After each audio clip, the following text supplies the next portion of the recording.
All right, and we are live. What is up, everybody? How are y'all doing? Hope you're having a great Friday. I'm joined here with GCD. Has anyone ever thought about how Rhode Island just should not exist as a state? Just me? You know what? I've never thought about it till now. But yeah, you do have a point there. Okay, you think about it.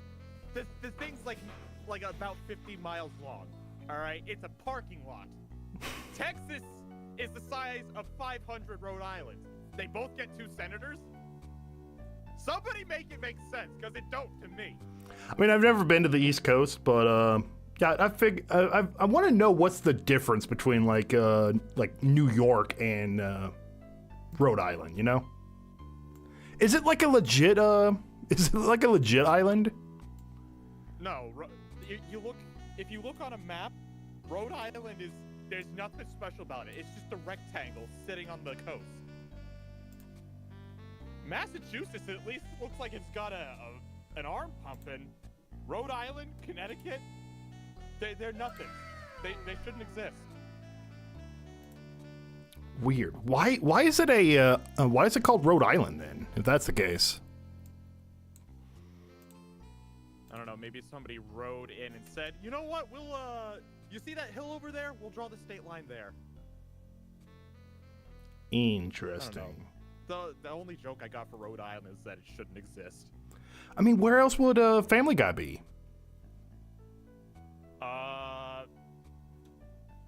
Ohio? Fair enough. What's up? Hope everyone's having a lovely time.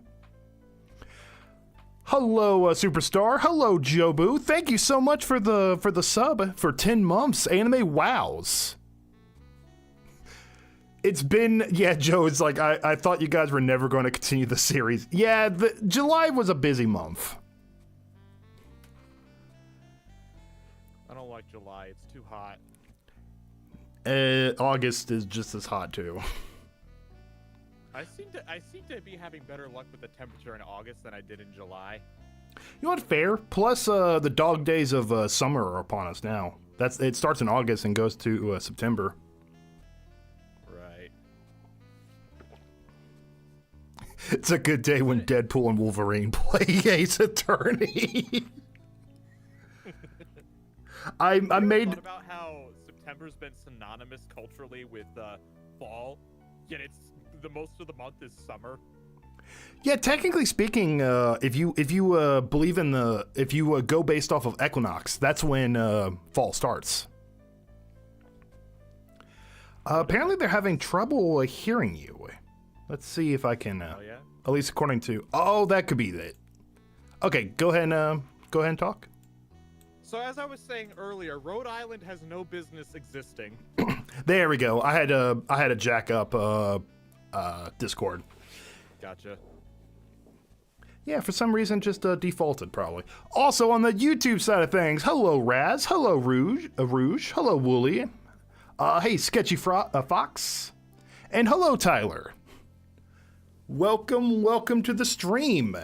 Yeah, we haven't done Ace Attorney since like the last Friday of June, which is insane. We're bad at consistency. You know what? You had stuff to do. I had stuff to do. My brother came into town, so it's like, you know what? I gotta spend some time with him. You know. Life gets in the way, and you know what? This is a fun little hobby, but sometimes you just gotta put it aside and do stuff that's important. What's more important than finding out who is the murderer in this collection of ones and zeros we call a video game? It's Tony Stark. We already know it's Tony Stark. You mean Phony Stark? Oh yeah, Phony Stark. I forgot that was the nickname we gave him. Did you finish the chapter? No, we're in the tail end. We're at the trial part, aka the fun part. Woohoo! At least in my opinion, I've always liked the court portions way more than the investigations. You need to show me the game, by the way. Oh, yeah, that's right. That would definitely help. Apparently, some people are still having trouble hearing me, too. Jobu, let's see here. Okay, let's poll the audience. What is, before we get too far into it, are you having, who's still having trouble hearing GCD? Shall I go on another Rhode Island rant so we can test out the audio? Why don't you talk about Phony Stark and how he's going to be new Mr. Doom instead of Dr. Doom? All I know about this Mr. Phony Stark is he's either from Rhode Island or Delaware. One of those two. What if he just turns out like, yo, I'm from Minnesota? I'll accept that. Minnesota. Okay, let's just... Minnesota don't want to go visit that place. Hey, what about those twins, though? What twins? The Minnesota Twins. They're a baseball team. Oh, I don't know anything about baseball teams. No, me and my brother, we're planning a trip next year to Minnesota to see the Twins. Do you know why they're called the Twins? I don't know. Because Minneapolis and St. Paul are the two biggest cities in Minnesota, but they're right next to each other, so they're called the Twin Cities. Okay. Yep. So a little bit of trivia for you. Okay, so he is a bit quiet. I can hear him, but very quiet. Okay, how about now? I did up the volume even more. Okay, so as I was saying, Rhode Island is the side of the parking lot. It has no business existing as a state.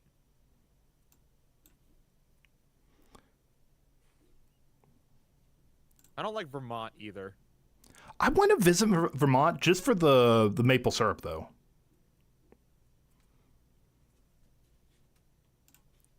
Yeah, the whole northeast of America is just not something I want to go visit.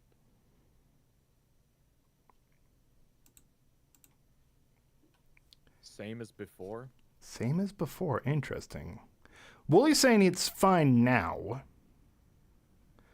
I was having some issues earlier, but with like something else. But go ahead and talk again. I'm looking at the audio output. It looks totally fine. All right, I'll start listing off every place I don't want to go. Oh, let's see. Maine, New Hampshire, Vermont, Rhode Island, Massachusetts, Connecticut, definitely New York. Let's see, what else? Maryland, don't need to go there. Probably Illinois, Wisconsin, Minnesota. Definitely Washington State, Oregon, California, New Mexico, Colorado. Is it easier just for you to say like where you want to go? Well, that's a good question because I think I'm about to list off like half the states in this country. I was about to say, you're just like, you know what? I am right down the middle. Half of them I'm cool with. Half of them I'm not. Should I start listing off the cities I don't want to go? No. It sounds like it's better, so I think we're good. Aw. I didn't know Vermont was the location of Ben and Jerry's. That's pretty cool. Ben and Jerry's, that joke. I'm fine. I'm fine. I'm Apollo Justice, and I'm fine. Is that what he calls it? I'm Apollo Justice, and I'm fine. I'm Apollo Justice, and I'm fine. Black Quill. Is that what he calls it? Is Apollo okay? He's been muttering to himself all morning. That's just normal Apollo behavior. He'll be fine. Hey, I like their ice cream. You're allowed to, but they're still a crappy company. Yeah, I think you can still enjoy a product even if you think the product is the company itself is crappy. Well, if the company's crappy, I'm gonna lean away from the product. I'm like, there's other ice creams I can try. Fair enough. Have you actually tried the Reese's ice cream? By who? Breyers or? I think it's Breyer brand. I don't normally buy Breyers because I think they are owned by the same company that owns Ben and Jerry's. But I've I can say I've not tried their Reese's brand. It's really good. It's peanut butter ice cream with a peanut butter ribbon swirl with chunks of Reese's in there. The only thing, not really a guy who puts peanut butter on many things. The main thing I use peanut butter for is apples. That's good. He's been like this since yesterday. Guess the pressure of today's trial is getting to him. I can't have that, sadly. Damn peanut allergy. Well, Oof. Jobu, I'll say peanuts are not the biggest loss in the world. Sure, they're all right. They're pretty good. They make a decent snack. But they, from what I understand, it's pretty easy to get kidney stones from having too many peanuts. I had no clue about that. I've heard about tea and milk and dairy. If you have a lot of that together, can cause some issues with your kidneys. I've heard that milk actually helps get rid of kidney stones. I think just something with the interaction with tea and milk. If you drink a lot of it. Tea and milk specifically. Oh, okay. Or like dairy itself, you know. Okay. Poor Polly. He's really tearing himself up over all this. Get it together, Apollo! Yikes! Athena, when did you get here? Have you ever had the ice cream brand Tillamook? Tillamook, that sounds familiar. Tillamook is the best ice cream I've ever had. No, the name sounds familiar. I think I'm because I worked at a grocery store. I might have seen it. I don't know if I've ever tried it. We're the Mario's, aka Gage. Hey Zeke, have you heard of Marmaduke? Yeah, I have heard of Marmaduke. The big old dog. That's pretty cool stuff. I like him. He's a Great Dane, I think. A Great Dane and a great boy. Yikes! Athena, when did you get here? Try to relax a little bit, will you? You're getting yourself way too worked up. Yeah, but I'm all right. I'm fine. You know, I did a little digging on this Nayatu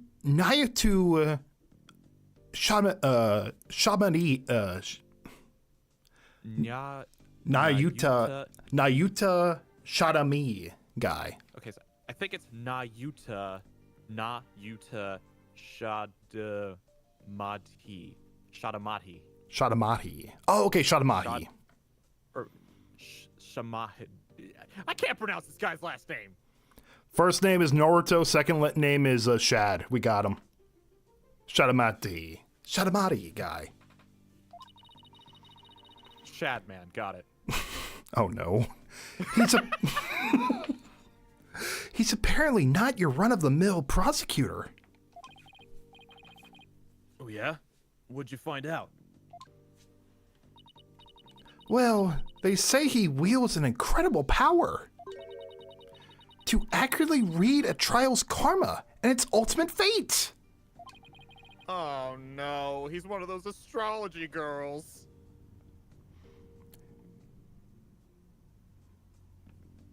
What is that supposed to mean?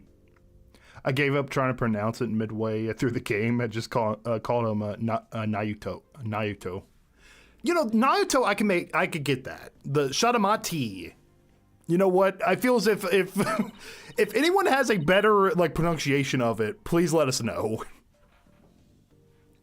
I don't have all the details, but apparently he could foresee how the argument will go and even lead his opposition. So the defense basically ends up going in whatever direction he has in his head. And I thought the updated autopsy reports were dangerous. Man, this isn't gonna be a cakewalk, if that's true. It's you pronounce it as Shadamati. Shadamati. Shadamati. Shadamati. Okay, we can try. Shadamati. Emma did say she talked to him for us, though. Here's hoping that went well. Emma comes in. It went terribly. That guy fucking sucks. In any case, it sounds like he's going to keep us on our toes.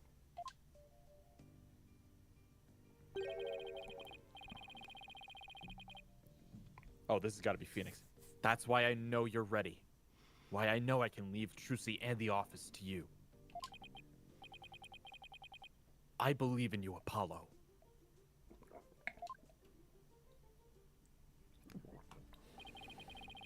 Mr. Wright is putting his faith in me. I can't let him down. If Zeke has samurai swords, does that canonically make him a samurai? No. They're decorations. I'm not a samurai. I'm fine. I'm fine.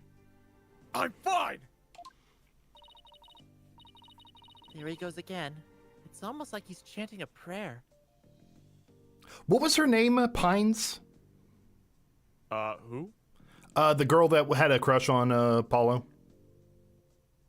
Juniper? Juniper, that's it. Juniper Pines. She just walks by. Yeah, he is. I'm fine. I'm fine. I'm fine. She just walks by. Damn right.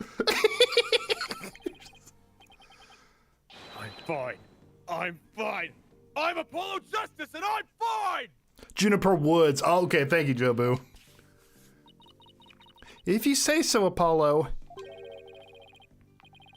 The trial will start shortly. Is the defense ready? Yes, we're fine.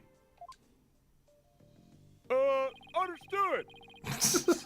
Get in there, Tiger. Trucy's fate and the fate of the agency rests on this trial. This is it, Justice. If there was ever a time to shine, it's now.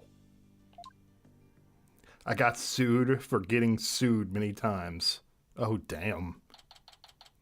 Just the court's just like, you know what? You're in here way too often. Get out of here.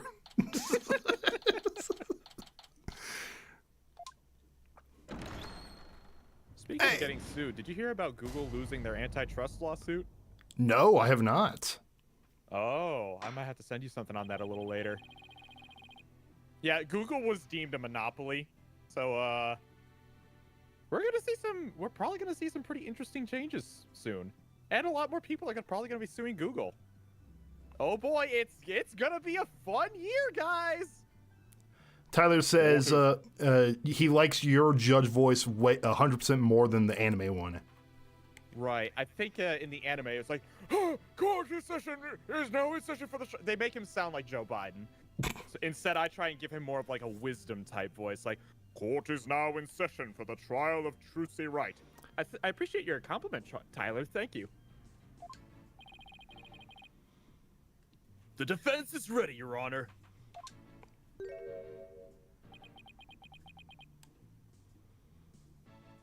He's hitting us with the okay.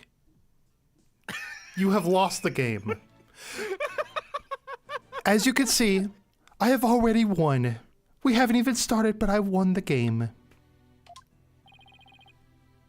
And the prosecution?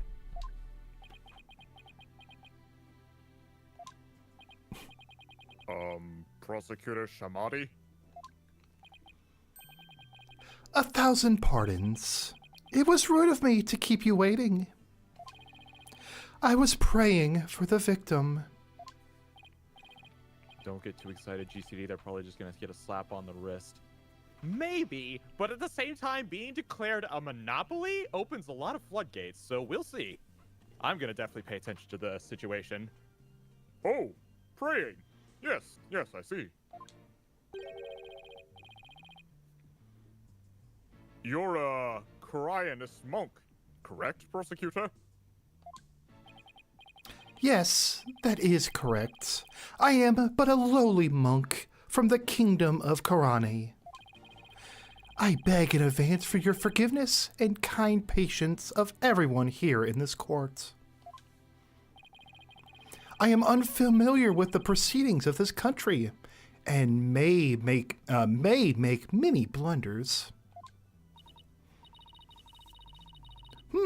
He seems like such a gentle-mannered soul, doesn't he? I wonder if Emma had a chance to talk with him about Trucy. Hey, Jowo, how you doing? Apparently, Apollo X Athena is a more popular ship than Juniper X Apollo ship in the fandom. This fandom's stupid! Now then, Prosecutor Shadmati, your opening statement, if you would. Certainly. In the name of the Holy Mother, I vow to guide the victim's soul to a land of eternal peace known as the Twilight Realm. Now, let's make the last rites of the victim begin. Nayuta Shimadi. He's really been making a name for himself, apparently. But that nickname, Last Rites Prosecutor. I wonder how that will come into play today. The incident took place in the middle of a spectacular magic show. The accused performed a magic trick in which she thrusted a sword into a coffin. A coffin from which the body of the victim then spelled out, dead from a fatal stabbing. Mr. Beast contestants on their way to the finish line. Holy shit, dude. What the fuck?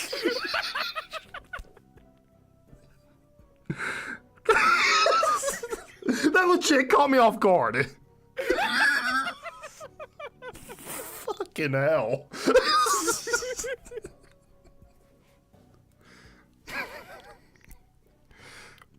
The victim's name was Madvin Mystery, otherwise known as the Great Mr. Ruse.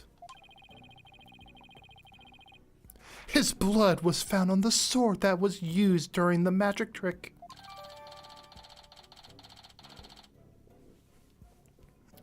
Oh my gosh, Jobu, he's using a damn Naruto scroll as an autopsy report.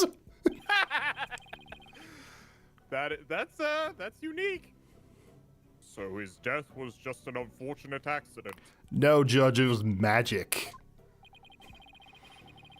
It's only natural for one to assume as such, Your Honor.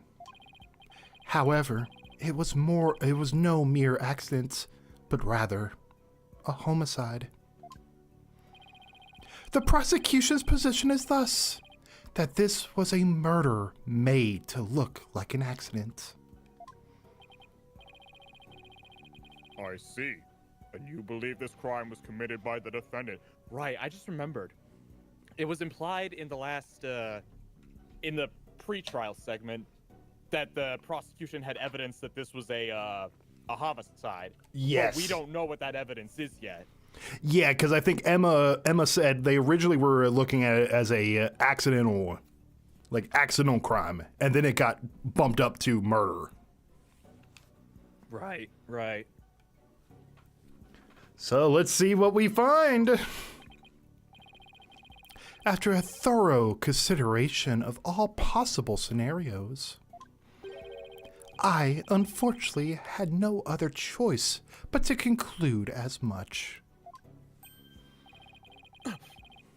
So that's how it's going to be, huh? I guess Emma could have convinced him after all. Very well. And now, let us hear from the defense. Naturally, we maintain that the defendant is innocent, Your Honor. If the defense wouldn't mind, could you please explain your reasoning? My reasoning? Well,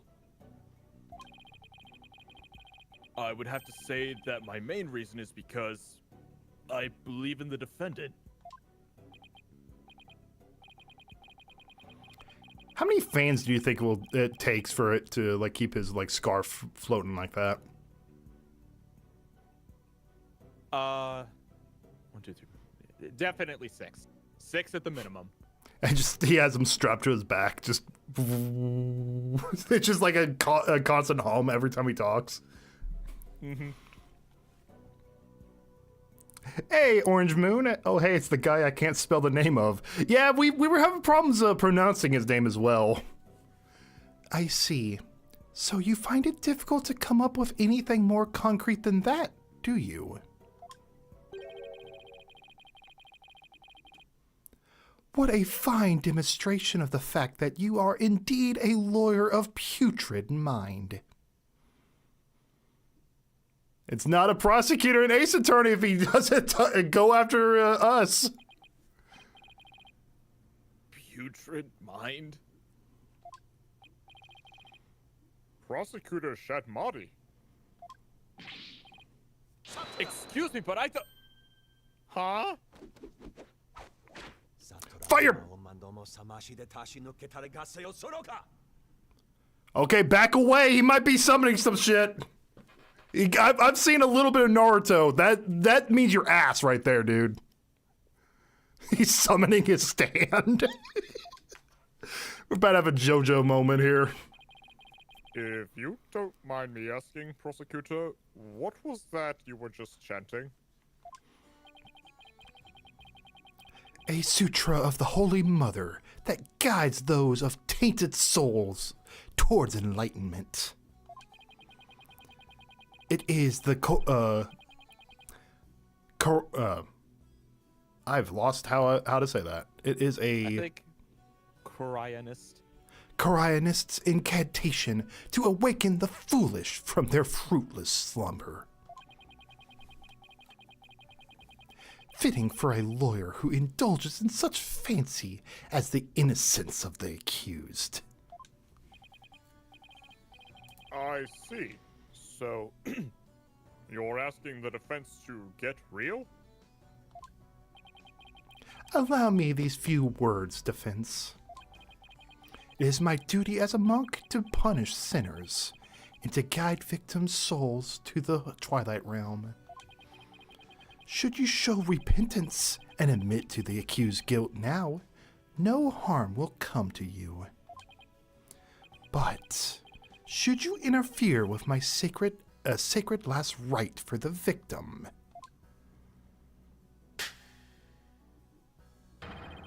then I shall cast you down into the pit of hell, along with Trucy White.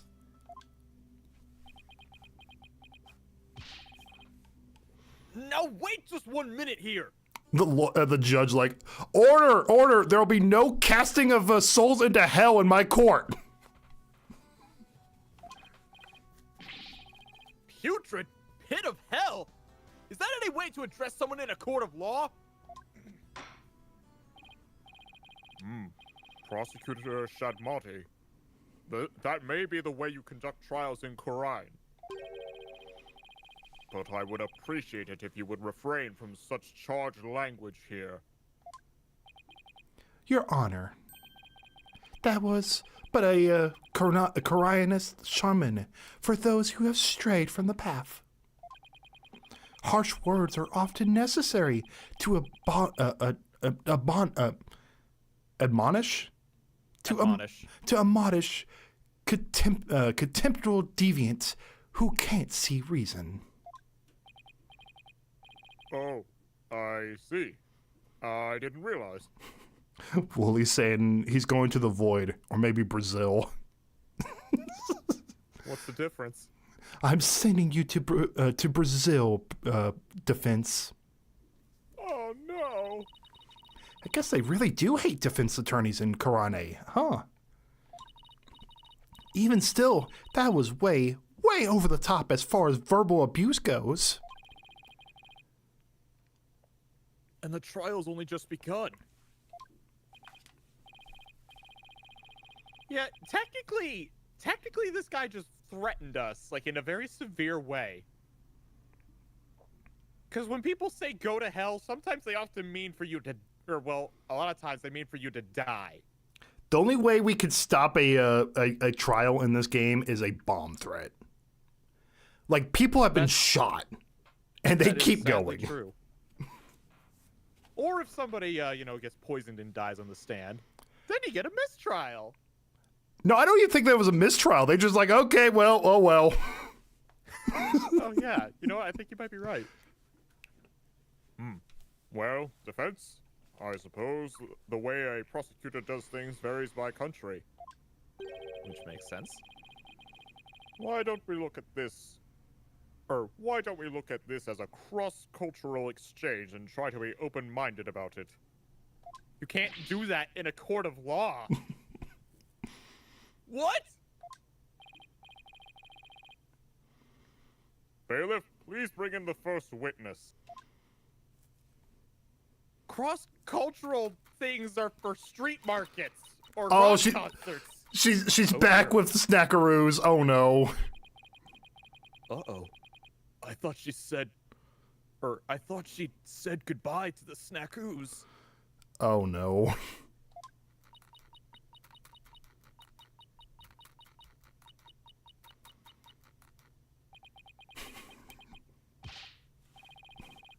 Detective Sky, the courtroom is no place for gorging yourself. What's wrong with having a little snack? Girls got to eat, right? She, seems a little stressed out. Detective Sky, your testimony, please. Yeah, about that. I just want to state for the record that I believe Trucy Wright is innocent. I'm sorry? Detective Sky, this path you seek to follow is misguided. Giving the wrongdoers false hope will only deepen her despair in the end. But I... Let it go and move on. Acts which go against your duty will earn you divine punishment from the Holy Mother.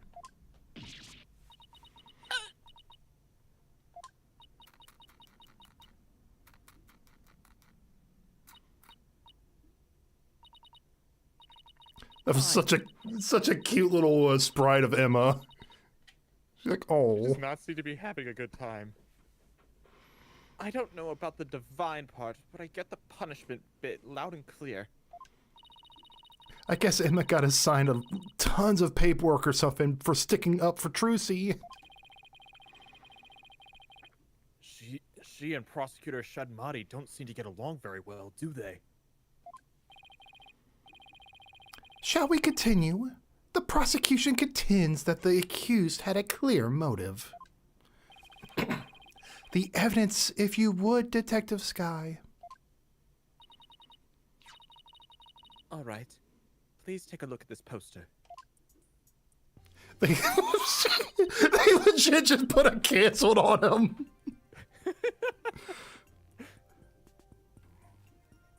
It's a Trope Grammari poster from 13 years ago. Is it just me, or is it a little different from the one in Miss Wright's dressing room? Naruto is a he. This is a revised version of that poster. I think oh my god. Last time I saw someone play this game, they gave Naruto the same voice as Pegasus from Yu-Gi-Oh! Yugi boy. Oh my god, I gotta try that now. Oh, please, no. I liked what you were doing with him. Oh, okay, thank you. I'll keep it up then. This one says canceled under Mr. Reyes. They legit, they're just like, okay, show must go on. That's right. Mr. Reyes left the Trope after the first version of the poster was printed.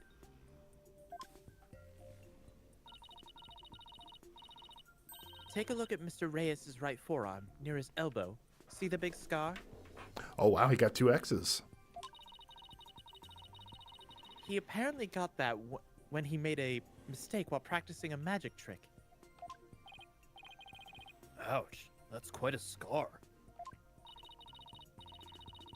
Because of the accident, Magnifi Grammari concluded Mr. Reyes was too unskilled. Just before the show was to open, Magnifi announced Mr. Reyes wouldn't be appearing. But in defiance of Magnifi's decision, Mr. Reyes tried to go on stage anyway.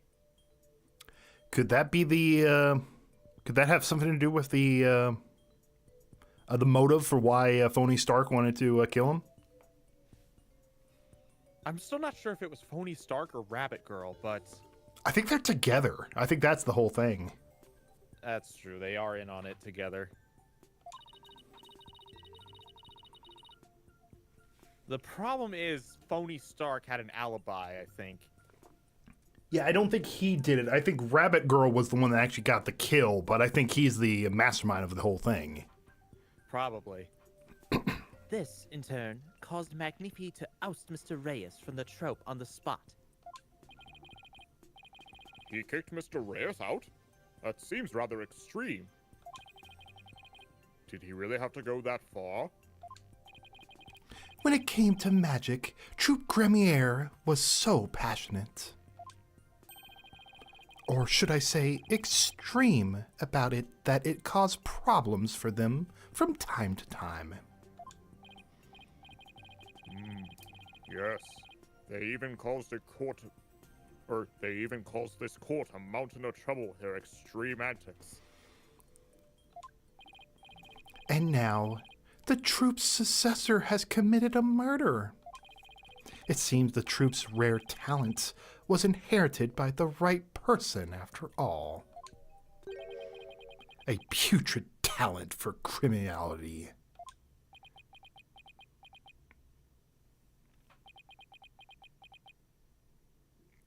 Damn, dude, you got the whole squad laughing. You sound rather extreme yourself, prosecutor. Criminals with impure souls do not deserve sympathy, Your Honor.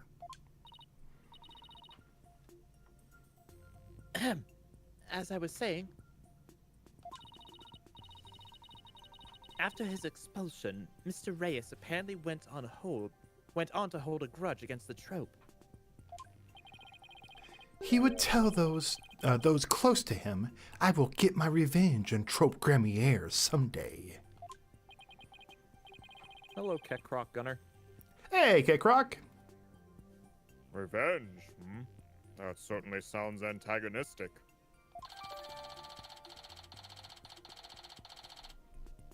Okay, so that's why he was kicked out of the... So we got context of why he wasn't around when Trixie was talking about it in the fourth game. Trixie? Yeah, she was talking... You know, it just like it seemed like he kind of just appeared out of nowhere. Who's Trixie again? I keep calling her Trixie. Trucy. Okay. And then his chance for revenge finally came. If you would be so kind, Detective Sky. I guess I don't have a choice, do I? Hey, Link. Yeah, sorry, I don't know what happened. I did see it pop up. It must have popped up. It must have updated when I was off a stream. Sometimes Twitch does that. The defendant's motive. The victim planned to get his revenge on Trope Grammari during Trucy's magic show. Mr. Reyes was going to first steal the Grammari notebook from the defendant. He then intended to reveal the secrets behind their magic tricks during the show. Wait. So that's why this is.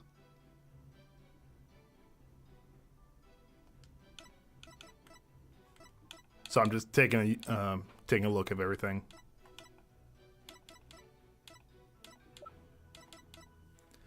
Okay, that might be the notebook they're talking about. Huh. That was the victim's plan for revenge. And while he did in fact steal the notebook... Wait a minute, hold on. Wasn't that the same notebook Trucy asked us to get from her room? Yes, I think so. So he didn't succeed at stealing it. There's our contradiction. I think we found the contradiction. That's right. The defendant murdered him before he had a chance to reveal the secrets.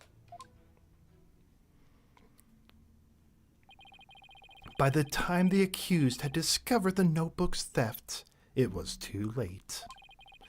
Her only option was to kill Mr. Ruse and make it look like an accident. That's nothing but conjecture. Wait, so they're saying that she stole it back from him and then killed him. I think that's what they're saying. I think we don't have I don't think we have anything. Oh, okay. Well, then I guess we press for now. Yeah, I think so. I'm not seeing anything. The victim's assistant, Bonnie DeFame, gave the police a statement.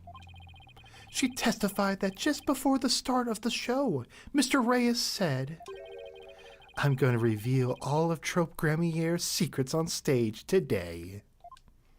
This guy, did you hear that objection? Like, objection! He even objects like a prune. What? Well, that isn't exactly a great starting point for the rebuttal, is it? You're telling me? Allow me to give you one piece of advice, Defense. Oh? And what's that? Look at the butterfly.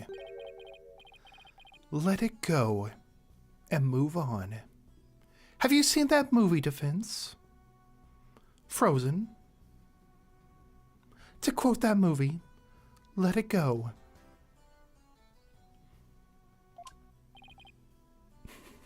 Buddy, I don't want to be reminded of Elsagate, alright? Please stop. Excuse me? Let it go. Let it go. Helping a sinner will only sully your own soul. One possessed of an unclean soul will burn in the flames of hell. That's why I say the cold never bothered me anyway. And then be ever burdened with that sin in their next life. But I don't believe in that sort of thing. Besides, I have no intention of giving up.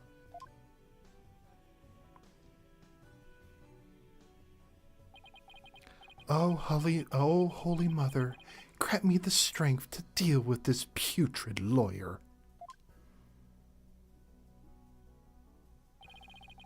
All actions have consequences, and yours will surely earn you the honor of being a mere stink bug at best in your next life. A stink bug? Mr. Justice. Your cross-examination, please. Please tell me he's just going to, like, slowly go more and more lower. Like, you're no longer a stink bug. You're a cockroach. And then just even lower. Like, you are an earthworm. You are an amoeba. No. You're worse than an amoeba.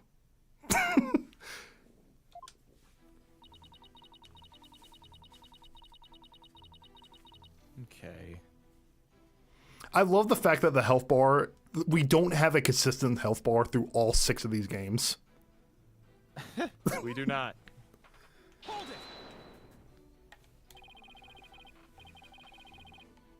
Revenge after all this time? It's been 13 years already.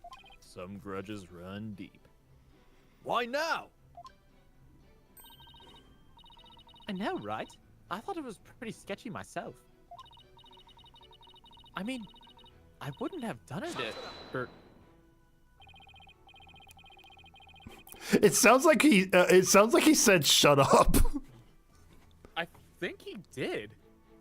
Detective Sky, self-indulgent outbursts such as those will earn you divine punishment. In the form of a salary evaluation. Oh my god, a salary cup! Welcome back! No! Ching, ching, ching, ching, ching, ching! Gumshoe on the news. First time. Oh my gosh, I need to get in Photoshop for that now.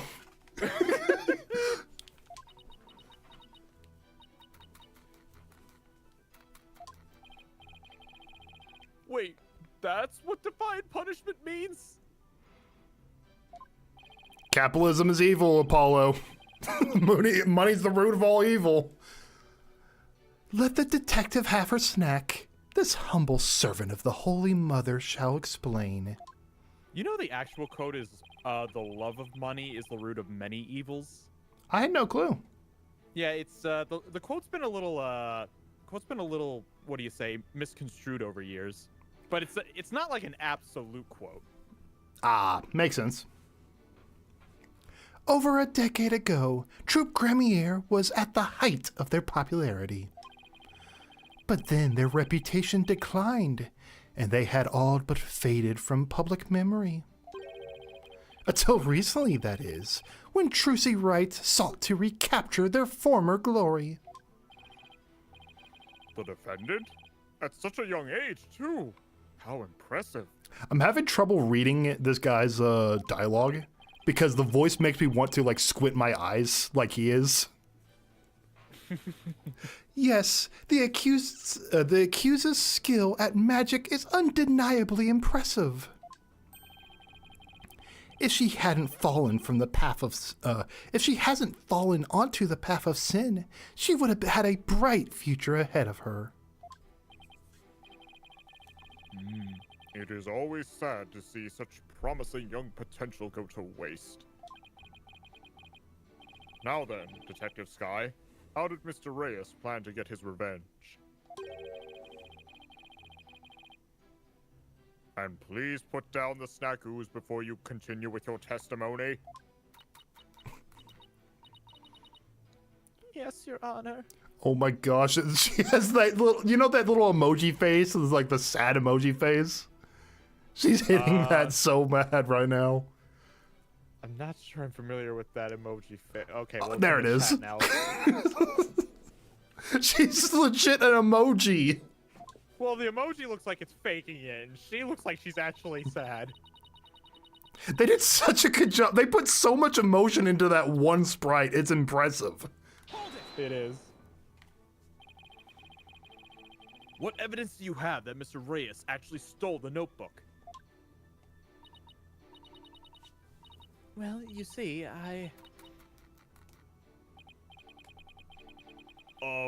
Whenever you're ready, Detective Sky. Fret not, Detective Sky. You have nothing to repent for. You should be proud of your fine forensic discovery that you made. Forensic discovery? And what did she discover specifically? Detective Sky identified a certain set of fingerprints on the notebook. Upon further inspection, she determined that they belonged to Mr. Reyes. What? The detective found the fingerprints entirely on her own volition. For that, I must say, well done, Detective Sky.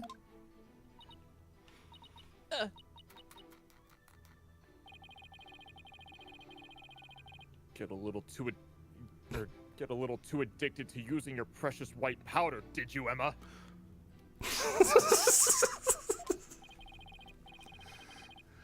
Now, Detective Sky, I would ask you to explain exactly how Mr. Reyes intended to use the notebook to exact his revenge. all right. Well, first, he stole the notebook. You're what? Yeah, Wooly, Emma is... She's addicted to crack.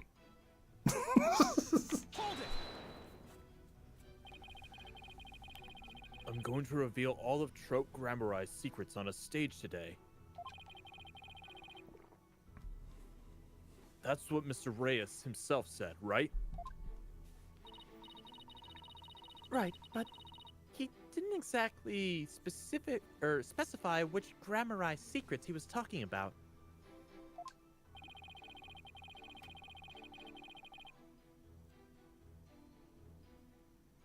But the prosecution thinks he was referring to the secrets behind Trope Grammarai's magic. Yes, that is the prosecution's assertion. When the accused realized that Mr. Reyes was to reveal her family's most closely guarded secrets, she naturally panicked. So basically... Wait.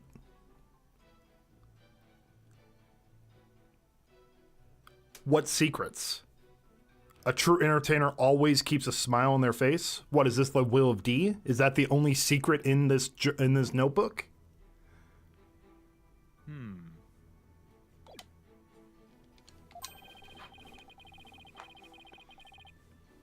Trusty's notebook was hiding in Mr. Reyes' things because he had stolen it himself? I see. Truly a motive that only a magician could have. Yes, that's what the prosecution believes anyway.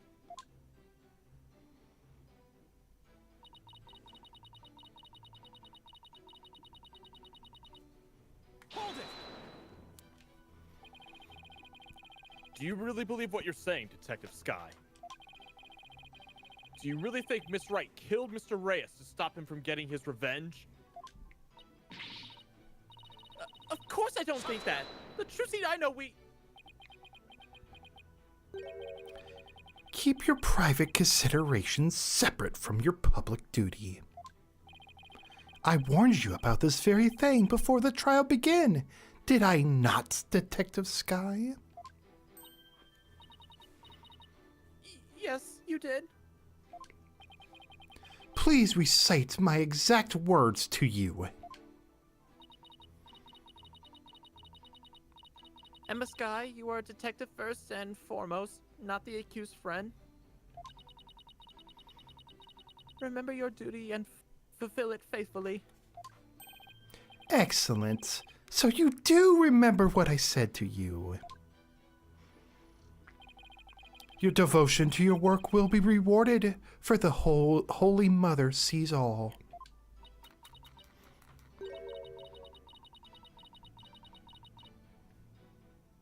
This Holy Mother is no specific scientific concept I've ever heard of. Those two really don't get along, do they? Well, science and religion go together about as well as oil and water. As I was saying... The Emma sad face. Hold it!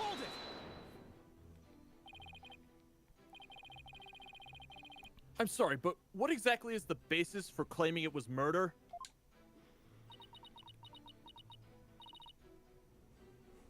Beats me. What? The basis is beats me?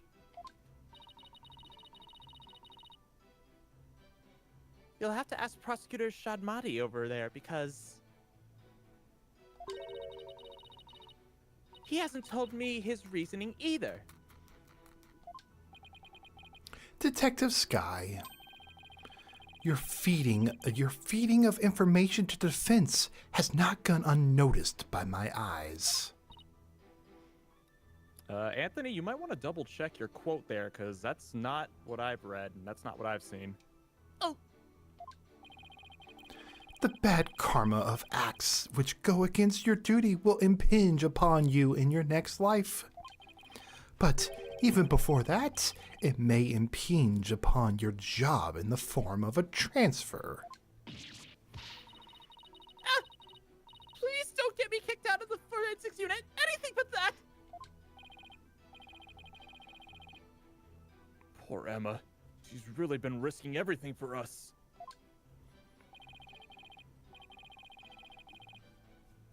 Well, Prosecutor Shadmati, what are your grounds for claiming homicide?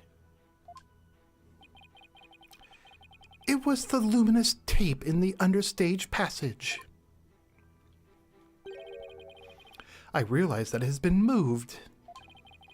Moved so that Mr. Reyes would climb up onto the downstage coffin by mistake. What? Don't we have the coffin? Do we? Prints on the coffin lid. Prints of the side panel. Juicy Roar gloves, no fingerprints. Mr. Reyes' palm prints were reversed.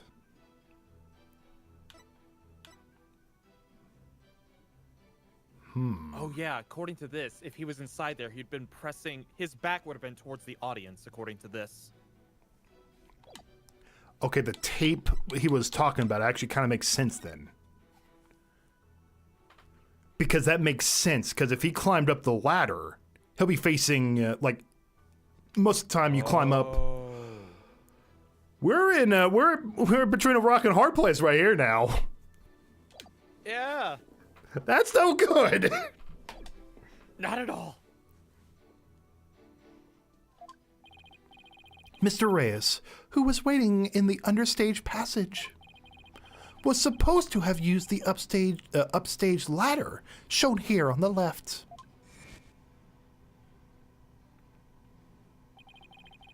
He was to climb up into the coffin that had been set up in the backstage area after being turned into a stuffed dragon during Act 1. Mr. Reyes was supposed to come back to life and emerge from that coffin. But that luminous tape had been moved to mark the downstage ladder. So the victim climbed up into the coffin on the stage itself by mistake. The very same coffin the accused thrusted her sword into.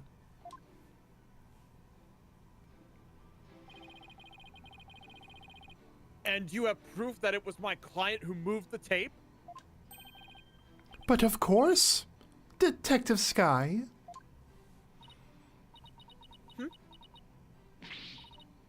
Oh, that's right. I identified the defendant's fingerprints on the luminous tape. You what? He actually had proof? Oh no.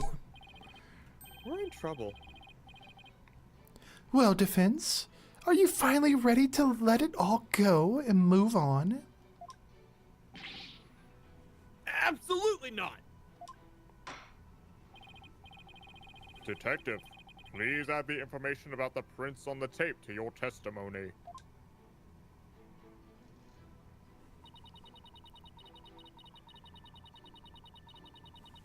The defendant's prints were on the tape. I guess she must have moved it during the show.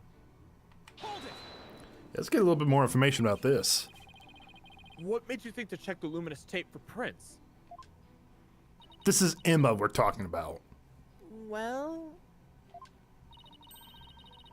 I bet it was Detective's intuition. I dusted not just the tape, but just about everywhere for fingerprints. Oh? I dusted pretty much every single surface in the theater. I mean, it was so nice to be able to dust for prints without anybody getting mad at me. It's great that you're enthusiastic, Emma, but there is such a thing as too enthusiastic. The tape was moved to guide Mr. Reyes into the coffin that was downstage. If that's true, it does sound like a murder rather than an accident. It certainly doesn't help that Trucy's prints are on the tape.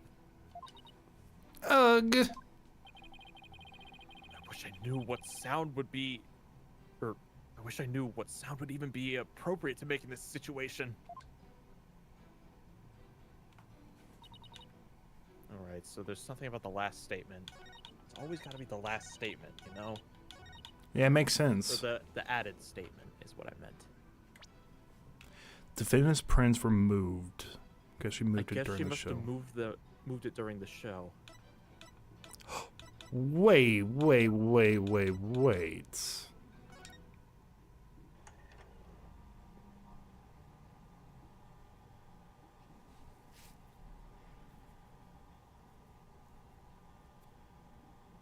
Oh, she's downstage. She's under the stage right now.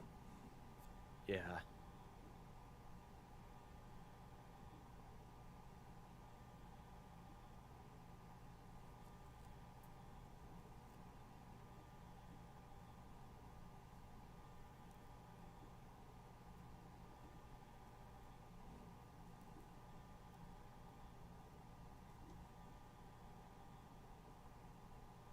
Stabby, stabby.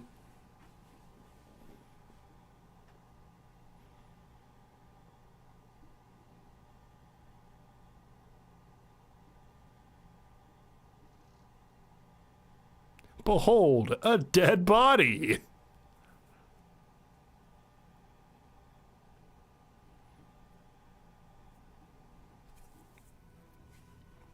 Huh. Contains the rubber sword. Trucy said she swapped in for the trick. Oh, wait. Got an idea. Yes, the stage lift. Oh, yeah. She had to push it. Oh, that's right. I've forgotten about that. Okay, let's present it. Wait. I was about to ask, do we present it here? I guess not. Isn't the witness's statement inconsistent with this piece of evidence? No, it is not. No, it is not. Let it go and move on. All right, I'll let it go and move on. You'll go home and rethink your life. I'll go home and rethink my life. But not before you take this penalty with you. I'll move on, but there's no way I'm going to let it go with Trucy's life at stake.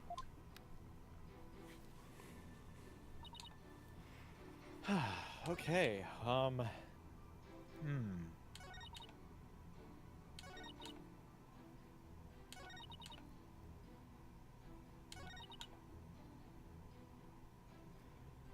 Victim planned to get his revenge on Trope Gramier during the magic show. You know, let's take a look at all of our evidence first. Okay. Bonnie script. The fire trick was canceled due to the incidents. 9:30 a.m. Mr. Reyes transforms into a dragon. Out of context, that's amazing. Bonnie transportation trick and Trucy's escape trick. 11 a.m. Mr. Reyes fire trick. This will be dangerous. Make sure the water bucket is ready. We have the notebook.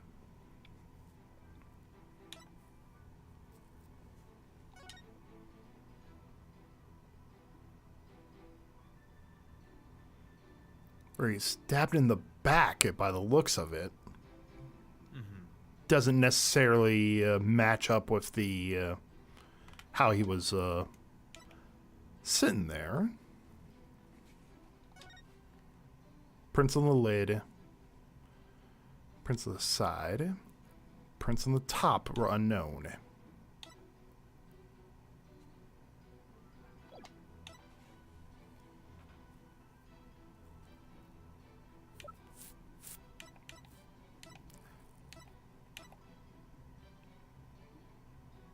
Oh. Bonnie messed up Mr. Hat's position for the escape trick, placing him opposite of the scripted location on the right side. As a result, Trucy had to quickly move the lift under the stage. She never told anyone that she had to move the stage lifts. Okay. I think Try that one. I think we had to show that one then.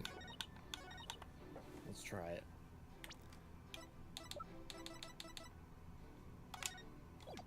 Objection! Ah, damn it. Really? Dude, I'm so stumped on this.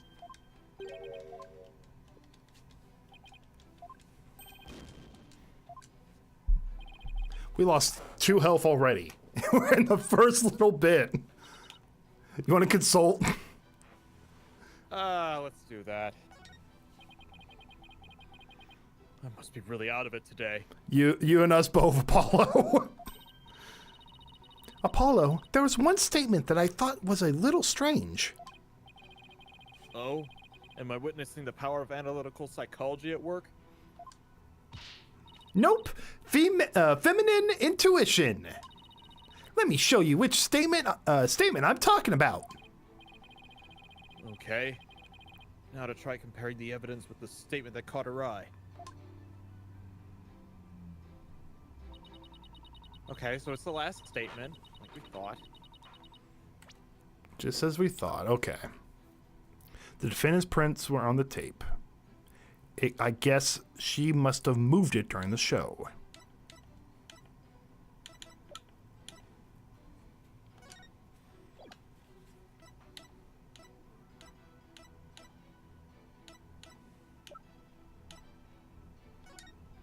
Okay, we already showed this, the statements.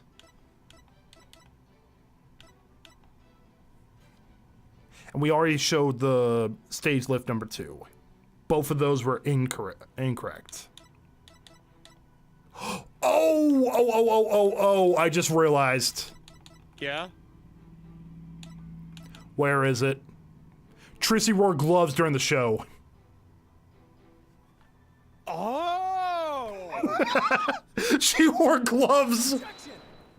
I've got to pay more attention to those videos. I'm sorry, Detective Sky, but there's a flaw in your testimony.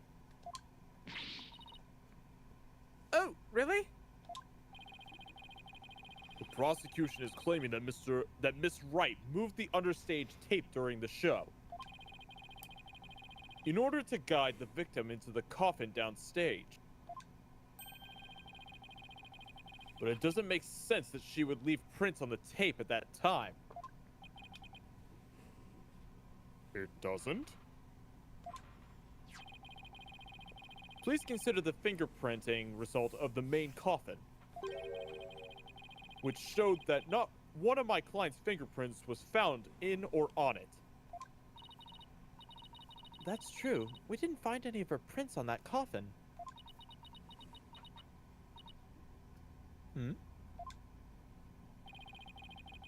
I think you've realized what the flaw in your testimony is. Claiming Miss Wright left prints on the tape during the show is inconsistent with the facts. Because she was wearing gloves during the show. Oh! She must have left the prints somewhere before the show started. Or some time before the show started. In other words, her prints do not prove she moved the tape to mislead the victim. The prosecution's investigation was insufficient. Oh my! But on a personal level, I'm very happy about that. Well, Prosecutor Shadmati, if the defense's argument is true, then you have no evidence the defendant moved the tape to deceive the victim. I see. Apparently, the defense is more intelligent than I had thought. More than a stink bug, at any rate. Come on, you can bump me up to at least a stag beetle now, can't you? No. No, I cannot. Paulo just looks at him. Please? I have the hair for it. Come on. Oh, right, the stag beetles are the ones with those horns. Yep.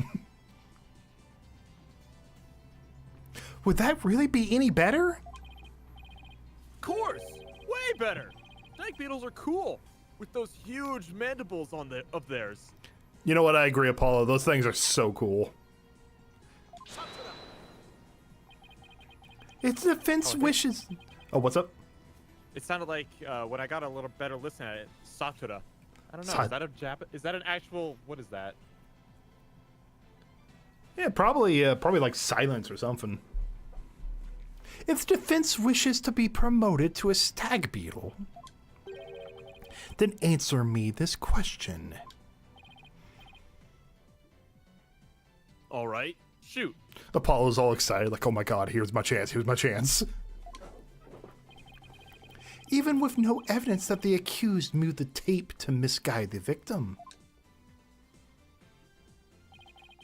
the victim still climbed the ladder using the tape as a guide and entered the coffin on the stage. The accused then thrusted her sword into said coffin with the victim in it.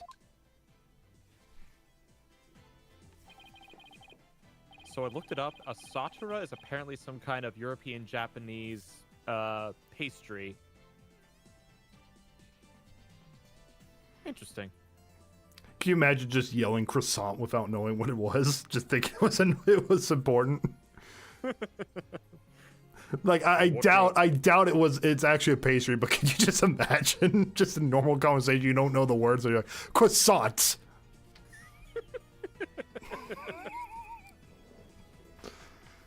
So what you're saying is the fact remains that the victim was stabbed to death, right? Hey, Funky, how you doing? Carl Weezer. Croissant. Croissant. Precisely. However, this does drastically change one aspect of this case.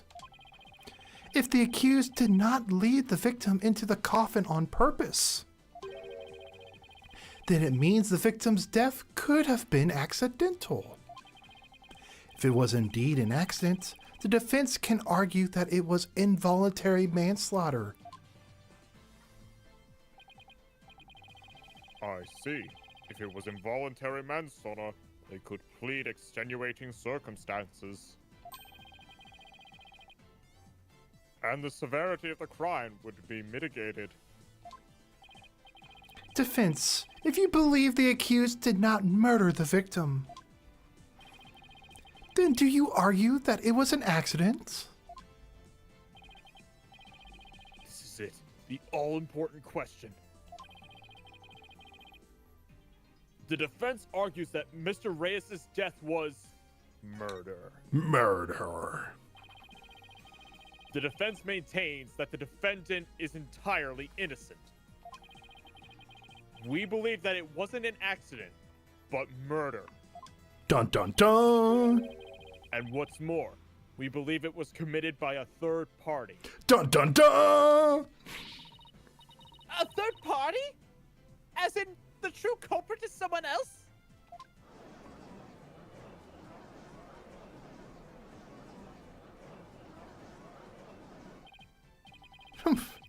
That is quite a brazen claim to make, and one wholly without grounds. Your voice is as loud as your suit, and your mind echoes just as loudly in emptiness.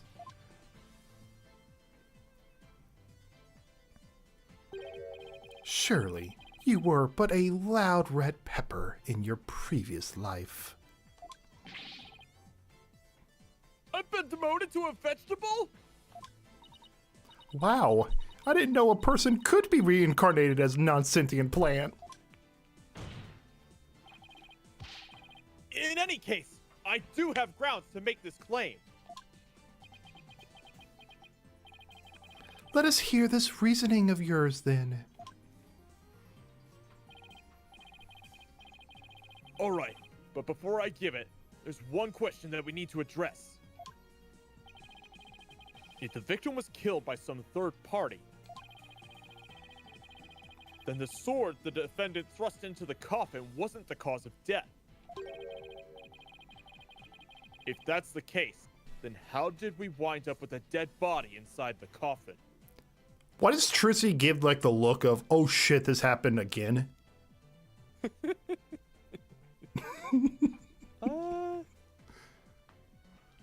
like, wait a minute. This isn't part of the script. Mr. Reyes, what are you doing? Mr. Reyes? Wake up, please. Oh god, wake up. Have I been working the employees too hard? Come on, it was only 100-hour work weeks. A very good question. Now let's hear your opinion, Mr. Justice. How did the victim's body wind up inside the coffin? It was magic.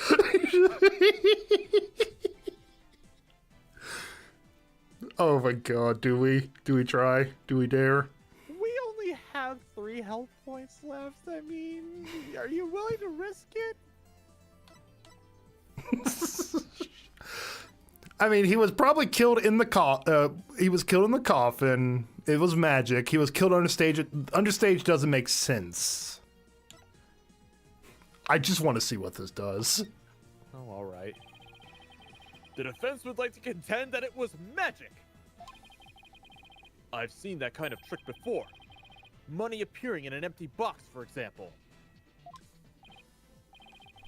I see.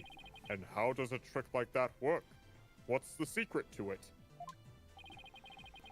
The appeal of magic is in the mystery. Wouldn't you agree, Your Honor? Sometimes it's better to just accept it for what it is. Enjoy it and move on. The real mystery here is how you pass the bar exam, Mr. Justice. Why doesn't it work when I do it? All right, let's just move on then, shall we? Why don't you try again, defense? He was killed in the coffin. I suppose the victim might have been killed inside the coffin. Exactly. And who was the one who thrusted the sword into the coffin? It was Miss Ryder. Ah! Yeah, I was trying to figure out where you were going with the he was killed inside the coffin. Because the understage portion didn't make any sense. Why not, do you think? Because the fact that like the only way into that coffin was a staircase, or not a staircase, a ladder. Could you imagine like holding a dead body and climbing a ladder like that? I get what the problem is, but I just don't see how could he possibly how could the wound have been into his back is the problem. True. Your Honor, it would appear the defense has finally given up. Please render your verdict. Hold it! Now wait just a minute! I said might have been. I didn't say definitely was. Did you really think such verbal acrobatics would get you off the hook? Maybe with Mr. Right, Apollo.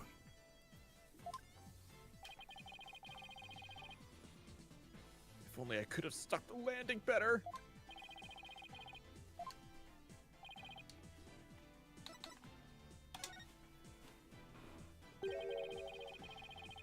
What if the victim was killed under the stage before being put in the coffin? In other words, what if the victim was already dead in the coffin from the get-go? Oh, I see. In that case, the defendant's sword wouldn't have been the cause of death. How do you respond, Prosecutor Shadmodi?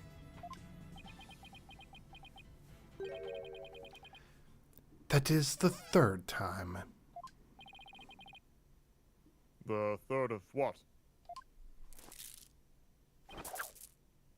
Yeah. Huh? Get prayer bead, loser. What the heck is this?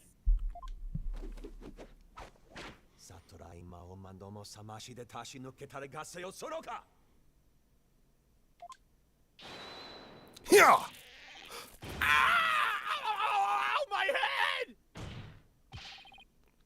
What do you think you're doing?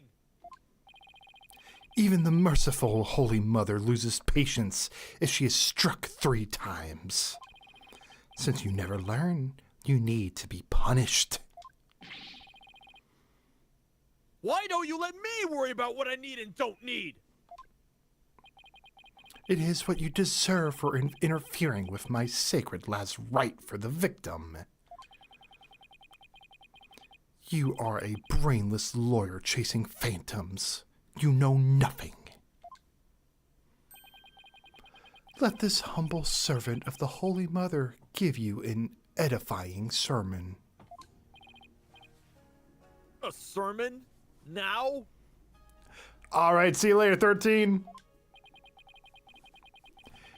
There is a passage in the sacred scriptures of Coronerism. A cornered frog will swallow even a snake. Huh? A cornered lawyer has unexpectedly struck back hard against the prosecution. Did I get it right? No, for I am not done with my Sherman. And yet, the frog still dies, its belly bitten and torn from within. Just great. Poor frog. And in this case, you are that frog, Defense. What exactly is your point anyway? Let us assume for a moment that the victim was killed under the stage. Who, then, had the opportunity to do so during the show? Let's see. The people in the show were... Bonnie DeFamme, the victim Mr. Reyes, and Trucy Wright. Bonnie DeFamme was on stage throughout the entire show, and easily confirmed by the footage from the show. Which leaves us with only one suspect, Trucy Wright. Ah! Now, do you see?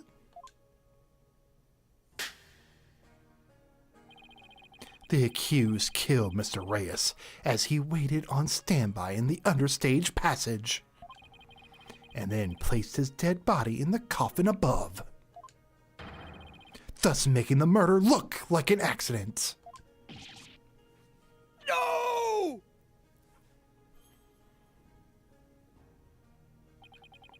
Oh, great and merciful Holy Mother. Thus, another putrid mind has been guided toward enlightenment. I can't believe I swallowed this trick question whole.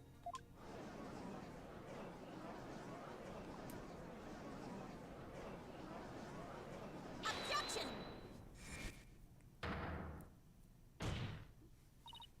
Sorry, but I have to raise an objection here. Athena, what are you... There's something I want to point out, Apollo. And who might you be? You strike me as a mere child in in countenance? Countenance?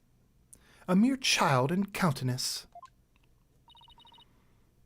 I may be young, but I have an attorney's badge just the same. And you would contribute to this discussion in that capacity? I most certainly would!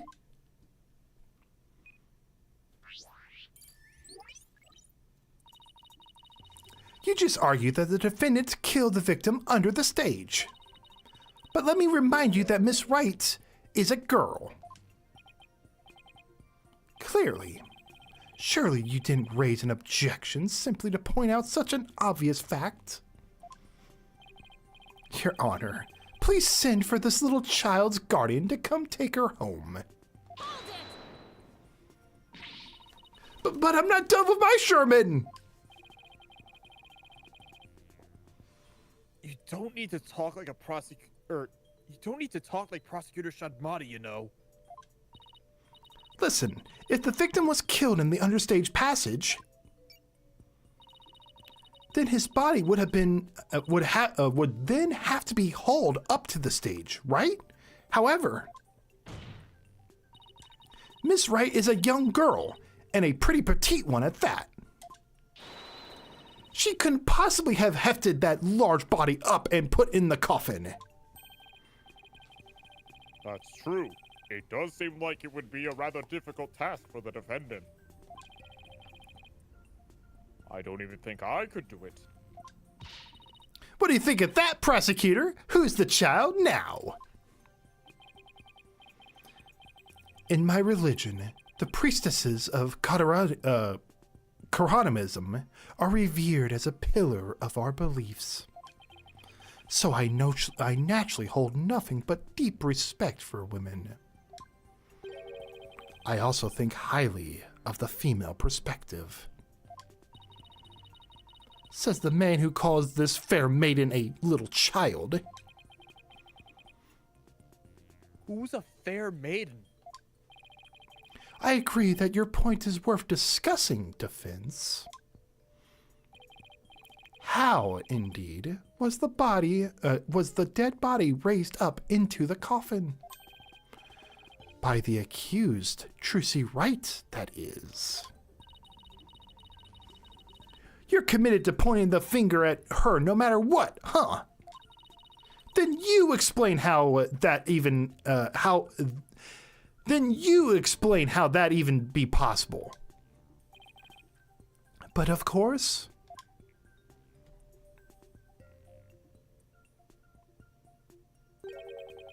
there was a way for even a small creature like her to raise the victim's body up.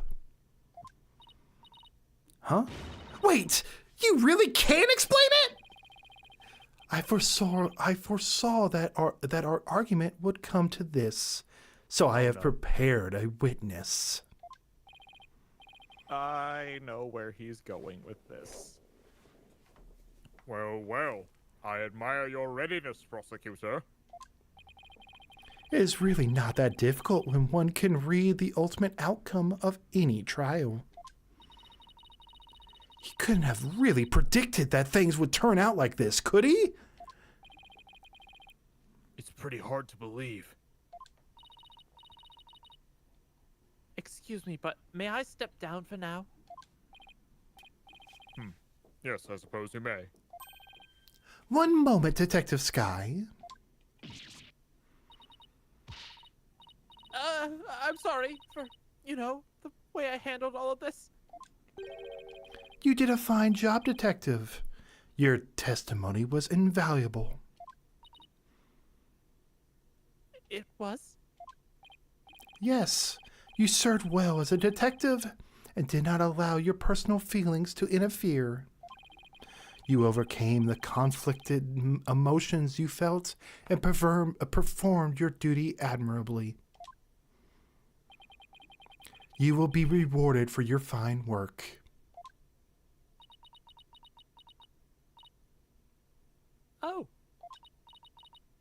Oh. Thank you. I hope we can work together again in the future. Emma seems bewildered by the unexpected praise. I guess he's a pretty nice person, like they say, as long as you're not up against him. Now then, let us call the next witness. I mean, I can kind of see why people in the community don't like him, but oh, it's Bunny. Oh my. That face. Witness, please state your name and occupation.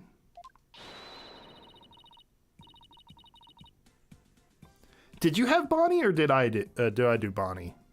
You did. Oh. Hello, ladies and gentlemen of the courts. It's very nice to meet all of you. I'm a Lagomorphian illusionist from the land of fairy tales, Bonnie DeFam. I can't wait to do some magic tricks for you all. Please, witness, there's a time and a place for all things, including magic. Aw, but it would be okay if I do just a little magic, right? Come on, please. Look, everybody's waiting. Now's my chance to shine.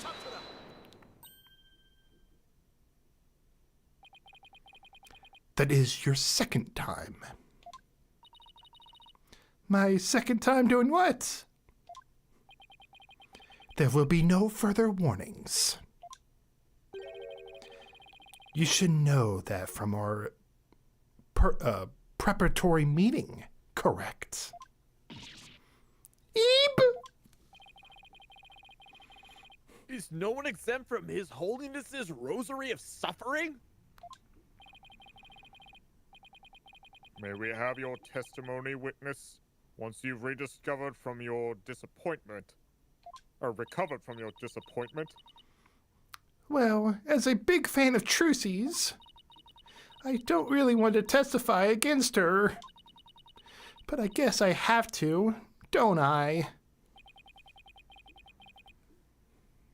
as a huge fan of Trucy's, huh?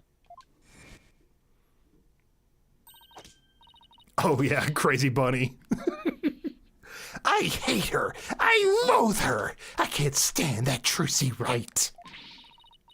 Just because she's a little good at magic, she thinks she's all that. So this is exactly what the sniveling brat deserves.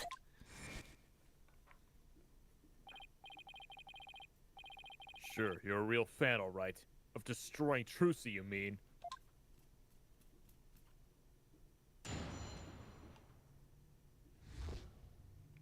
The understage passage. I really can't believe that Trucy killed Mr. Reyes. I guess it's possible for a small girl to lift a dead body up if she used a stage lift. It is possible? Could Trucy really have? If Trucy did use the stage lift, I think she must have used stage lift number 2. I was on stage the entire show, by the way.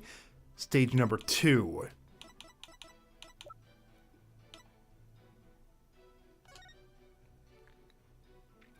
Messed up Mr. Hat's positioning, placing him opposite on the right side. As a result, Trucy had to quickly move the lifts under the stage. Was that why?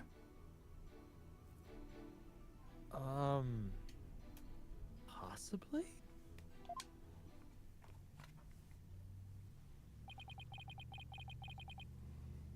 You were on stage the whole time? And you're sure about that? There is no question. The entire audience could testify to that fact.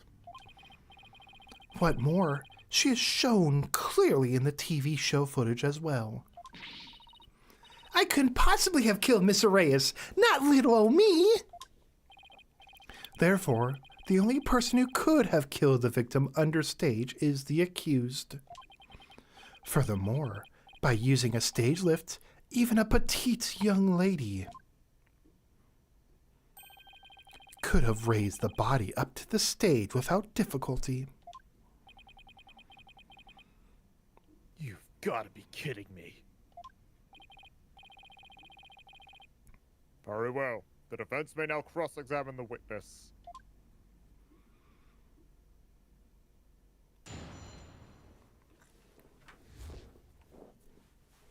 The understage passage. Hold it!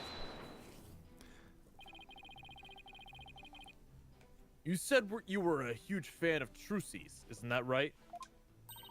Oh yes, I even became a magician because I wanted to be just like her.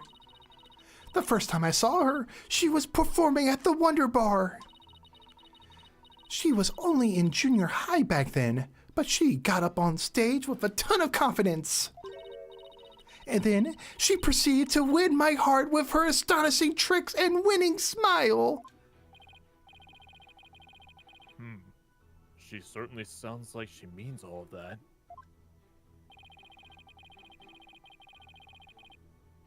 So, finally being able to perform with her must have been quite a treat for you, right? Oh yes! After all, it was my chance to have her see me. Not just as a fan, but as a fellow magician. Oh my gosh, look at the little... That bunny was like a little creature. But then that horrible accident happened. It was not an accident. It was murder. Witness, please explain, if you would, how a small young woman such as Trucy Wright could have raised the body.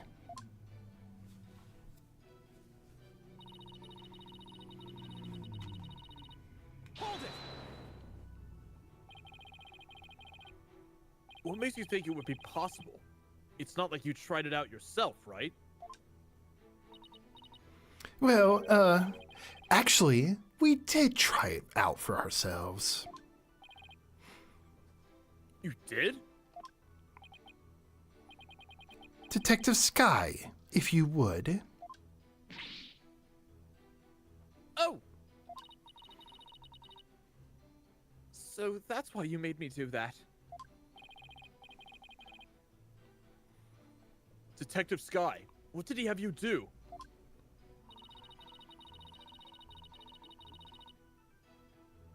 The prosecutor asked me to try raising one of the male police officers with the stage lift. Without a single word of explanation as to why he was making me do it. You're kidding! It's as if he really can foresee all of our counter-arguments. Do not underestimate this humble servant of the Holy Mother. More like haughty. I guess that means Trucy could have lifted the dead body up. Does that mean...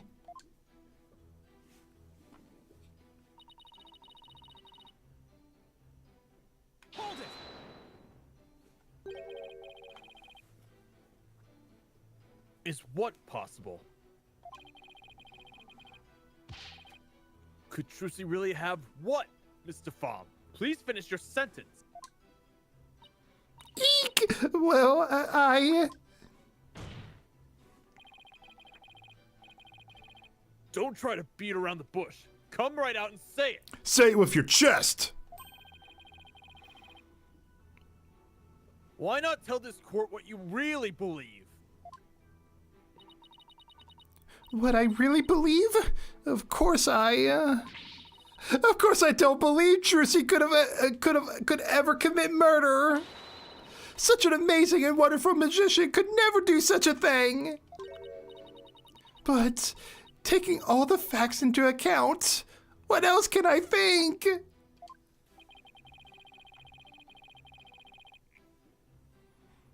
I know of at least 3 other unflattering things you really think about Trucy. How could you attack this girl when she is obviously speaking with reserve?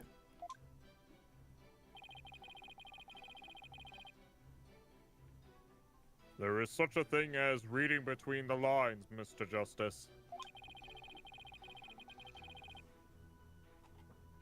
It's sad how the youth of today lack the ability to do such a basic thing.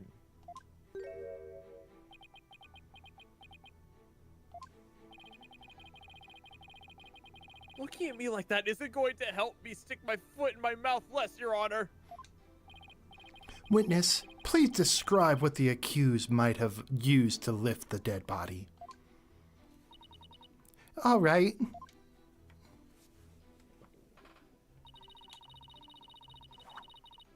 Hold it! Oddly specific. Stage lift 2?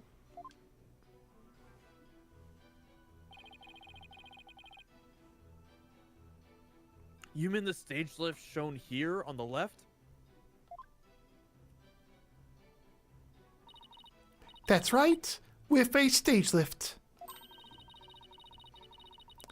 I think even a small girl could easily lift a dead body up to the stage. And so that makes her the murderer, in your opinion? Of course not. I believe in Trucy. Like I said, I'm a huge fan of hers. Oh, brother. How long is she gonna keep this act up?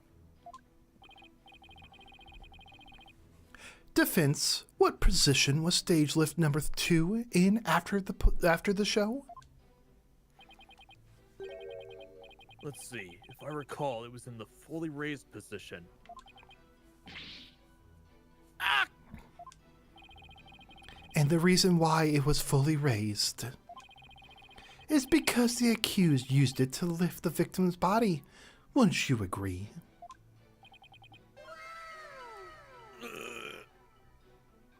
Oh, thank you, Link. I don't know why I gave the notification that time. But thank you so much for 56 straight. Thank you, dude. Uh-oh.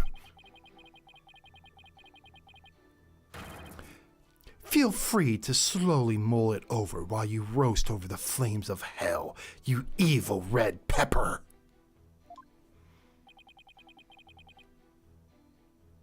So now I'm also evil?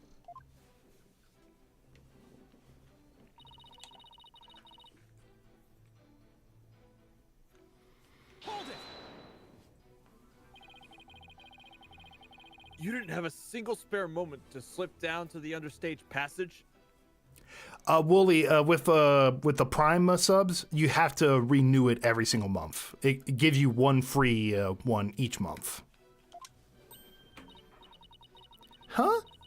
Don't tell me you suspect me now! I'm just trying to do my job by fully examining your alibi.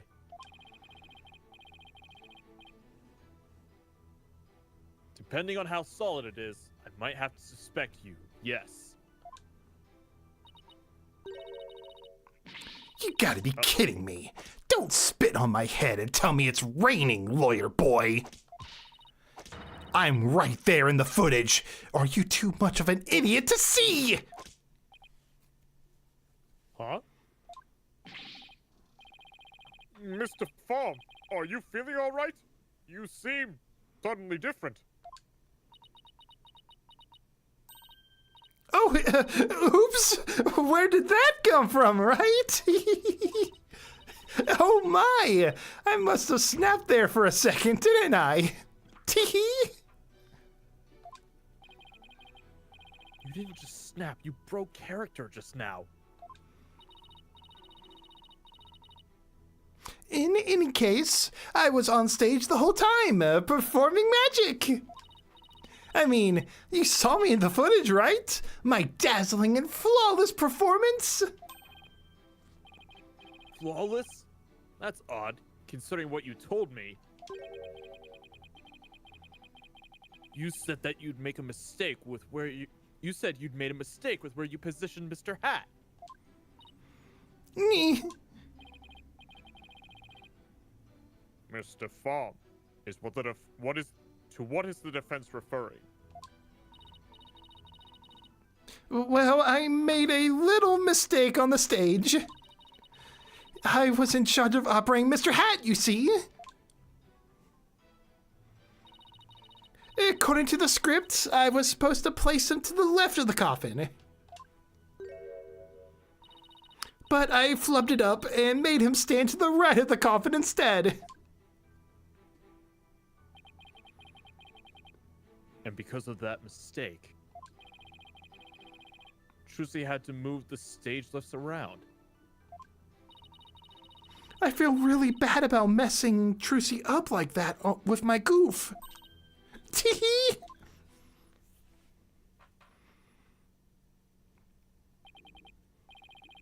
Darn it! I don't see any inconsistencies in her testimony. Now do you know who the real killer is?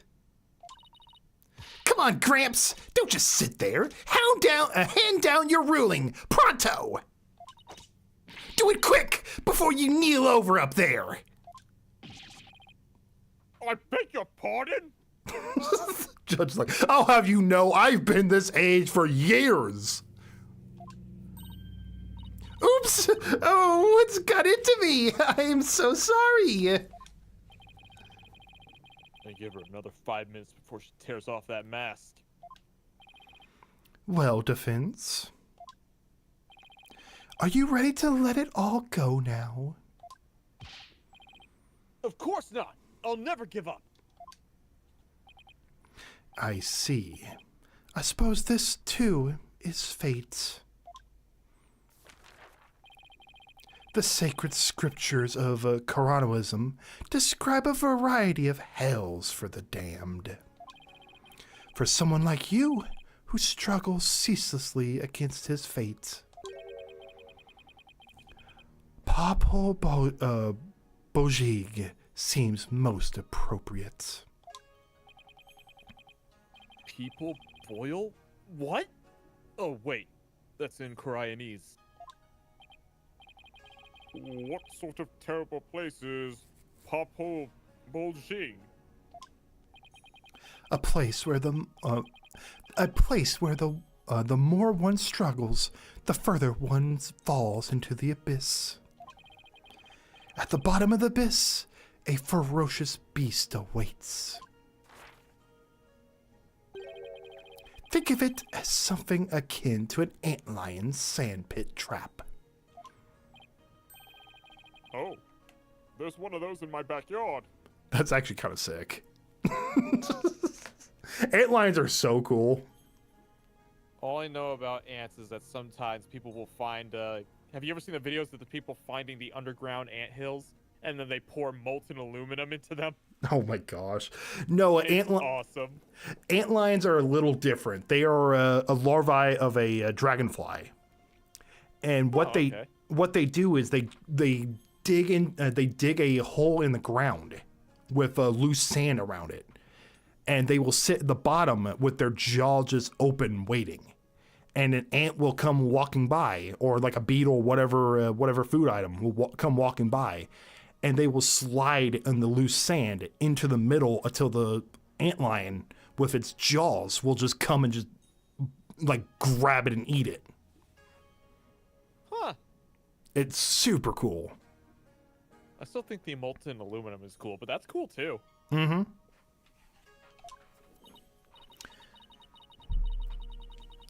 Wow, Coroninism hell is closer to home than I thought. Now then. It would appear that the witness's testimony supporting the prosecution's claims that the defendant is the only one who could have killed the victim on the stage. How are we supposed to get out of this jam? Hey, Apollo, if you can't find any contradictions, maybe it's time to use analytical psychology. You mean... I heard some discord in Bonnie's voice while she was testifying. See, Witch is picking up on the noise in her heart, too. That's right. Athena can hear things others can't with her super sensitive hearing. She can hear the emotions people suppress as a kind of noise or discord in their voices. All right, Athena, let's give it a try. You got it. Dropping another hot take. Another hot one. Hold it! Your Honor. I got another mixtape to drop.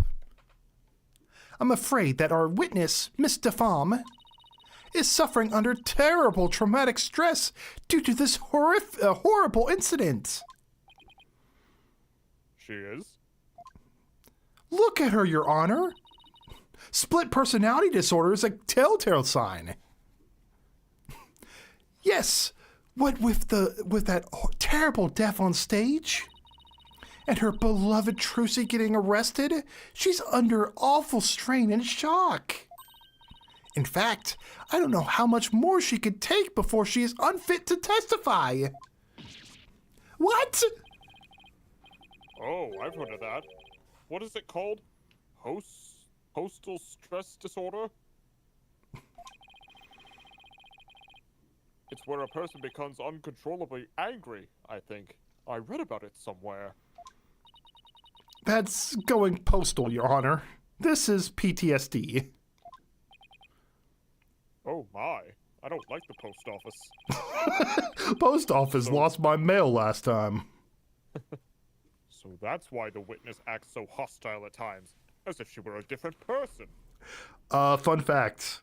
Did you know that if you commit like mail fraud, the United States Postal Service will send lawyers after you? Really? And they have a 96% conviction rate. You don't mess with the USPS. Oh, that reminds me. Okay. A few years ago, I saw this clip of a girl essentially posting online herself committing fraud against the post service, what she would do was she would write the address she was sending the mail to as the return address on the envelope, and then her regular address as the destination, to trick the mail people into sending the letter, quote unquote, back to where it came from. Oh. Yeah, she essentially posted herself committing a crime. So I think if there's anybody in the world who ended up facing those lawyers, it might have been her. Yeah, you don't mess with like mail fraud. They will find you. It's the funniest thing. Like, you know, like the United States Postal Service, they seem kind of like they're there, they do their service Monday through Saturday, they deliver the mail. But if shit hits the fan, they go from 0 to 100 quick. That is funny. Yes, and I think her condition is clouding her memory of the incident. Therefore, I suggest a short therapy session for the witness. I love the fact that she like punches her fist. It's time for a short therapy. Let me get my brass knuckles, Your Honor. Hey, Bonnie, you don't want to talk to human resources, do you? Bonnie's like, oh no. Huh? Therapy? You don't know the first thing about a magician's mental strength. I risked my life jumping through rings of fire and having my body sawn in half. Oopsie. Boy, I have to watch my temper, don't I?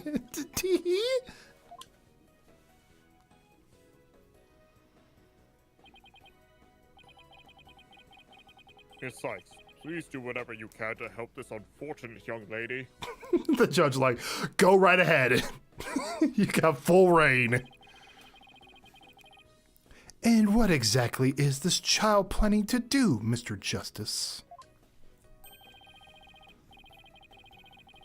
With her super sensitive hearing, Miss Sykes can hear a witness's true emotions. Simply from tone and inflection, she can tell exactly what a person is feeling. I can even pick out feelings that a witness is trying to suppress or hide. Widget projects her emotions I hear into the mood matrix, where I can analyze them.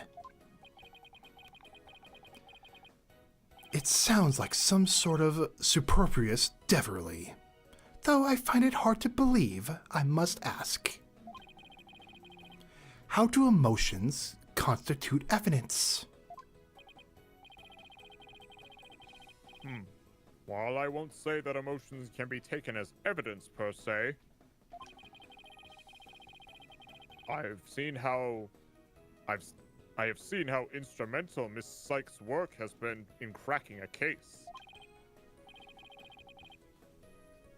Therefore, I wholly support giving it a try. I see. If you're in favor of it, Your Honor, then I have no objections. Even this mere monk can see that something disturbs the witness. I'll disturb you! Oh, thank you for the understanding, Prosecutor Shanamane. Apollo, you remember how to conduct a therapy session, right? You want me to lead the session? Of course! You're the lead on this case, after all. Fair enough, but do I need a refresher? I think we're good. No need.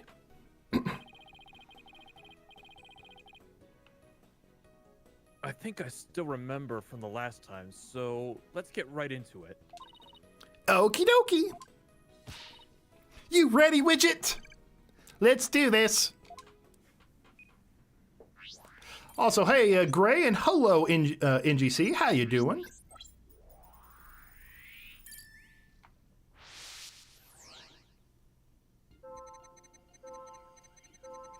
I guess Trucy is the one who killed Mr. Reyes. And she's sad. That makes sense.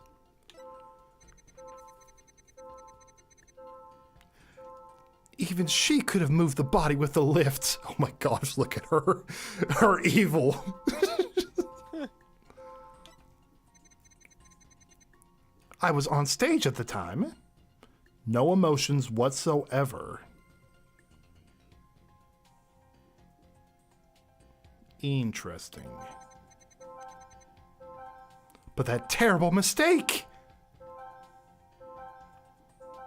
Why was she sad?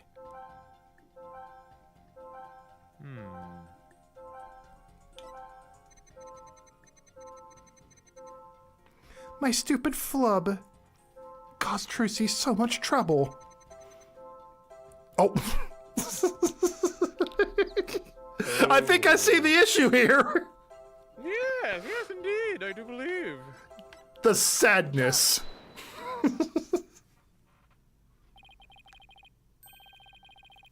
I have to say, Mr. Farm, you certainly are a strange one. Even though you said, I feel so bad about it, it seems you were feeling happy about it.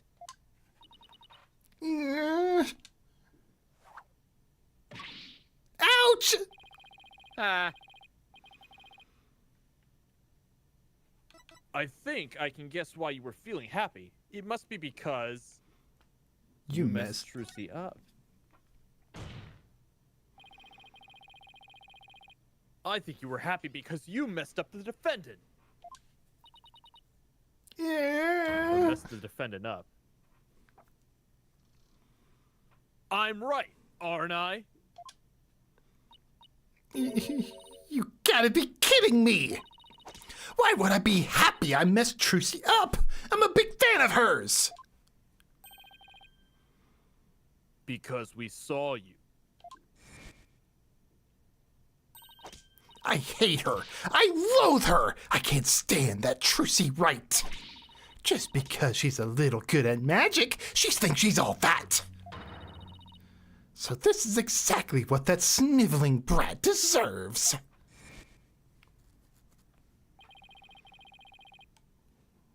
We saw how you said you hated Trucy. How you were glad she was in trouble, and even how it was what she deserved. Ouch! It looks like I hit the bunny on the head, so to speak.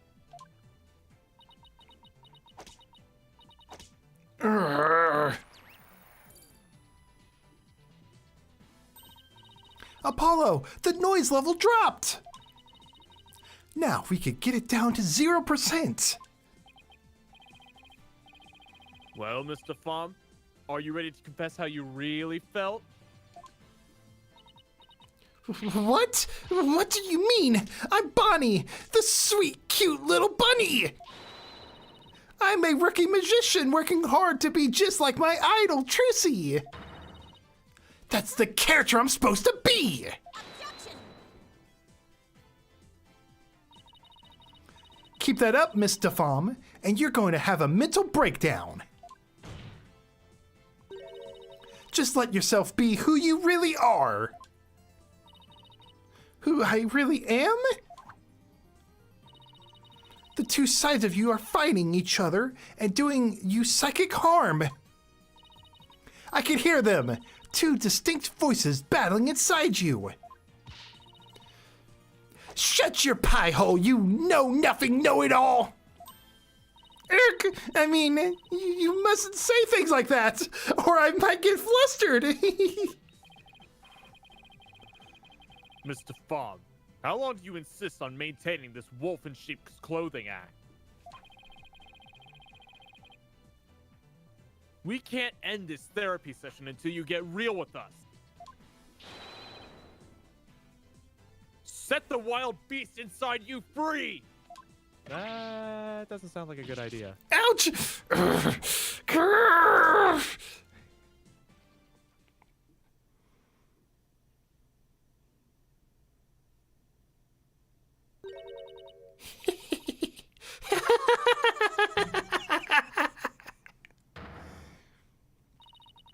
Don't make me laugh. You don't know a dang thing about me. You want to see who I really am? Fine, take a good look!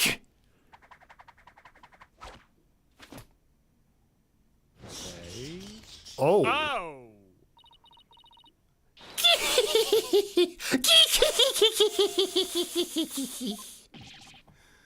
What in the world? Sheep's clothing? You've got it all wrong. It's a rabbit suit I've got on. And I'm not a wolf. I'm a blood-sucking vampire. A bat with fangs and wings. I love the little bats on her umbrella.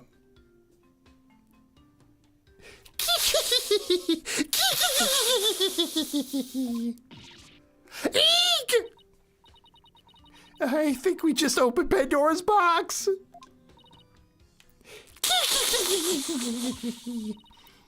I'm finally done with that goody two-shoes cottontail act. I feel free as a bat.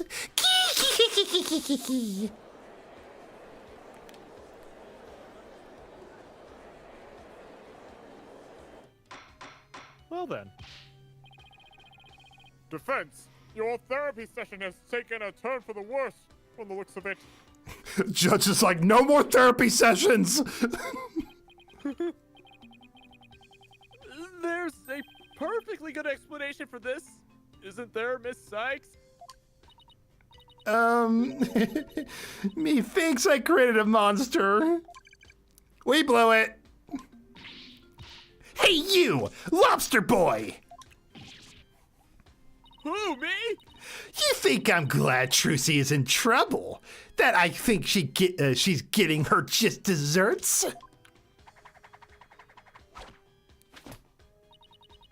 Well, guess what? You're right!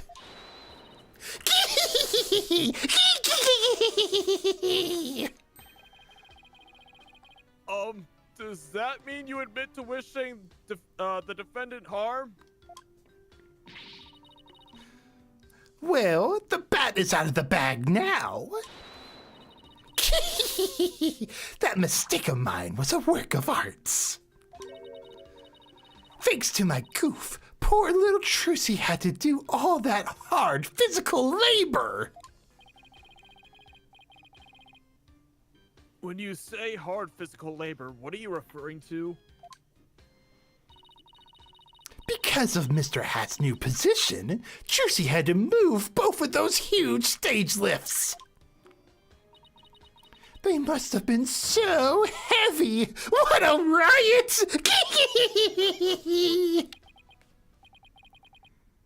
That's strange.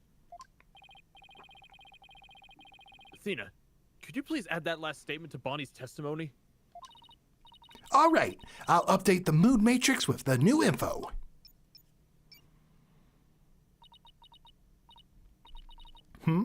Hey, Apollo. Now there's a new inconsistency in their testimony. Yeah, she finally slipped up. So what do I need to do now? I love how everyone in chat's saying that she's like everyone likes her more now when she's the Batgirl instead of Bunny Girl. Well, from this point onward, you just do what you do best. I have no hope for y'all. There's no helping us, dude. We're all a lost Yeah. cause. Yeah, I know. Find the contradictions in the testimony and present evidence to refute it. All right, I've got you now, Bonnie DeFom.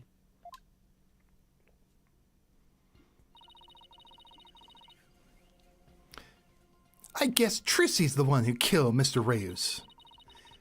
Even she could move the body with that lift. I was on stage at the time, but that terrible mistake. You know what? Serves her right. Thanks to that, she ended up having to move the stage lifts.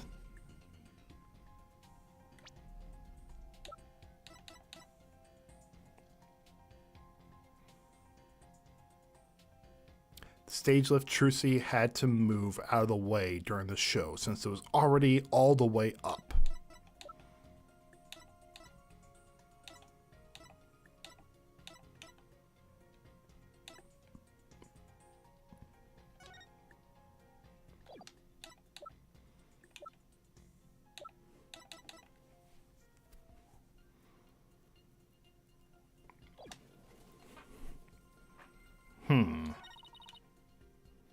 indeed.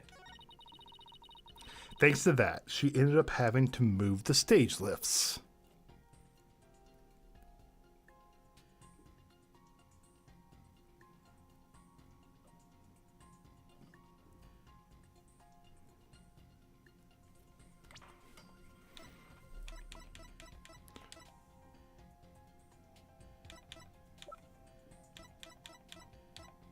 Stage lift Trucy had to move out of the way during the show since it was already all the way up.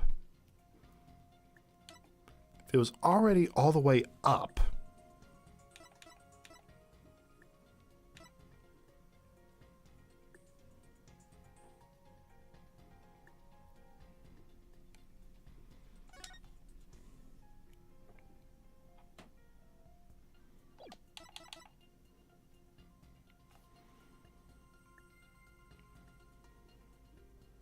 was already all the way up. So, thanks to that, she ended up having to move the stage lift. Are they trying to say that there's no way...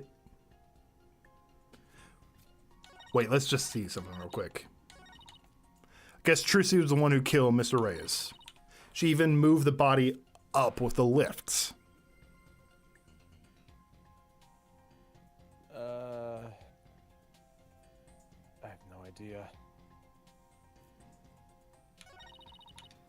I was on stage at the time, but that terrible mistake, you know what, serves her right. Thanks to that, she ended up having to move the stage lift.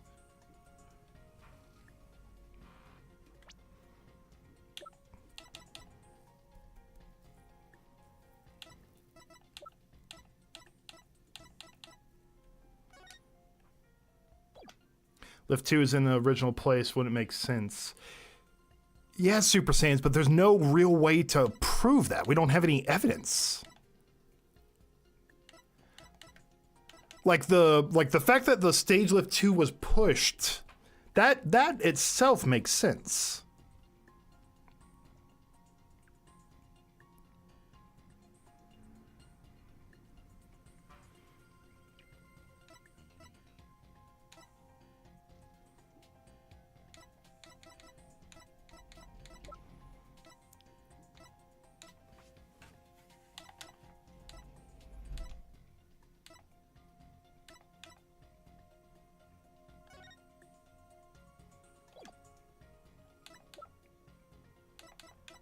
Maybe the stage diagram?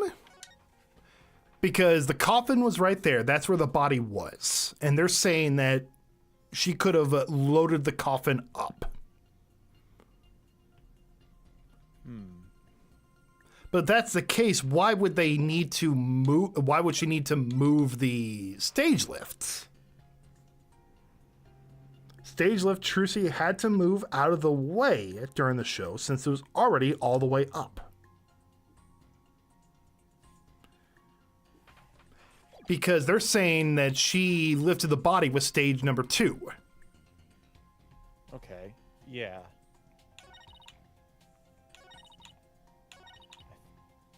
Seems to make sense. I don't really know what gets presented here. The stage lift? You want to When was just... the last time we saved? I mean, it's going to just spit us back right here, but with full health if we mess up. That's true. Okay, I guess. That's the only real thing I can think of. Objection! Mr. Fong, I believe your statement contradicts with this piece of evidence. Oh, really? And how does it do that? I mean, you can explain, right? Because if you mess up, I will suck. It would suck to be you, if you get my drift.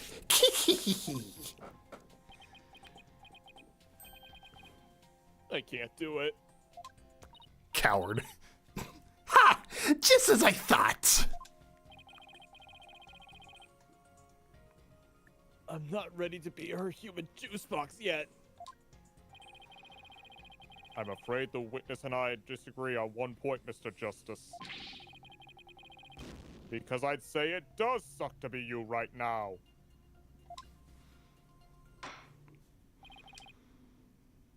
That's enough. I see no need to further prolong this trial.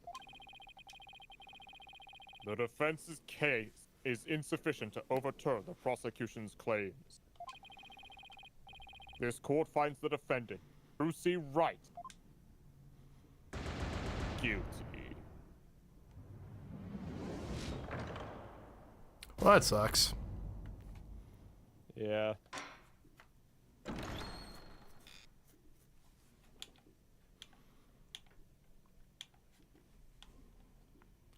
I know. I think I know what it's trying to say. I just don't know what it wants from us. Serves her right. Thanks to that, she ended up having to move the stage lift. Maybe the stage diagram? Maybe. Objection! No. It doesn't look like it.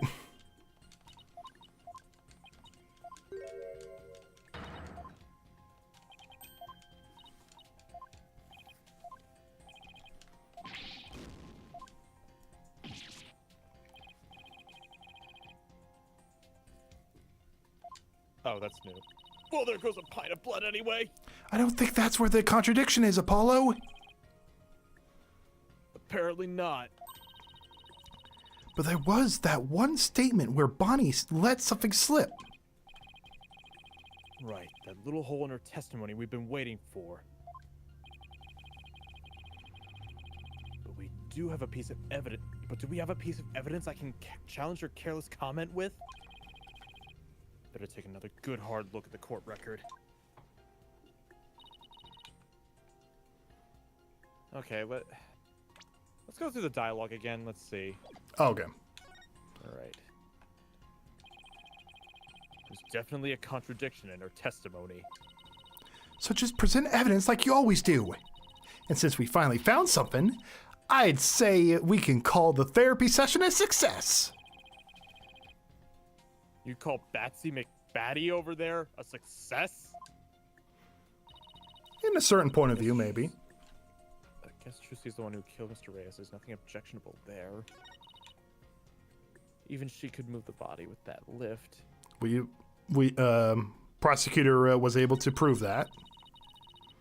I was on stage at the time, but that terrible mistake. You know what? Serves her right. Do we have anything in the court record that says I was a fan or something?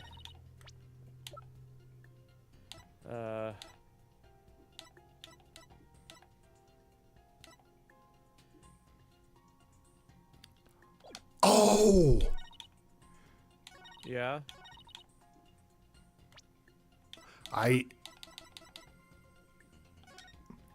Bonnie messed up Mr. Hatt's position for the escape trick, placing him opposite the script location on the right side. As a result, Trucy had to quickly move the lift under the stage. She never told anyone that she moved the stage lifts. I think that right there is our golden ticket. Oh, okay. I get it. Objection! How did she know? That doesn't make sense. We were thinking based off the information we had, but we forgot that no one else really had that information other than Trucy. Right. What? So you think I'm crazy now? I mean, I'd say you're quite batty.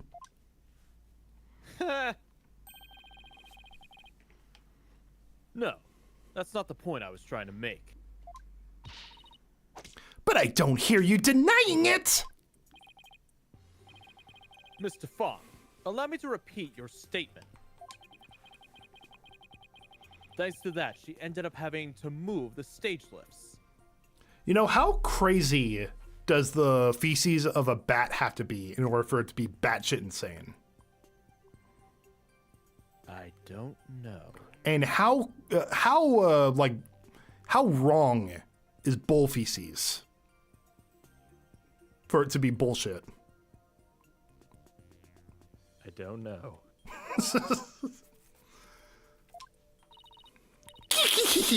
That's right! And I still say that.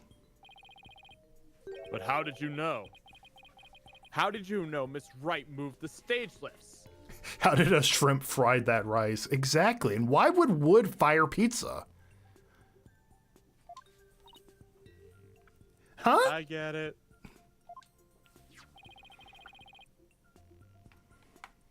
According to her own statement, she didn't tell anyone that she had done so. But what? So how could you possibly have known what she had done? Unless you saw her.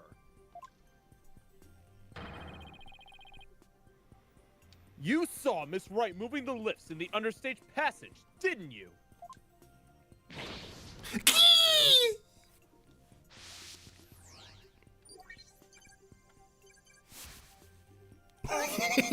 Oh my gosh, it's a little shit. Look at she's like hee hee hee hee hee.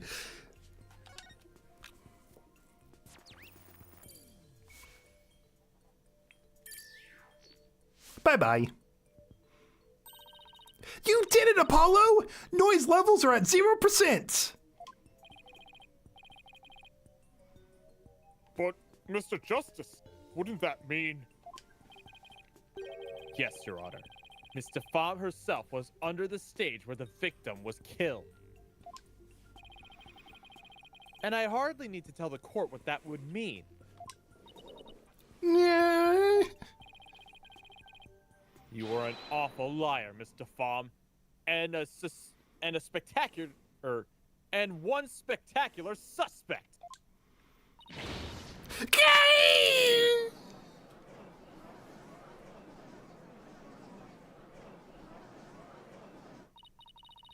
Why, you shiny red lobster boy! You're saying I killed Mr. Ruse? I'm saying that it's a possibility. What's more, I say you had a solid motive to frame my client for the murder as well. Objection. My apologies for raining on the defense's merry reveille.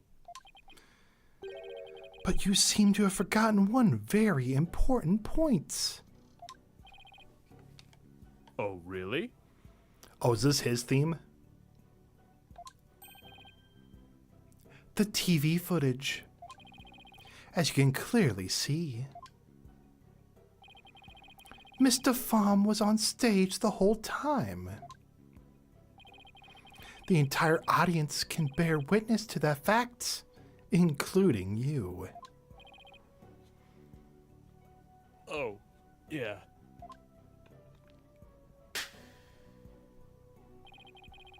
You had just taken a long and senseless journey, only to return to the starting line. The witness could not have been in the understage passage, which means the only one left who could have killed the victim is the accused. Ah! Guess the party's over. But Miss DeFam knew something she couldn't have known unless she was under the stage. How do you explain that, Prosecutor Shadmati? It's quite simple. The accused must have told Miss DeFam about it, and then forgot. Oh, are you back? Huh? Yeah, I'm here. Oh, okay. You just disconnected on my end. Oh. How odd. Let me just check if the stream's still up. Yeah, it's still up. Okay, just double checking.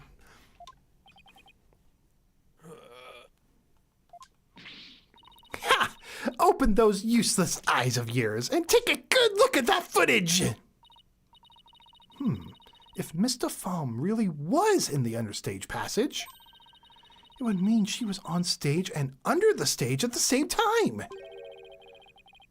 You mean she was in two places at once? That does seem to be the only explanation that makes sense. It may be an explanation, but I'm not so sure about the makes sense part. Then we'll just have to make it make sense. What would make sense is if she had a accomplice. Perhaps one phony Stark? Your Honor, the witness was both on stage and under the stage at the same time. That is the defense's assertion.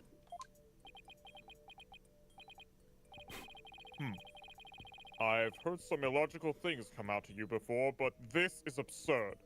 The judge just looks to the top right corner, like, huh? The badges aren't glowing. I guess this isn't a penalty time. Okay, where are you going with this, Apollo? I'm sure you'll change your tune once you've heard my reasoning, Your Honor. My gut tells me you're bluffing, but I'll bite. Very well, Mr. Justice. How do you explain the witness was in two places at once? The Bonnie on stage was fake. Huh.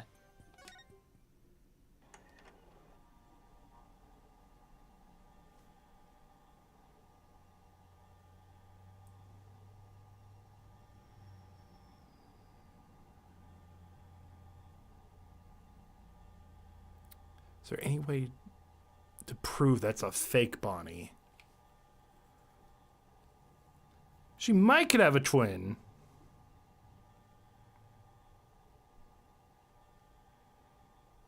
Wait, the orange hat. Did she always have an orange hat? Oh, she did. Yeah, I think so. Yeah, she always did. She teleported. That's probably not in. That's not a thing. There were two Bonnies, or the Bonnie on stage was fake. It could be possible there's two Bonnies. But there's no evidence pointing to that. The Bonnie on stage was fake is probably the only good reason we have. The Bonnie de Farm on stage was fake. That one makes a little bit more sense as well, because the fact that is, like, she wants to set up her alibi. That's what phony Stark was doing as well. Fake? Really? Such an assertion is not something one would expect to hear from a genuine lawyer. Oh, maybe you are the fake, and your attorney's badge is made out of cardboard. Phoenix is like, it could be. I mean, it fooled you once. Phoenix, what are you doing here? I thought you were in another country. I teleported to roast the judge. I gotta go back. No, I'm the real thing, I swear. And why cardboard specifically? Let's just say I had an infuriating experience once thanks to one. Oh, the fake Mr. Right. Yeah, Cardboard. Oh my gosh, the tiger. I did not expect a reference for that. Holy crap. In any case, your fake Bonnie theory doesn't sound very convincing. It's not a bad idea in theory, but I think the one on stage was the real Bonnie. You could just tell. The one on stage wasn't fake. Does that mean the one on stage was real too? You gotta be kidding me. Is this actually where it's going? Are they actually doing the twins again? Or are they saying that she teleported? Very well, Mr. Justice. How do you explain the witness was in two places at once? She can't teleport because there was nowhere on there. There were two Bonnies. Why not? There were two Bonnies, Your Honor. If that were the case, it would all make sense, wouldn't it? There were. Two of them? I suspect you have a few screws loose, but now I could see some are missing altogether. Is there a kit in this courtroom, Your Honor? I suppose 3 screws to the head should righten this putrid brain. Hold it! Very well. Bailiff, could you... No, wait, please listen to my argument.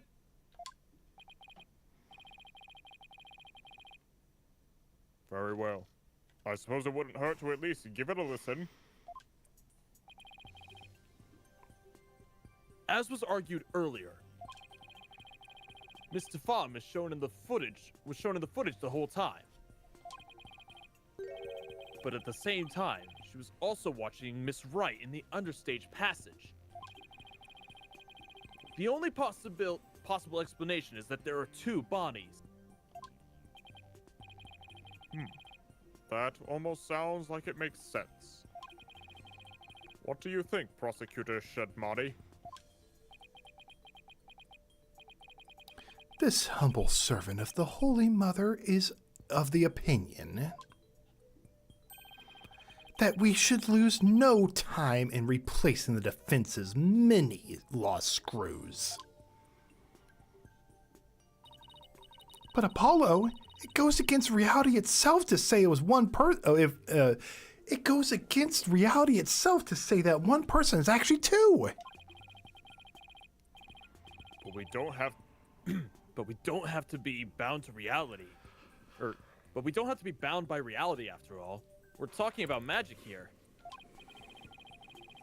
So if Bonnie DeFamme is in the footage, so if the Bonnie DeFamme in the footage is the real Bonnie, then the Bonnie here on the witness stand, then the Bonnie on the witness stand, the one who must have been understage. This Bonnie DeFamme is our second Bonnie. She is? Say we call the one in front of us Bonnie number 2. Why don't we just call her Bat Bonnie? Or Batgirl? Batty. Bonnie and Batty. Bonnie and Batty. But I believe I have just a piece of evidence to prove that a Miss Bonnie number 2 exists. Oh my god, do we? I hate when they do this. Oh my gosh, we do. Oh, wow. Prince on the top panel, unknown. Ha! Prince in the coffin lid were Bonnie DeFamme. Oh my. Oh?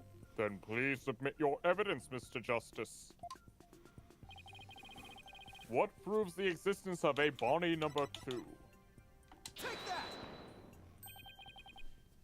What's this? Fingerprints, Your Honor. During our investigation, we found a set of unknown prints on the coffin on the stage. Hey, Max, how you doing? The prints were most likely left during the course of the show.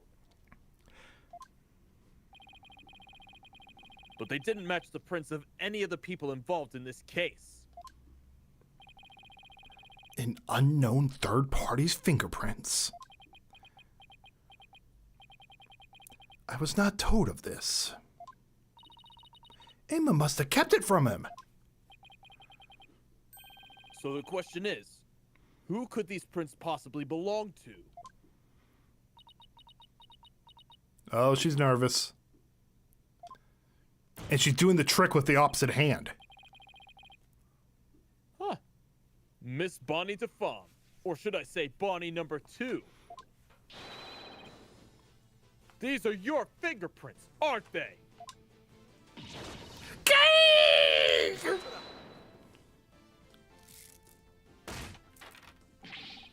Enough of this foolishness. One person could not possibly be 2. Those fingerprints could have been left, not only during the show, but at any time. Objection! It's not like you to lose your cool like that, Prosecutor Shadmati.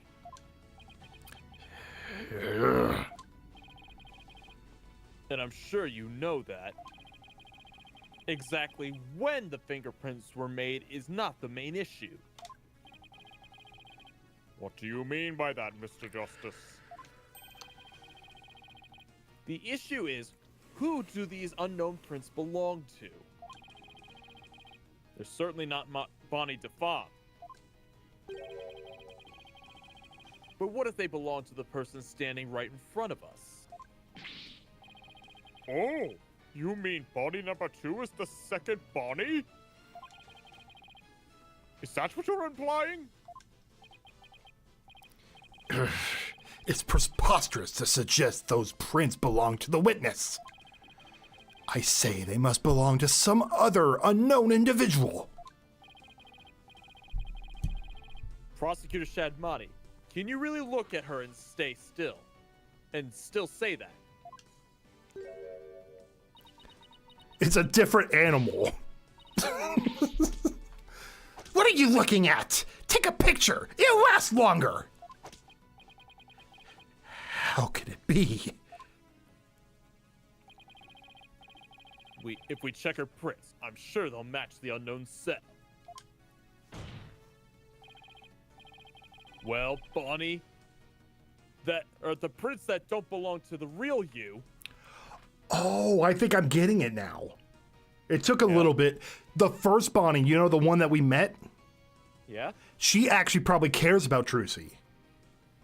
And this baddie, she's a vampire bat. She wants to suck everyone around her dry. Oh. That's why she was bouncing back and forth between the personalities. She doesn't have these, like, it's not like a personality type thing. She's trying to mimic her sister. Ah, okay. Belong to you, don't they, Bonnie number 2?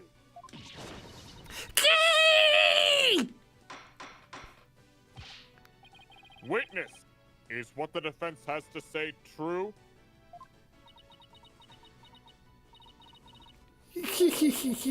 Fine, I'll admit it. The fingerprints are mine. Then does that mean you aren't Bonnie DeFom? What? Ridiculous.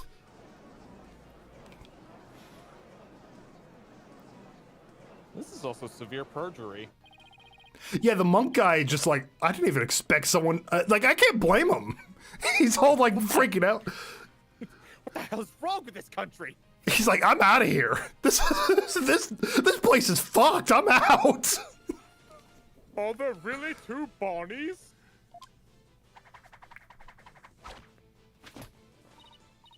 Nope, there's only one Bonnie. That's because I'm Betty. Betty DeFom. What? Ladies and gentlemen of the court, it's time for the wondrous magic show. Gasp in amazement at the lagomorphing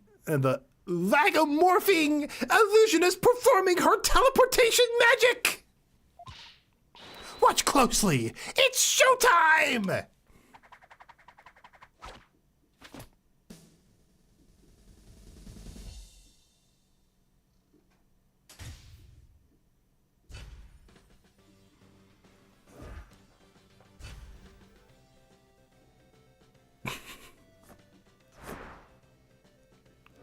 Athena was having a blast.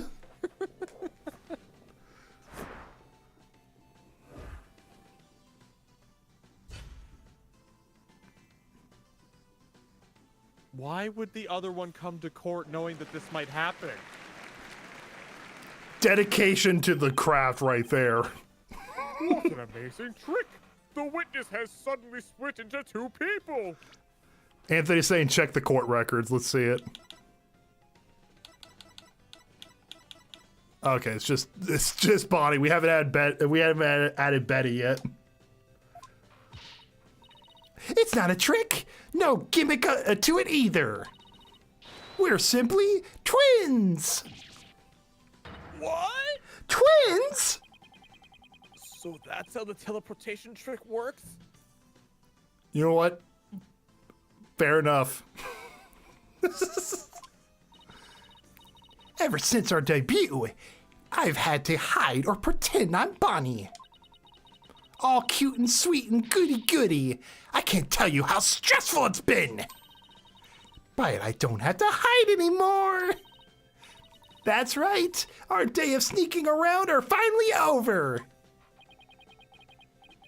Their cover is blown, but they actually seem pretty happy about it. So which one of you is the nice Bonnie DeFalma that we met in the dressing room? That would be me. And the sharp-tongued Bonnie we saw with the ratings, Raja, under stage was... Hey, who you calling sharp-tongued? It's all starting to make sense now. I bet now the other Bonnie's in the court record.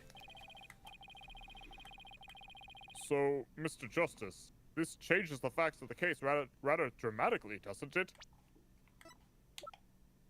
Yes, it does.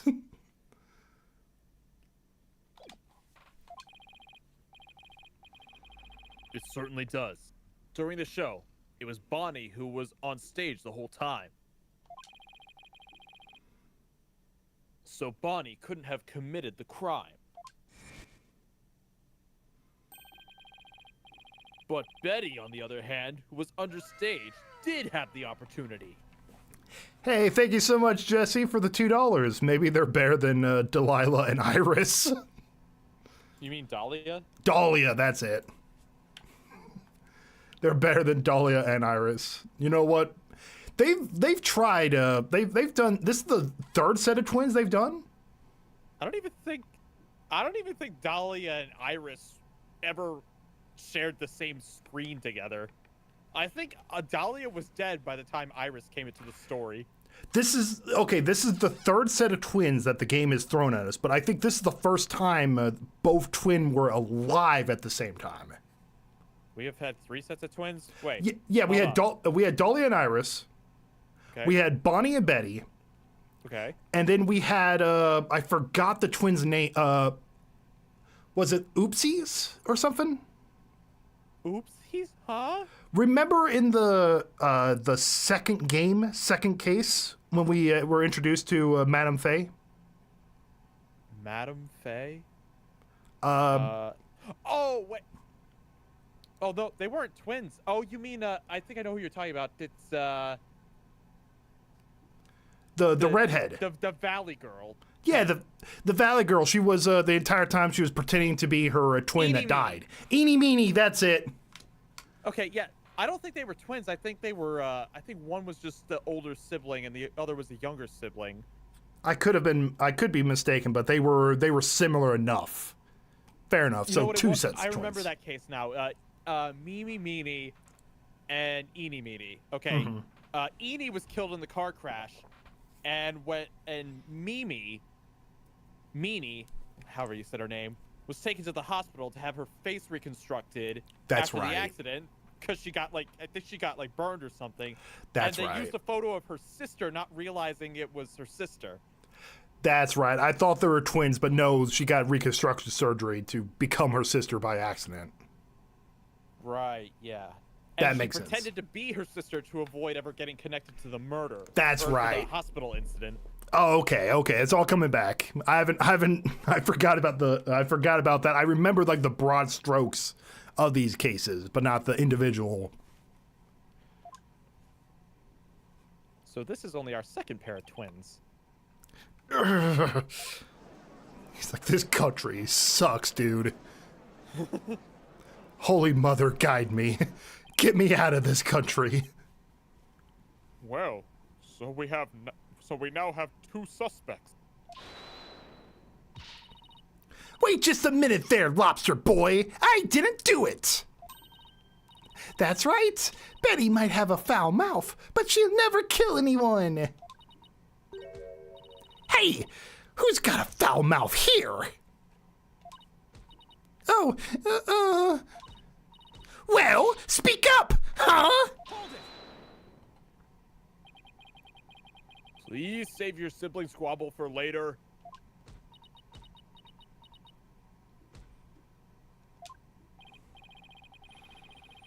Betty, you must understand. You must have been in the understage passage during the show. Otherwise, you wouldn't have known about the stage lifts being moved. So what exactly were you doing down there? Fine, I'll testify. Anything to get you off my back. Prosecutor Shadmati, Betty DeFarm is ready to testify. What do you say? Betty, you lied to this humble servant of the Holy Mother. Hey, what else could I do? I could blow our cover and ruin our magic act. Besides, am I going to go to your twilight hell or whatever for being a liar? You will indeed. However, it won't be after your death. Rather, I shall give you a taste of your punishment on this mortal coil in interrogation hell. Eek! Now then, Betty DeFarm, please explain to this court. What exactly were you doing under the stage? I'm gonna use the bathroom really fast. All righty. Go ahead and get through their testimony. I'll just catch up when I get back. Okay, cool. What happened understage? It's true. I had business in the understage passage because of an upcoming trick.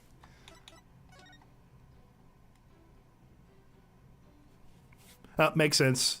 Bonnie's teleportation trick and Trucy's escape trick. Okay, fair enough. That makes sense. It was the fire trick, right? The one Mr. Ruse was supposed to do. That's right. It's a very dangerous trick, so I had to make sure we were prepared for it. It was in the script, and I really wanted to see it, but I couldn't because of the accidents. Shut up! You're gonna give it away! Anyway, I was real busy. Yeah, way too busy to have a chance to kill Mr. Ruse.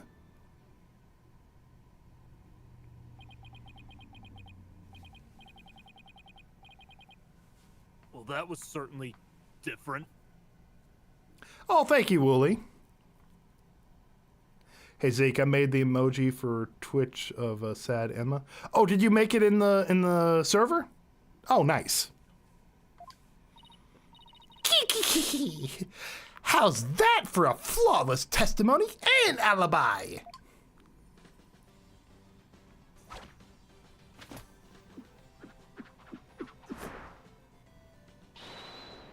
Our magic is real. It's not a trick or a gimmick. Oh my gosh, poor Bonnie. Do you see her hands? Oh dear. Poor Bonnie. Oh my, she's floating.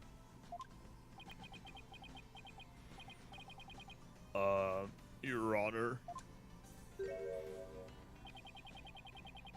You can see she's being held up from below. You're supposed to pretend you didn't see that. It's a little something called etiquette. But I can't help it. Whenever I see a contradiction or inconsistency, I just have to point it out. Now then, the defense may begin its cross-examination. And you were saying you think you saw something? I think I saw a few things. I don't know how we can proceed with it, but let's see here. It's true, I had business understage because of upcoming trick. It's a fire trick. This is the thing I wanted to figure out.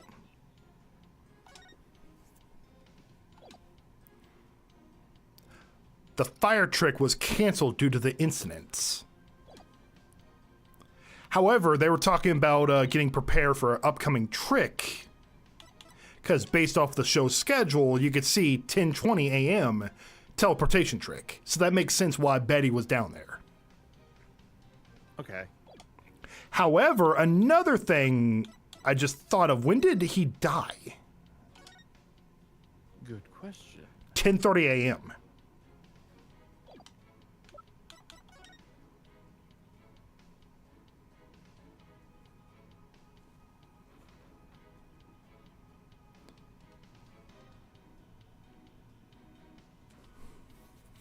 Okay, so that's why Betty was down there, because they just finished up their teleportation trick. But we're getting conflicting stuff. This will be dangerous. Make sure the fire bucket is ready. But the fire trick was canceled due to the incidents. Was supposed to do. That's right. It's a very dangerous trick, so I had to make sure we were prepared for it. However, there's dust in the fire bucket. Uh-huh. There's contradictions everywhere. Wow. It was in the script, and I really wanted to see it, but I couldn't because of the accident, which also confirms with the scripts.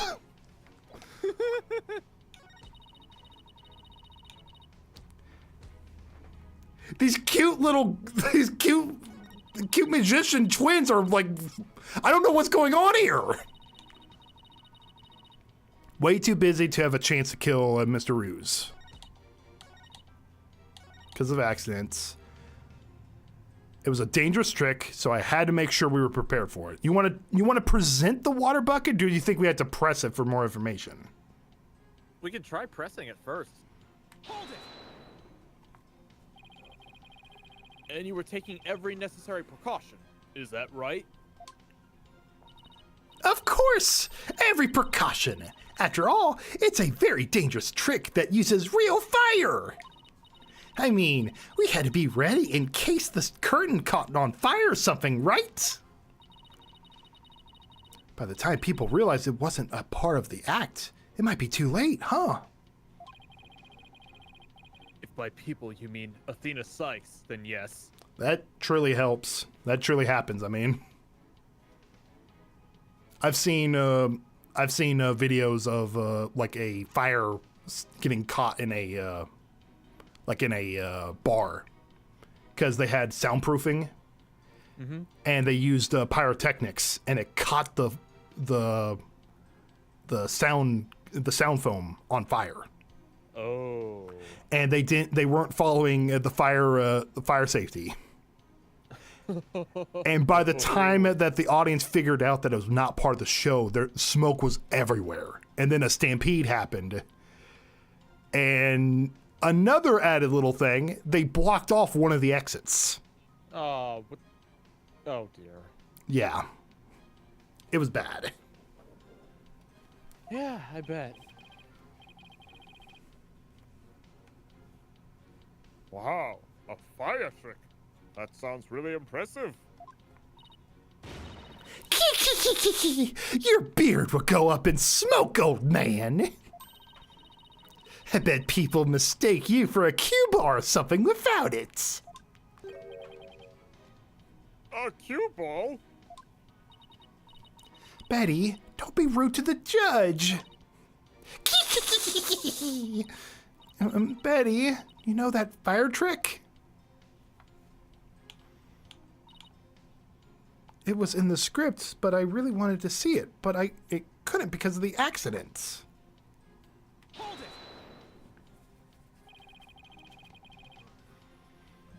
I see the fire trick was a part of the script.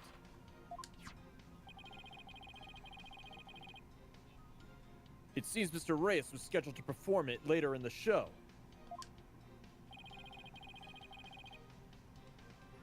Did you not get to see him practice it beforehand? No, during rehearsal, he said he didn't feel well, so he couldn't breathe any fire for me. Wait, let me get this straight. He couldn't breathe fire because he wasn't feeling well?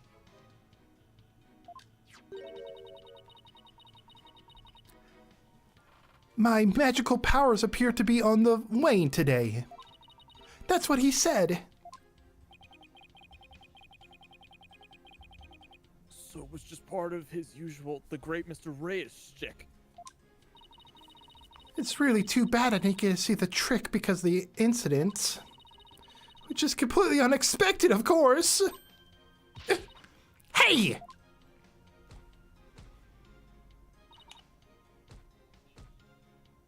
Hold it!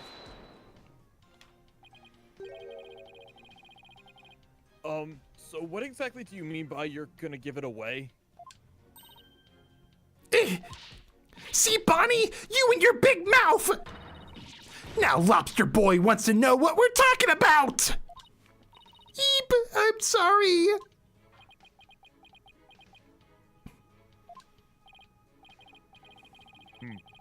Yes, well, if you were preparing for the next magic trick,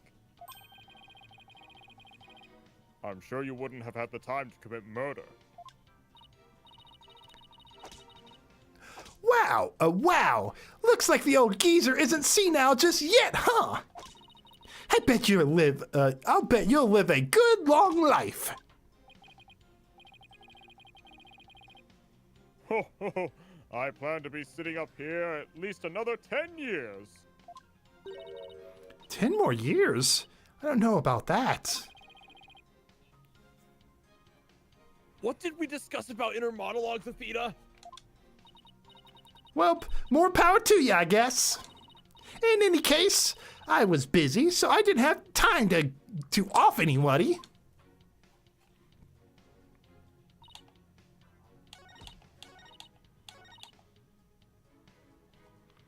I'm gonna present the water bucket here. Okay. Objection! I hate to break this to you, Betty, but there's a big flaw in your testimony. As big as the one in that floating trick you did earlier. Oh, harsh words. Well, let me tell you something, forehead boy. No one has ever figured out how we do our teleportation trick. No one except me, you mean? Well, we have even better tricks up our sleeves. Huh? We do? I told you to keep it zipped! Now, don't fight, you two. Mr. Justice, what's this about a flaw in their testimony?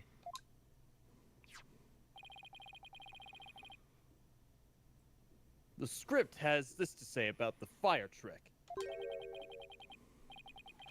This will be dangerous. Make sure the fire bucket is ready. However, we found the fire bucket lying empty backstage, except for a layer of dust. Ack! Ouch!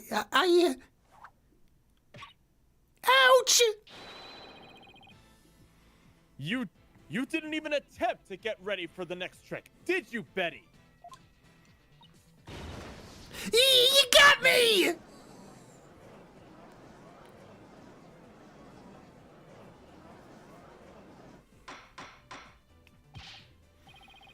Betty DeFalls, you will explain yourself.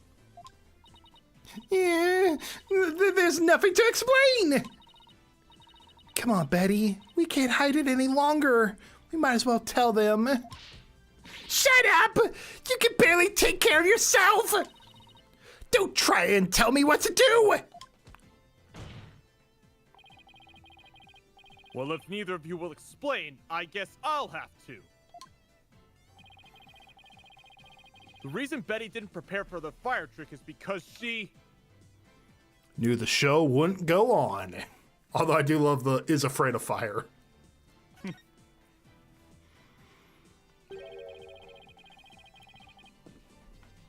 You didn't prepare for the fire trick because you knew, didn't you? You knew that the body would be found and that the show would be canceled. Ah!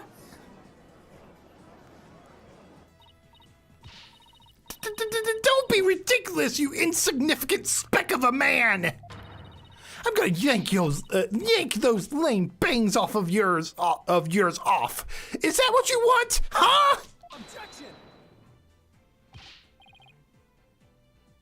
Whatever. They can grow back. Now stop stalling and just tell us the truth already. I can't reveal my secrets. I'm a magician. Objection! You have been chasing the shadow of an illusionary culprit, Defense. And having chanced upon a convenient target, you have let yourself get carried away. Exactly! Where's your proof, huh? And yet, I can see that the witness's taste for false words has also been proven. I advise you confine your deceitful trickery to your magic act, witness. Grr. Deceitful trickery? Objection! As your court-appointed therapist, I like to add something here, Betty. Athena's like, I'm part of the crew too. You finally let yourself be who you really are. But if you continue to hide behind lies, you'll just be imprisoning your heart all over again. Oof. But all these questions mean you're trying to put me in prison for real. So I'll be behind bars either way. Does that mean you're admitting your guilt? Of course not! I can't believe you people! Every one of you thinks I did something I didn't do! You! Lobster boy! Cue ball geezer! Headcase brat! Cerberus monk!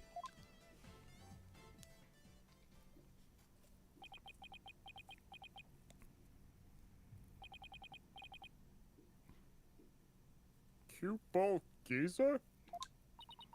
Headcase brats? Really?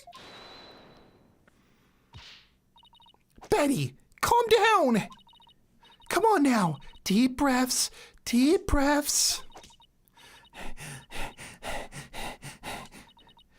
Look, I'm not the murderer, I tell you. Then how did you know the show would be called off before the fire trick? I told you. We can't reveal our secrets. We're under contract. Contract? What is she talking about?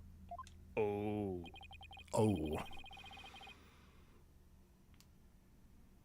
Be that as it may, you're obviously a suspect in this case. Objection!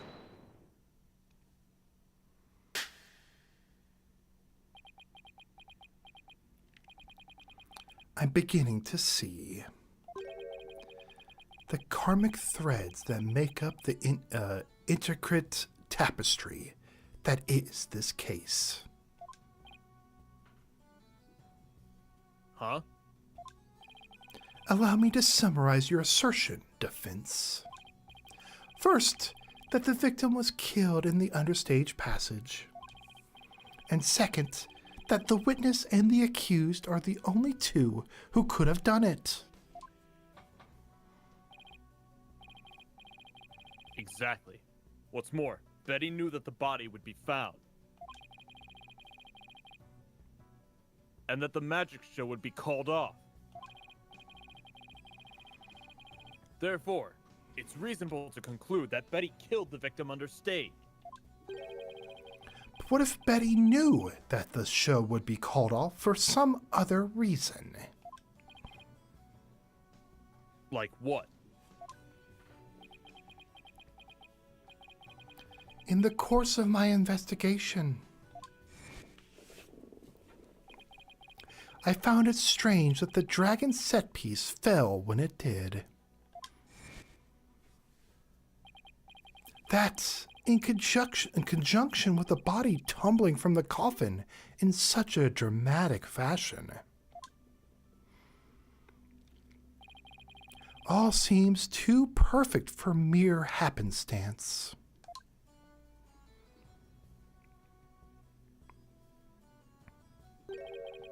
It was as though the entire chain of events had been planned out in advance. Key! Ouch! Planned out. After deciding to take this case, I scrupulously studied everything I could about the mass media in this country. I read the newspaper, old news reports. I even browsed tabloid magazines. How very industrious of you. I'm impressed. During this process, I learned about a strange practice favored by the TV world.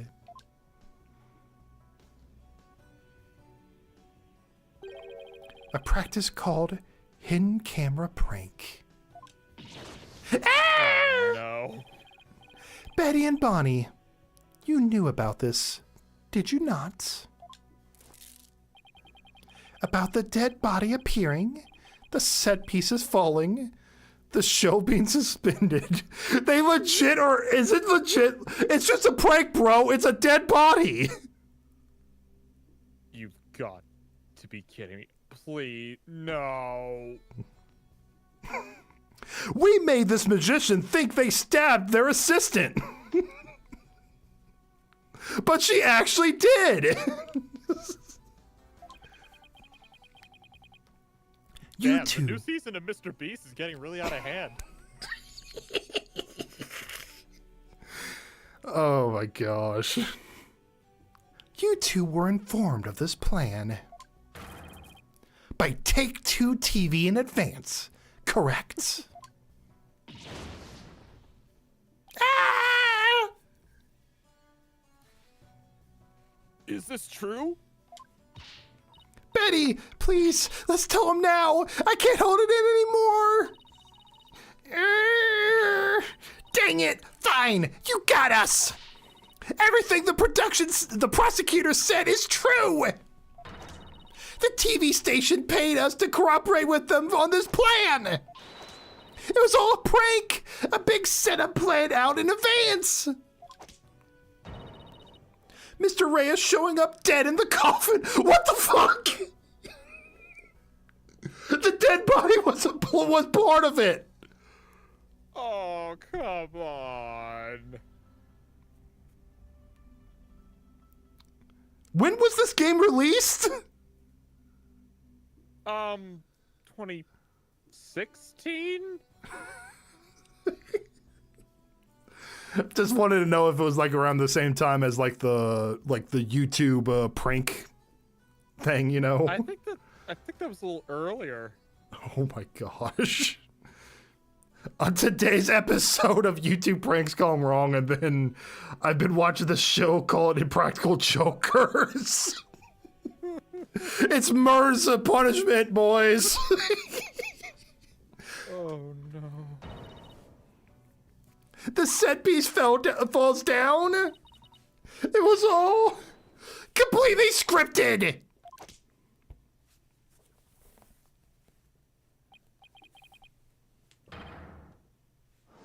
A prank?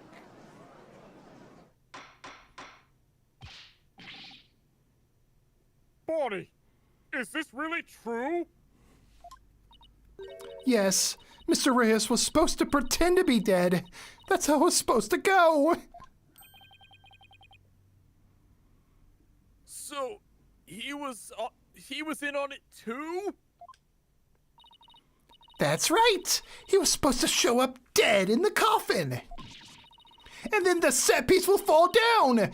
Trissy would be shocked and start to panic. That's how the prank script went. What? What the heck kind of prank is that? We gave you PTSD. But we never thought he actually wind up dead.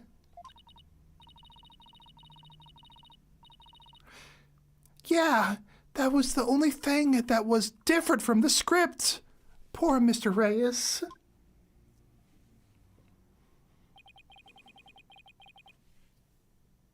I'm so completely lost right now.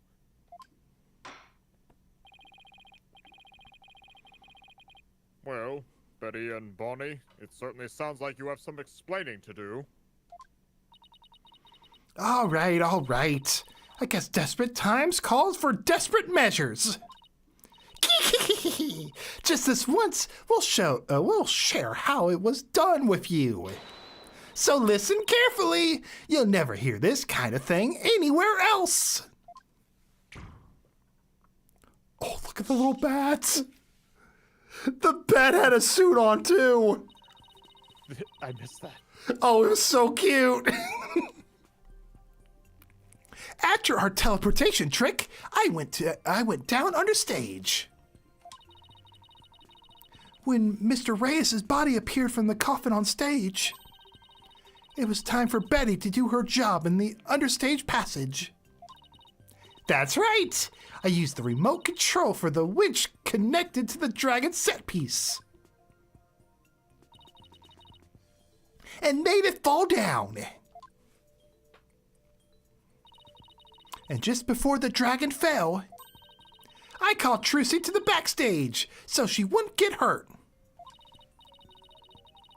After that, the plan was for Mr. Reyes to come back to life in front of the panicked Trucy. He was supposed to laugh and fly up and away. That's how it was scripted anyway. But for some reason, he really did turn up dead. So he kind of just stayed on the ground.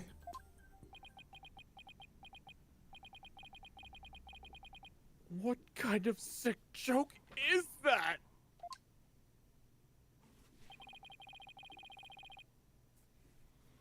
It sounds like a terribly mean-spirited prank to me.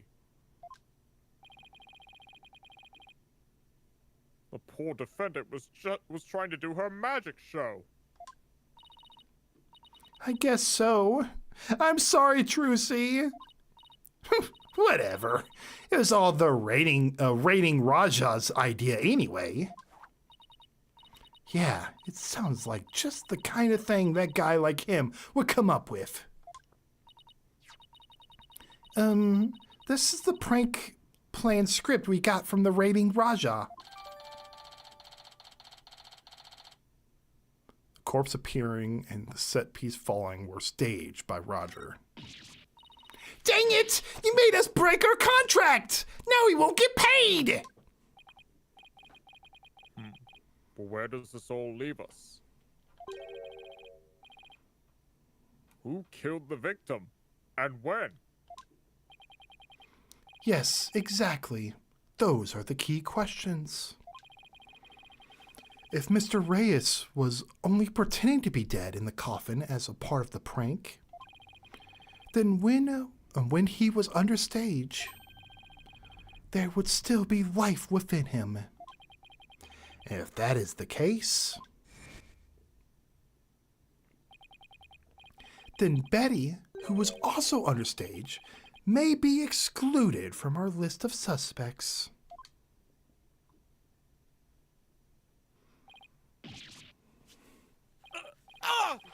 Witness, was the victim alive up until he entered the coffin? Oh, well, now that we spilled the beans, we might as well show you this video.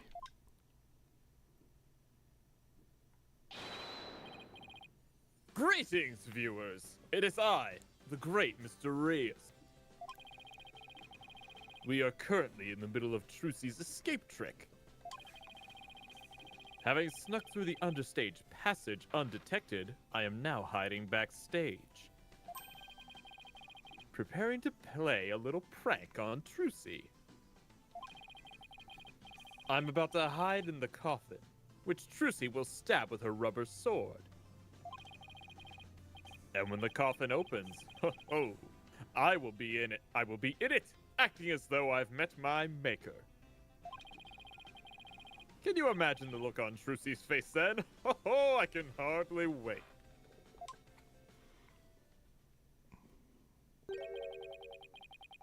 He's about to hide in the coffin?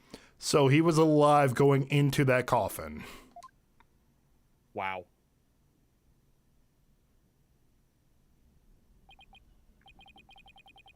It would seem the thread of karmic destiny. It seems the threads of karmic destiny have led us to the truth.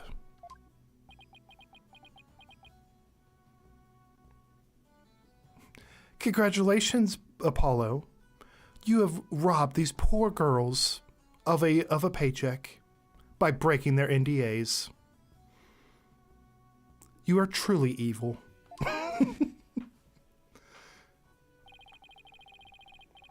The victim passed through the understage where Betty DeFam was and came up into the backstage area. We know this because Mr. Reyes appeared to be backstage when he shot the video we saw.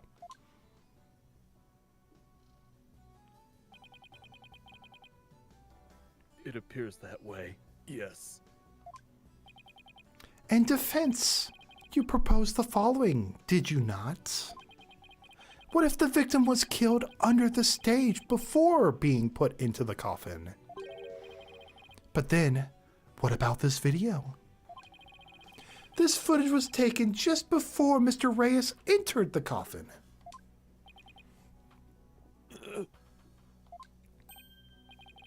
Oh, so does that mean...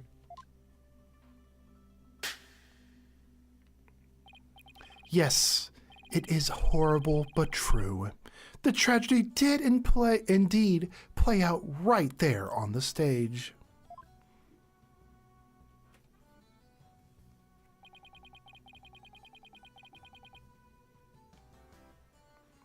Went into the coffin where Mr. Reyes was hiding.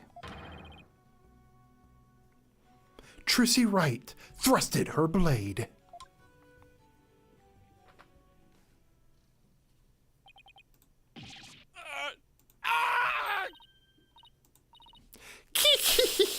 See? Told you so.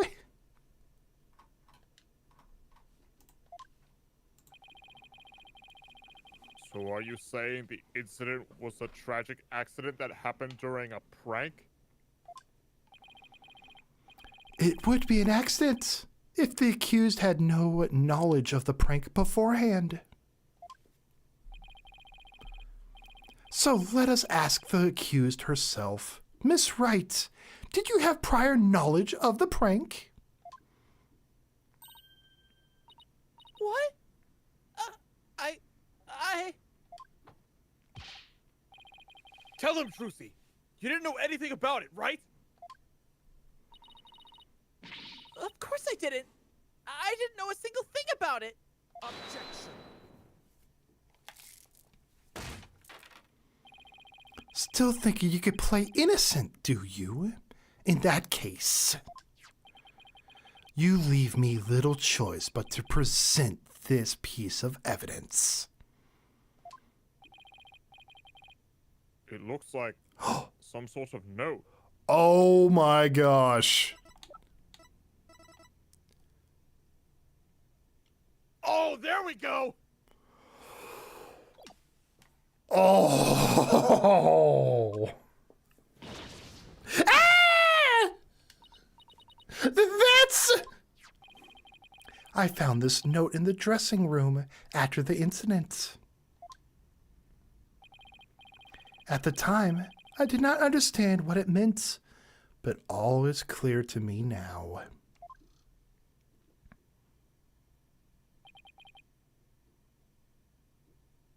What's this? Let's see. It says, get the video camera after Mr. Reyes comes tumbling out? It is a note signed by the accused, instructing Bonnie to collect Mr. Reyes' video camera from him, it seems.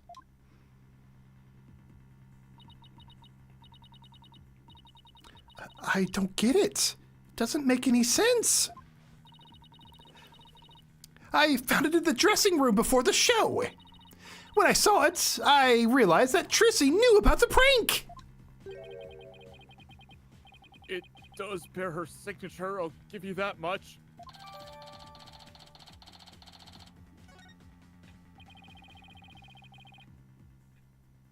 So the defendant had prior knowledge of the prank.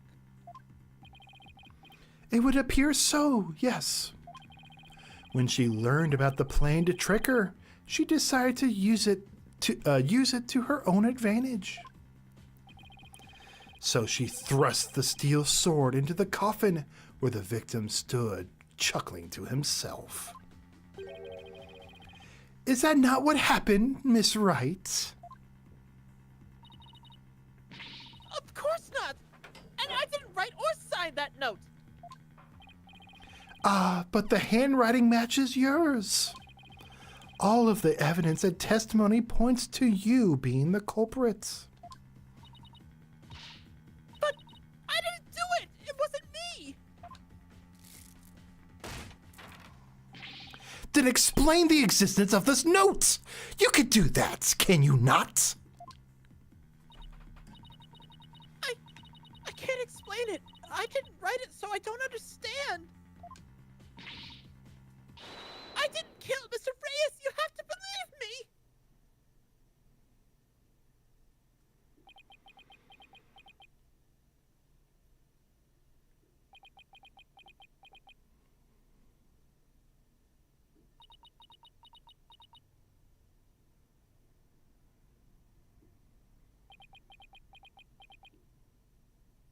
It's not looking good. Hey, Jordan. The silence is deafening. Could someone get him up to Jordan up to speed real quick with what's going on? There's been a lot of twists and turns here. Continue We're struggling. losing. We're losing. That's what's going on. We're losing badly, but we might have an ace up our sleeve. Continue struggle against the thread of your own karma if you wish, accused. Even as you are inextricably caught in the web of fate you spun for yourself.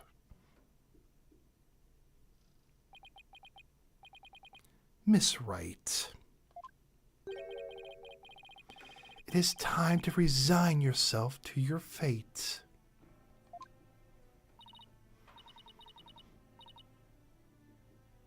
No, I didn't do it. That sweet-looking girl, a murderer? She took all of us in with a root. I told you! But I didn't do it. I really didn't. Why doesn't anybody believe me? Shut up, you killer! Shut up, you killer!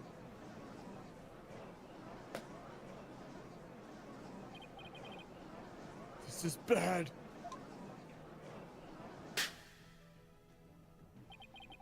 Your Honor, I suggest we put an end to this tragedy now. Give your official ruling, and let us offer the victim's soul the last rites it deserves. Very well. I suppose I have no other choice.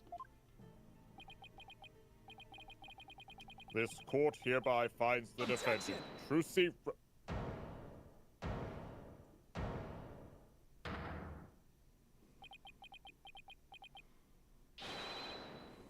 The defense has an objection!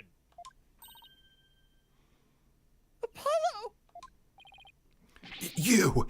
Even now, you would!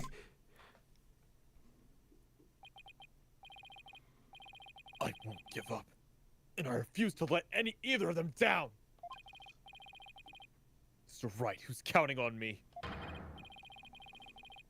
And Trucy, who put all of her faith in me.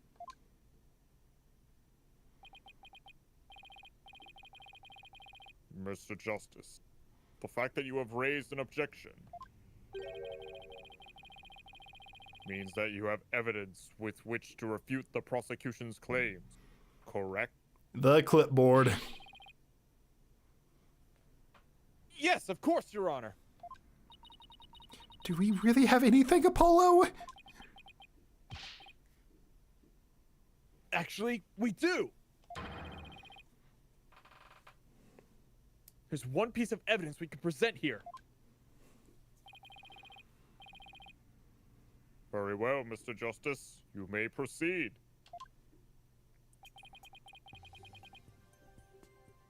As we saw in the show footage,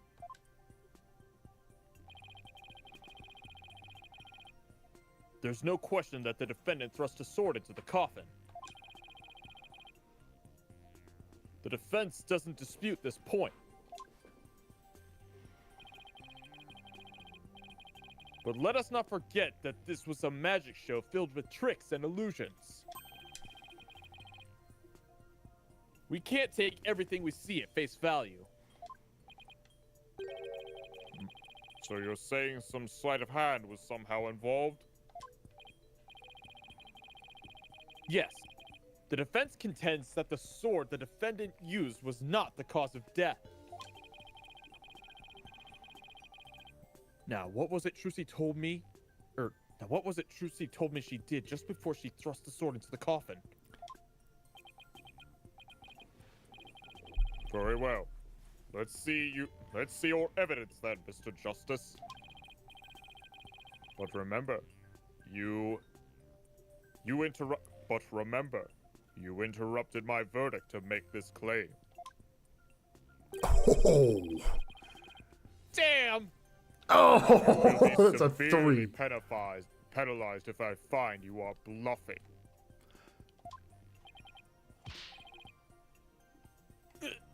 That's fine, Your Honor.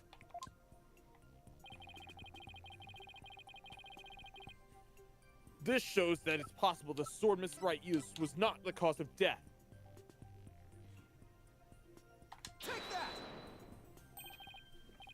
What's this? A sword for the show? That's right, Your Honor. This rubber sword was in the show. Excuse me. This rubber sword was in the sword stand under stage. During the trick, Miss Wright was supposed to swap the real sword for a rubber sword. And she told us on record that she remembers very clearly that she did. I see. So the sword the defendant thrust into the coffin was a rubber sword, was it? But then why was a steel sword found lying on the stage? Somebody must have put the steel sword there by swapping it with the rubber one.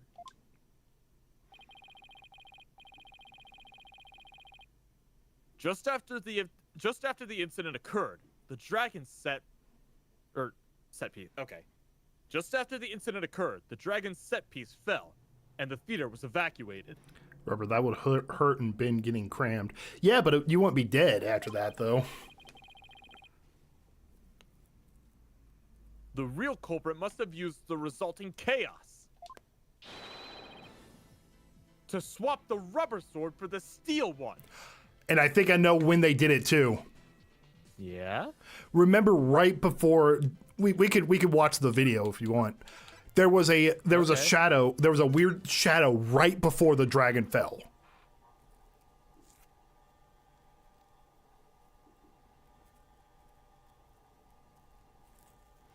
Going all stabby here.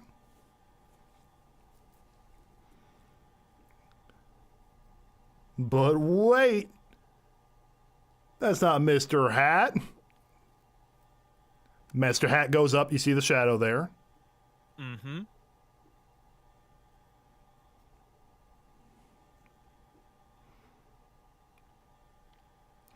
That's clearly the rubber sword, is what we're claiming here. And then right before the dragon falls, you could see the shadow fall.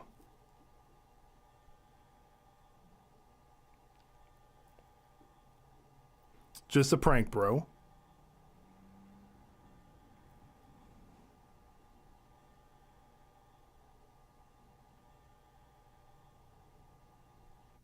Looks like a shadow was going up. I thought it was going down. It was going up instead. That it could have been like getting that person out of the stage.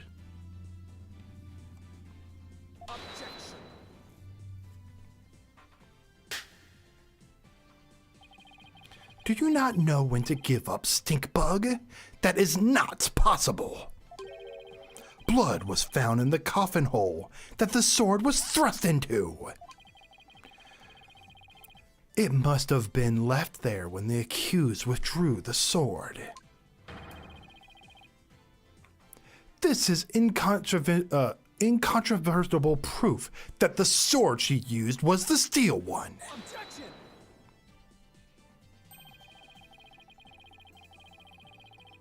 But that blood could be the result of someone tampering with the crime scene after the fact. Where was it? This one right here. They stabbed on the other side. That's why his palm prints are all funky. They turned the coffin around to make her look guilty. Because why would he be facing away from the stage, or away from the audience and towards the stage? Exactly.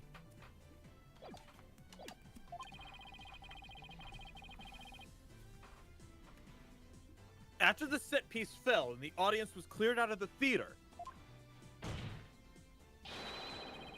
there was plenty of time for somebody to plant that blood there. Objection! If the sword the accused used was a rubber one, then when exactly do you propose the victim was killed? Given that Mr. Ruse was alive when he entered that coffin. Objection! Finding the answer to that question is precisely why we need to continue the trial.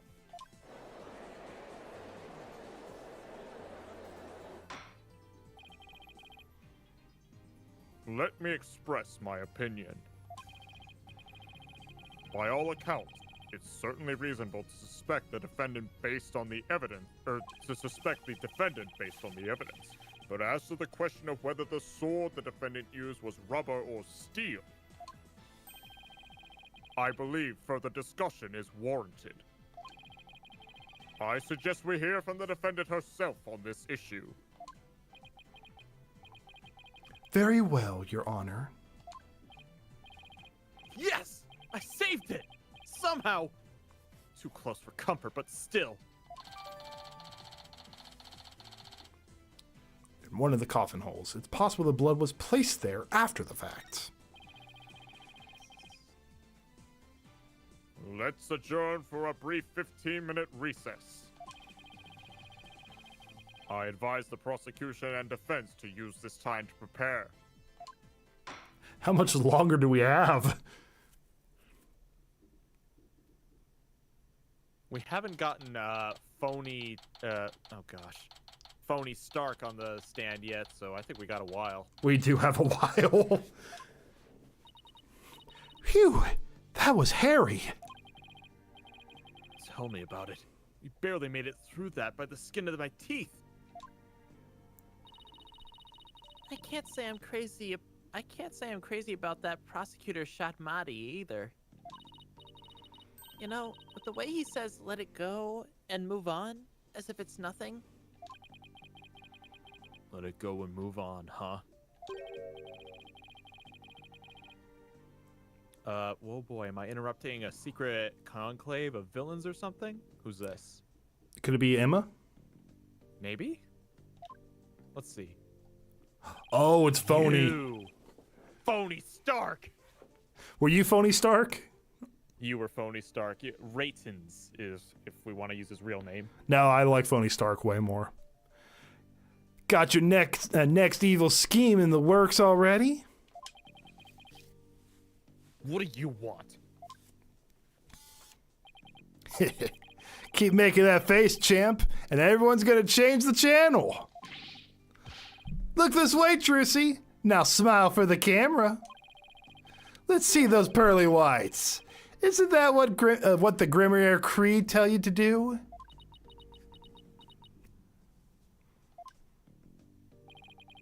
How does it feel, Trucy?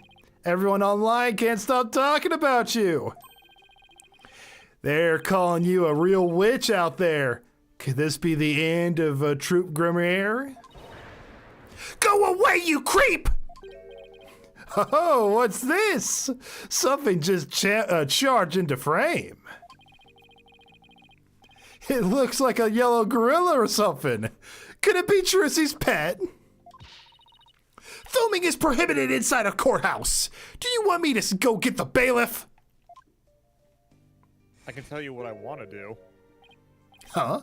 While he's Filming? still holding that. Oh, what's up? I was gonna say I can tell you what I'd want to do while he's still holding that video camera. Just take both fists, swing it right into the camera. The camera will knock right back into his eye. Oh. Yeah, pain. Huh? Filming? What are you talking about? I don't even have a camera on me. Huh? What happened to the camera? It just disappeared right before our very eyes. Because he knew what we were about to do. Smart, Phony. Very smart. I'll enjoy the rest of the Trucy show from the gallery. I'll put out a call for Trucy's fans to come and support her earlier, by the way. I put out a call for Trucy's fans to come and support her earlier, by the way. Bet I'll get some great footage out of them. This is gonna be good. Hang loose, baby.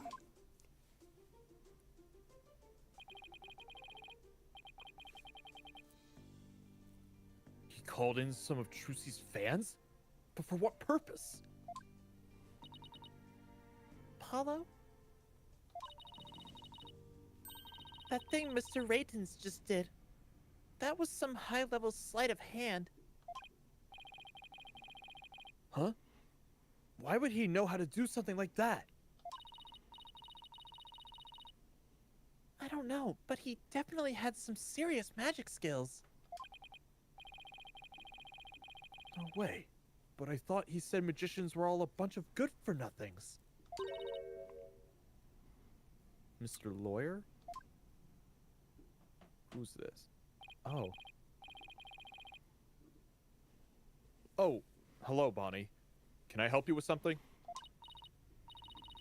Well, there's something that's been bothering me. Really? What is it? Well, you see...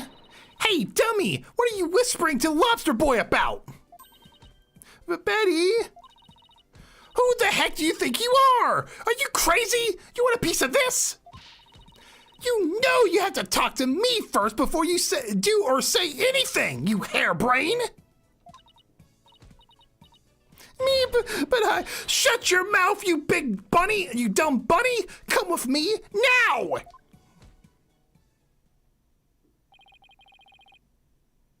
I wonder what was bothering her.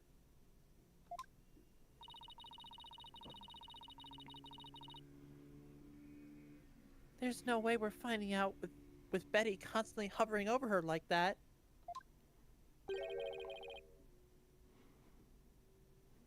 Court is about to reconvene! Will you be alright testifying? Yes, it's just... I wonder what Mr. Raytons has up his sleeve. I doubt he's bringing in actual fans. Yeah, probably not. I wonder what he has up his sleeve, too. He better not be trying to get under Trucy's skin right now, of all times.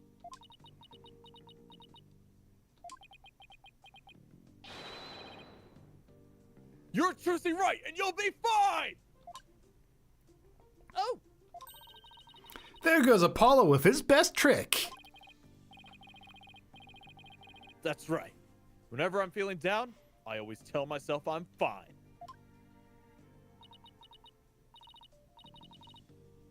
All right, I'll give it a try. I'm Trucy right, and I'm fine! Thanks, Polly. I think I can do this now. Atta girl. Good luck up there. Good luck up there on the stand. You'll do great. Thanks, I'll be fine. I can do this. All right, Justice. You can do this too. Time to focus on the rest of the trial.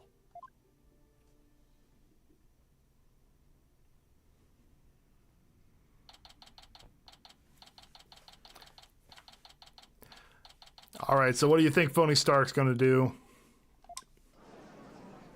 Something that's gonna make us very angry. Court is now back in session. Defendant, please step up to the witness stand. Trucy right, magician. Here comes the liar, the deceitful witch! Last member of that criminal troupe! Boo! We don't want to see you on any stage! Order! The gallery will be quiet, or I will have all of you thrown out on the spot. What's with all the hecklers? That's probably Phony Stark. I bet they're the fans Mr. Raiden's invited. What a grade A jerk. Well, he's not going to psych us out. Now then, Miss Wright.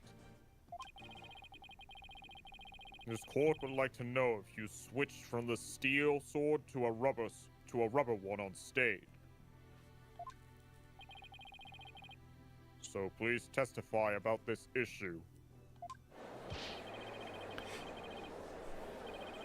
Hurry up and convict her already! Give her the Death penalty!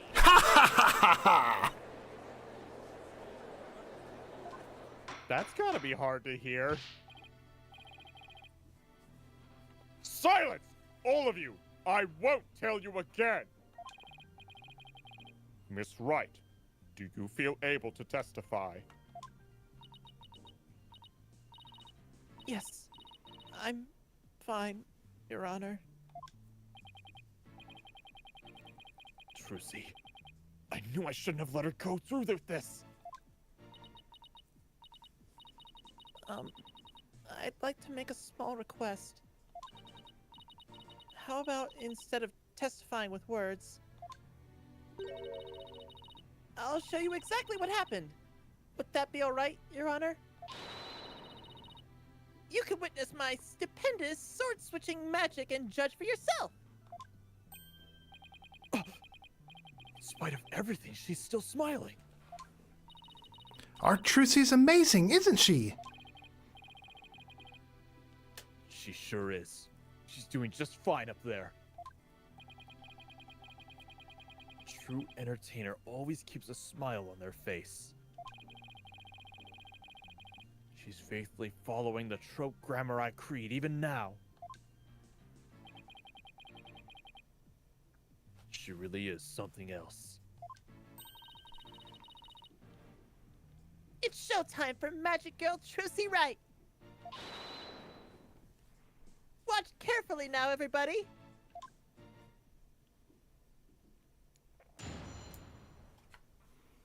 Oh, is this gonna be like that,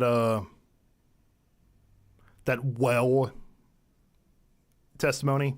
Remember that? Remember that from the first case? Well, testimony? Remember when it was like we took the viewpoint of the victim? No, I don't. It's been a while. It has been. Ladies and gentlemen, please focus your attention on this sword. Allow me to demonstrate just how sharp this blade truly is. Okay. See that? No tricks or gimmicks. A very sharp sword indeed. Now then, ladies and gentlemen, watch as I take this sword and... Presto Sordo! There, I've switched it. And now... Hup! As you can see, the blade is not steel, but rubber. Wow.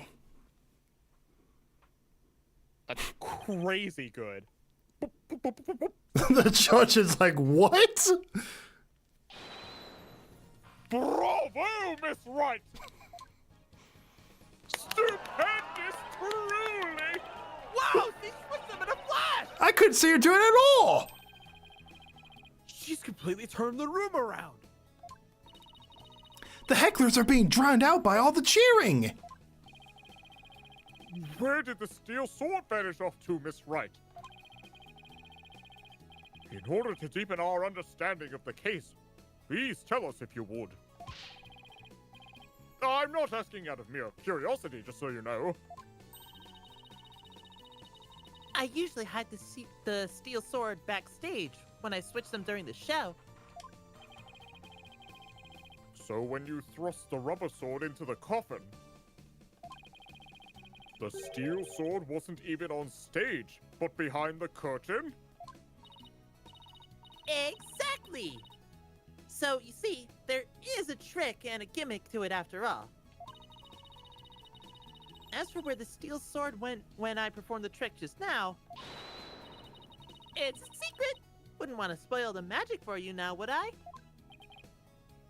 Ho ho ho! That's our Trucy. Yeah. Still. Miss Wright. That part where you spun around. That's an actual part of the sword switching trick you do for the show, right? Right. The other parts, like the apple, were just to help with my explanation here in court. That's funny. I think I found an inconsistency with her testimony.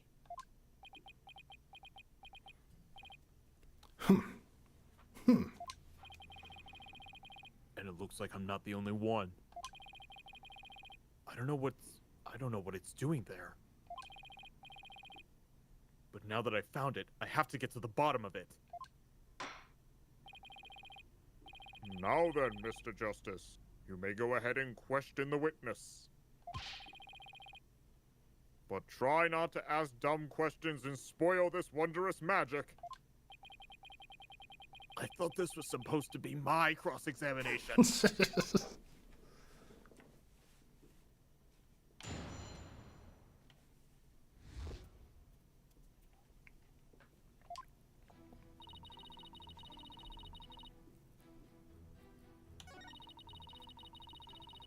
Allow me to demonstrate just how sharp the blade truly is.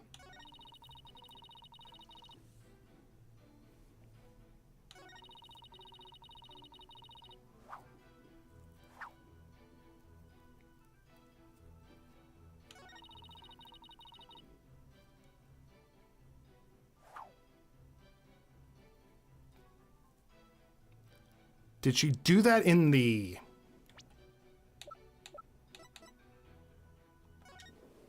Did she do that on stage? Let's see.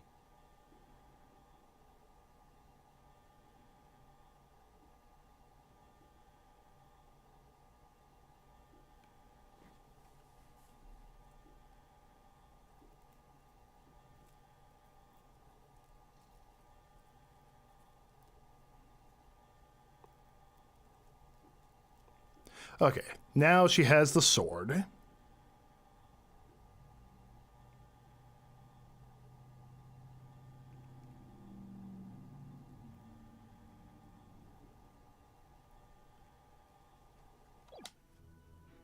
She didn't spin around. Hold it! So you switched the swords when you spun around just now? That's right. It's the same way I do the trick in the actual magic show, too. Uh-oh. But I'm also doing a lot of extra things that I don't do during the show right now, though. The key point is the sword switching. If only we could prove she did it during the actual show, too. Right. Prove that she switched them during the show. What's the matter, Apollo? You look troubled. Oh, it's nothing. The swords must have been switched when the smoke was up. That's the only plausible explanation. Uh-oh. This is quite a pickle. How should I go about handling this? Miss Wright, please continue with your trick. So you've all just witnessed me switching the swords. All right, so we probably have to present. The movie. Bro is like 20 and you have him the voice of a damn farmer with the main character syndrome. What are you talking about? He is a main character. Objection! Miss Wright, there's something I'd like to confirm with you. What is it, Apollo? There seems to be a discrepancy between the way you performed the trick just now for us and the way it appears in the show footage.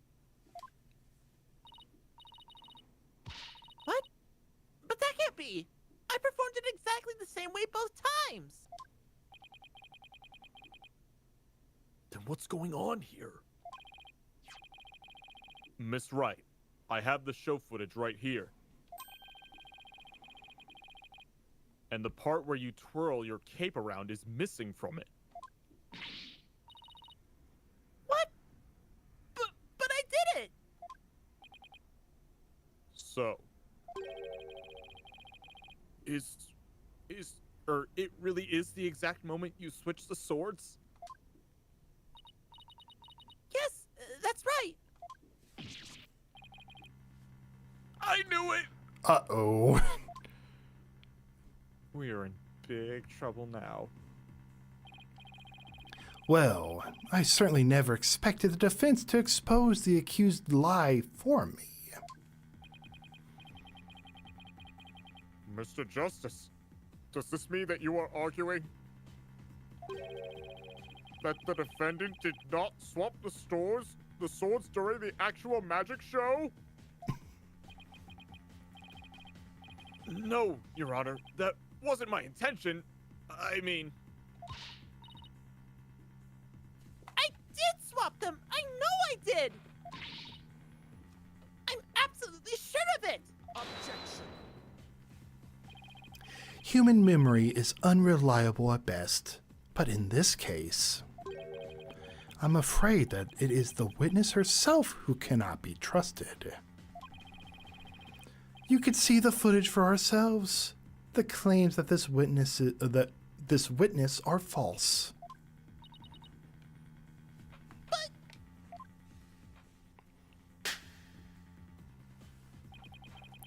Now that it has been proven that the accused did not swap swords, it means that the use of the steel sword to pierce the coffin was wholly intentional.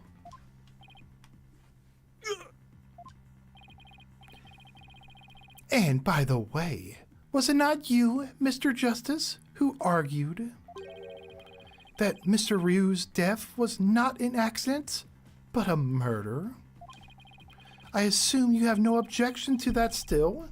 It was, after all, your own assertion. the defense. The defense has an objection! To you, Mr. Apollo Justice! I demand you withdraw the discrepancy you pointed out now! But there is a discrepancy, and it must mean something. I'm sure of it.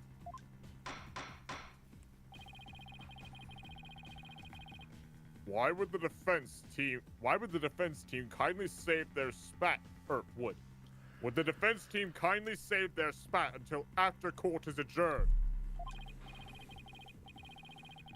Now, after all of this debate, it seems we've come back around to the original argument. For like the third time now.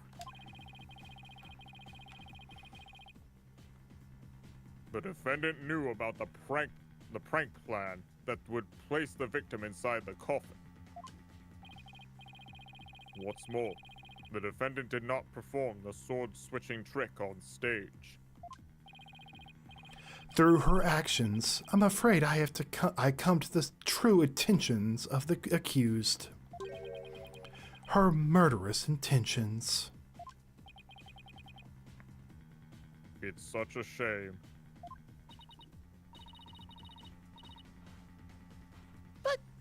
But I did switch the swords, I swear! You're knee deep in it now, Justice!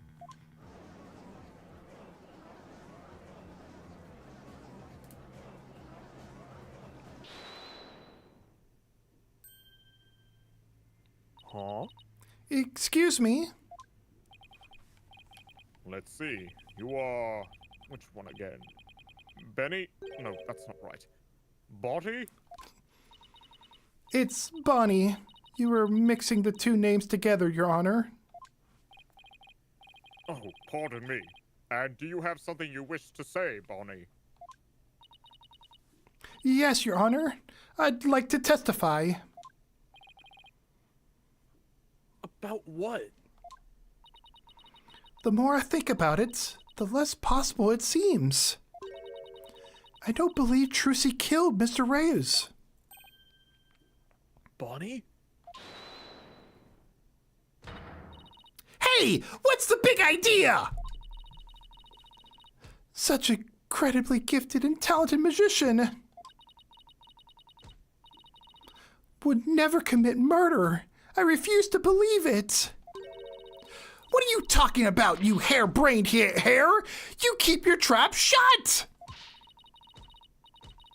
I got a bag of baby carrots for you, so chew on those and pipe down! No, I won't be quiet. What's the matter with you? Didn't you hear me? Trucy said something to me once. Huh? She said, no matter how scared you get, no matter how mean people are to you, you can't give in or give up. That's what being a professional magician's all about. Isn't that right, Trucy? That's right, Bonnie. I've always been afraid to stand up to Betty, afraid to defy her, so I did what she said. But when I saw Trucy today, she gave me strength. She's gonna try and trick us again with her magic! Hurry up and convict her already! Give her the death penalty! I didn't know Beldam was in the gallery. Shut up, Fatty! We're sentencing her to death! We're in the wrong game. Vivian, this is your fault! You were in charge of the map!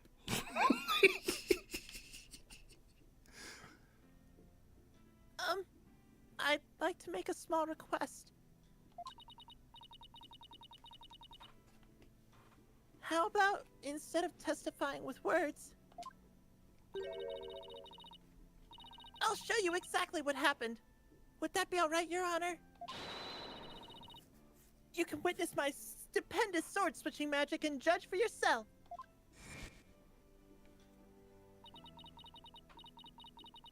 Seeing her courage, the way she kept smiling despite everything, she's just incredible. So I'm not gonna run away. I'm scared, but for once, I'm gonna be brave.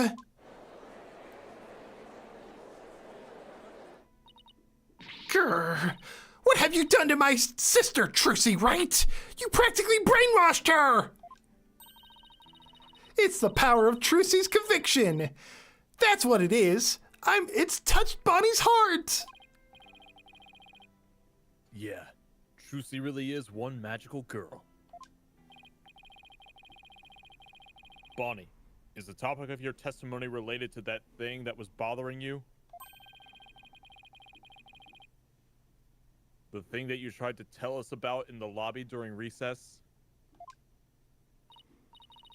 Yes, ever since I saw the show footage, something's been nagging at me. I'm not exactly sure what it is, but something is off.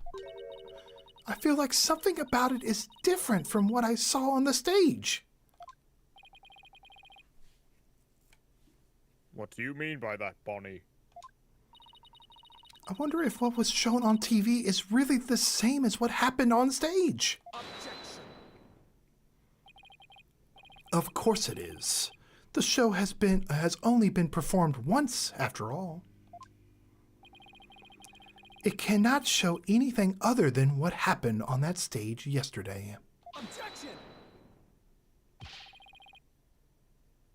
But Bonnie's testimony deserves our attention. We have to examine the show footage.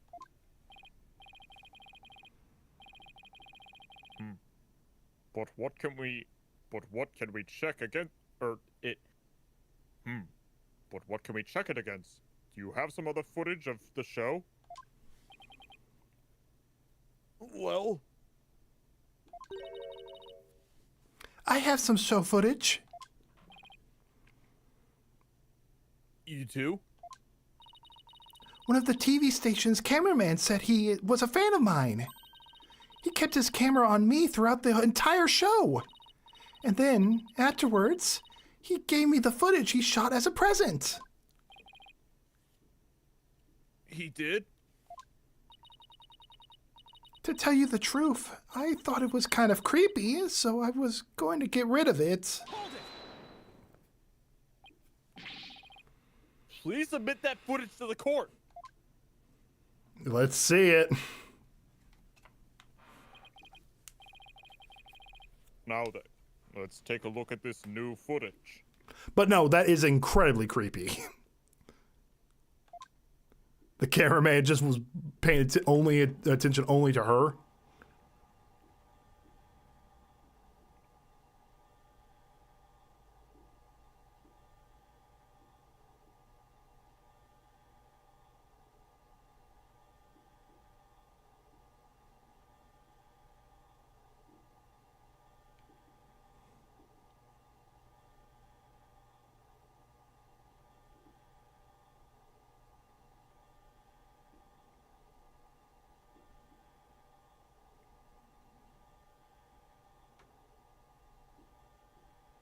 Oh, cards. How'd that happen?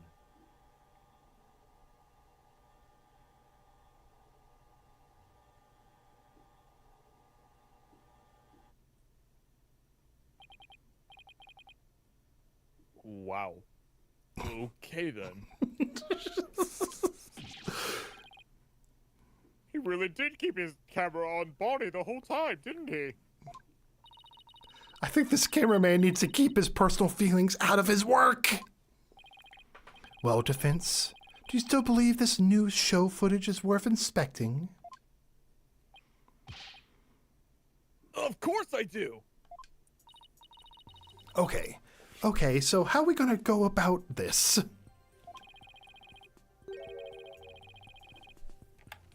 Let's try comparing the two. We might just find an inconsistency between them. In an inconsistency, huh? Yes, the two pieces of footage are of the same scene, so they should match up. But Bonnie felt there was something off about the original footage. So if we can pick out what's different between the two, We'll know what Bonnie found strange. exactly. Plus, we may figure out why the original doesn't show the sword switching trick. Your Honor, the defense would like to compare these two pieces of show footage.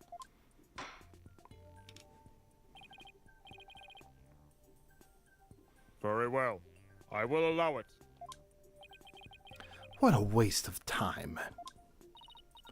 Apollo, do you know how to compare the two pieces of footage? No, I've never done it before. I'll give you a little lesson then. Use the video player's buttons to go through the footage. When you want to speed through, press the fast forward button. If you want to go back, use the rewind button. If you want to halt the playback, just use the pause button.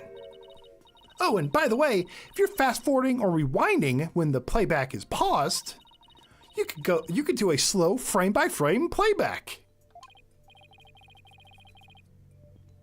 Okay, And so how do I switch between the two videos?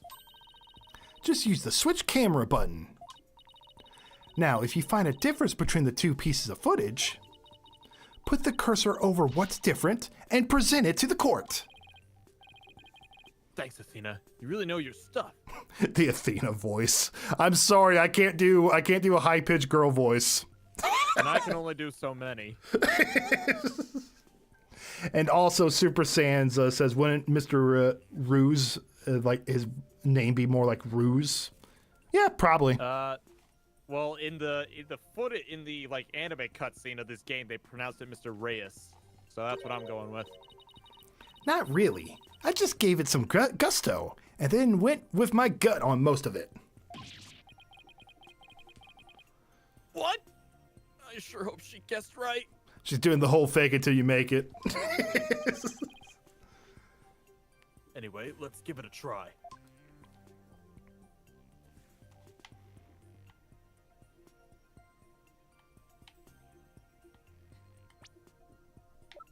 Oh. Did those cards show up in this footage? Let's see. On camera 2 it did. But not on camera 1. Let's see if they show up on camera 1 at all. Okay. It'll be sometime after the dust explosion. Okay, we could probably fast forward it.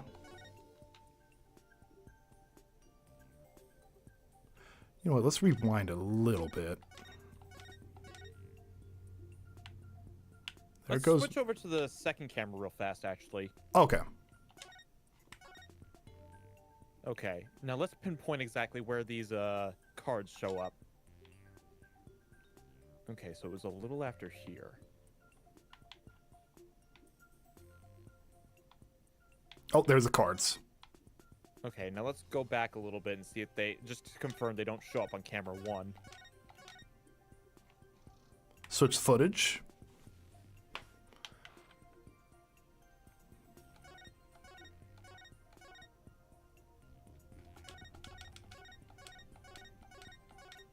Hit the play.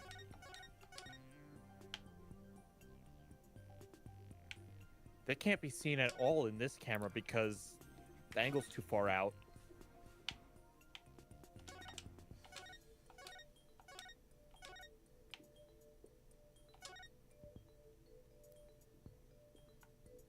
What's the difference between the two videos?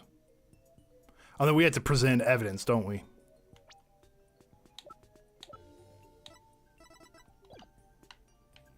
I think you can present like something in the video if you go back a bit. Yeah, like rewind to the cards.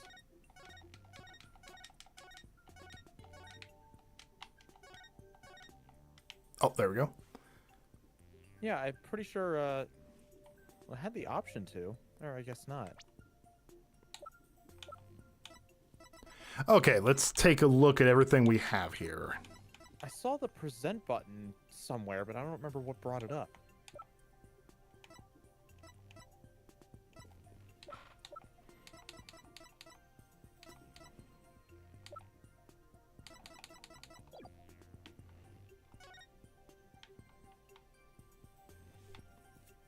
Oh, now it's up, the present button.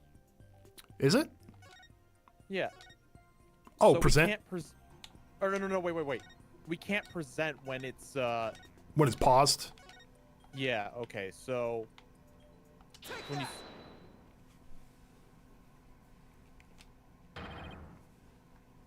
This is it, right here! Take a good look at this scene and compare it to the video shot from the front. Oh, the playing cards don't appear in the video shot from the front. Hey, you're right. What's going on here?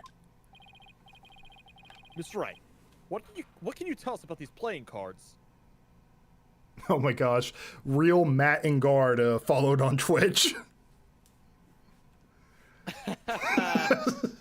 Welcome. Oh, those? They're the cards I throw when I do the sword switching trick. What? Huh? But you didn't throw the cards when you did the trick in the court. What?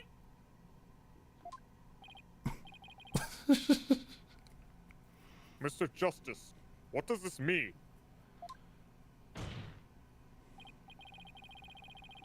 Yes, it means that the sword switching trick was cut from the TV show footage. But it wasn't done in court, though. There was no cards. Hey, lawyer dude, how goes defending the daughter of your employer? We're trying our best. We're trying our best, Mr. Engard. I have several hernias, but I'm fine. How's running away from Shelly to kill her, by the way? How's that going? How's jail? I hear the food sucks. So the footage was edited? Yes, with malicious intent. That is absurd. Well, we must get to the bottom of this right away. Bailiff, the TV station might still have the unedited footage. Go see what you can find out. Yes, Your Honor! Oh, it's probably phony. Phony. If he's gonna take the stand, it's you. You know, if Bunny Girl didn't kill him, that leaves him. He's the only one that could have.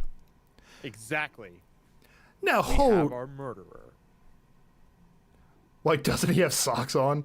He has too much money for socks. Can you imagine being so rich that you don't even need socks? Now hold. How could he not need socks? What? Does he just wrap his feet in $100 bills? Yes, he does. What a douchebag. Now hold up, Your Honor. This is all just a big misunderstanding. Believe you me. Give a guy a chance to defend himself before you start pointing fingers.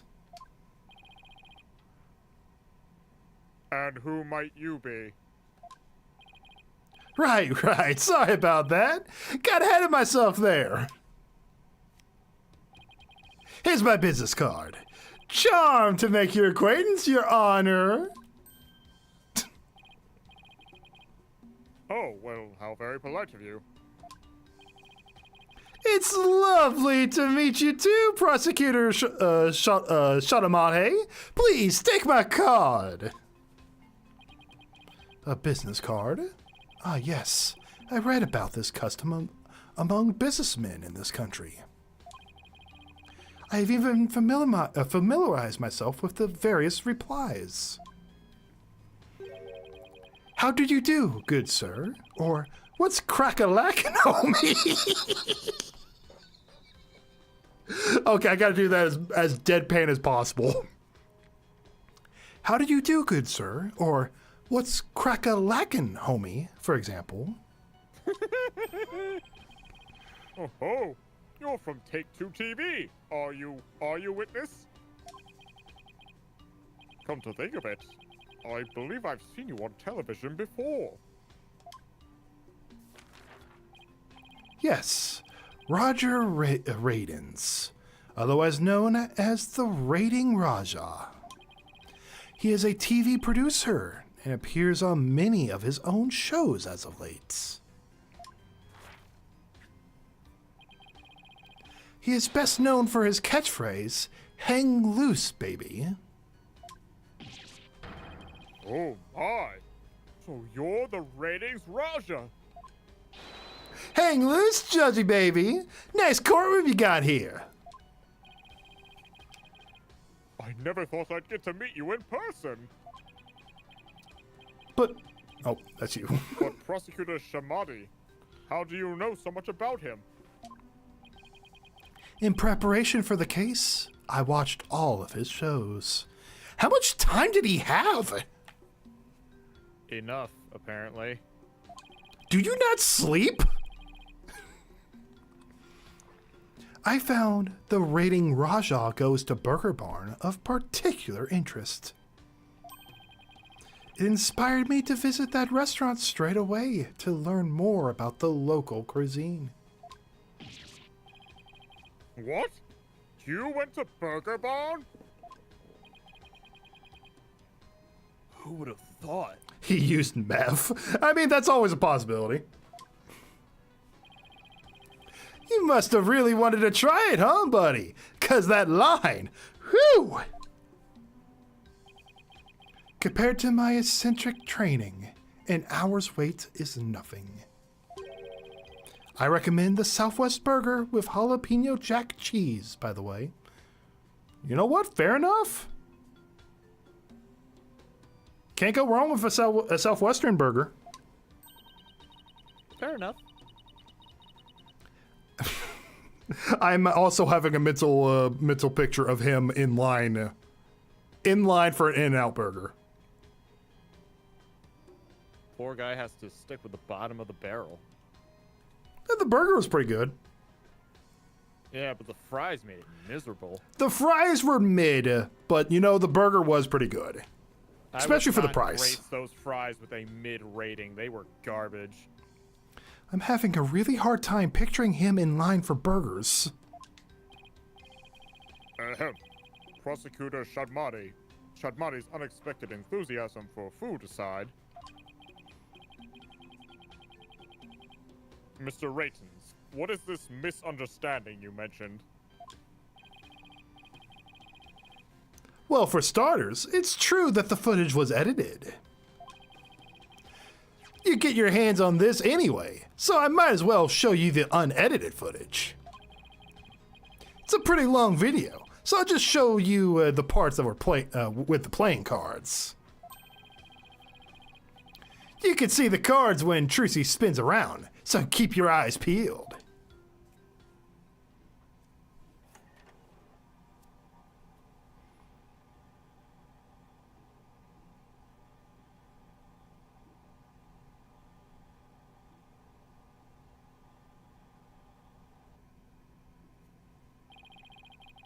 Did you see the part that was cut there, Trucy switching the sword? She spun around and the playing cards go flying. Everything like it's supposed to be. Then it seems the defendant really did swap swords during the trick.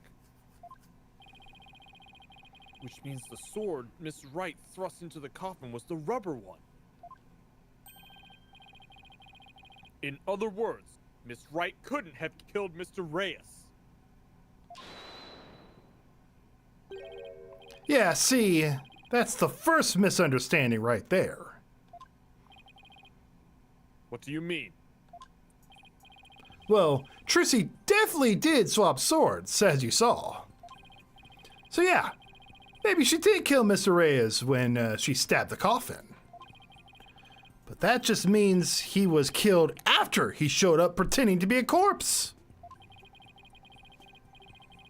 So you're saying that up until that point, everything was going according to the script? If that's true, then when and how exactly do you think he was killed? It was after the dragon set piece came crashing down.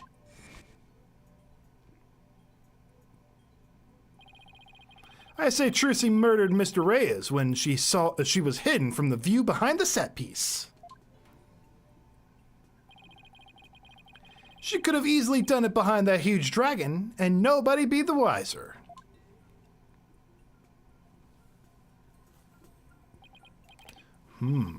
I see.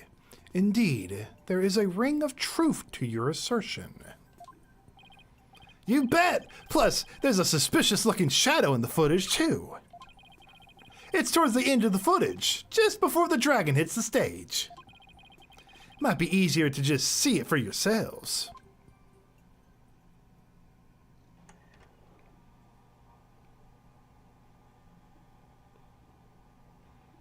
Been trying to figure out what's going on with that shadow for a while.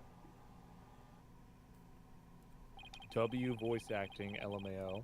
Well, thank you, Super Mario John. How you doing, Super Mario John, by the way? We try. We definitely try. Might not be the best, but, you know, we have fun. It's only for a split second, so it's hard to catch, but look here.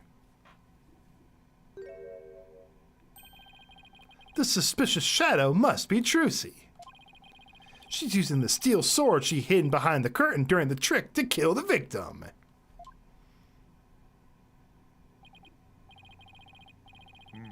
Now that you mention it, I suppose it does look that way. Objection!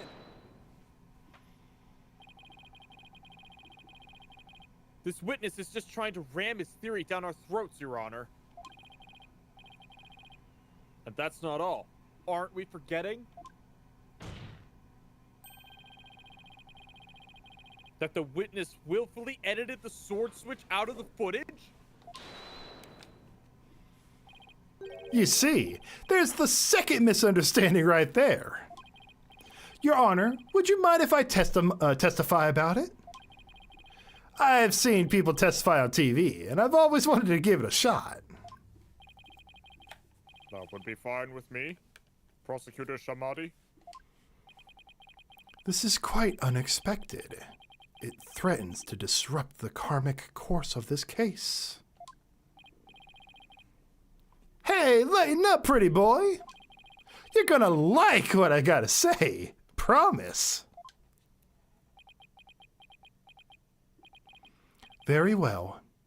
However, if you do anything to impede the last rites of the victim, I will have you removed.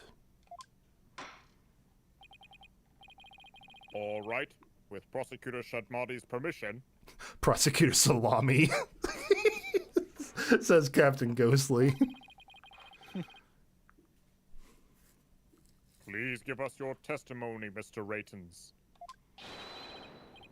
Roger Ratons, the rating Raja, now Kaiser of the courtroom. I've taken over the floor, so listen up, loyal viewers.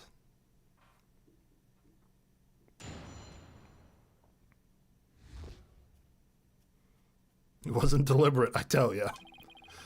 Footage is meant to be edited, I tell ya. Scenes are spliced together, and longer, boring scenes are cut out. All the stations edit footage this way. It wasn't like it was done maliciously or something. It was just a coincidence that particular scene was cut. It wasn't intentional. Or what?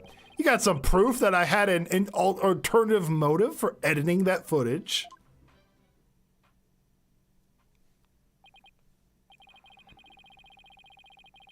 I see. So you're saying it was a coincidence that the sword-swapping scene was cut? That's right. Glad you got the picture. Objection! Coincidence? That's just a little too convenient if you ask me. Oh, an objection! How cool! It sure packs a lot more punch when you hear it live. Do that again. I want to get another shot from a different angle. My objection is not for your entertainment. And cut! There! I got some good stuff there. Mr. Ratons, filming is prohibited inside the courthouse. Whoops! My bad, Judge! And if the defense has an issue, it can point it out during its cross-examination. I have a feeling we just had to press him. Because I didn't really see anything other than that last statement.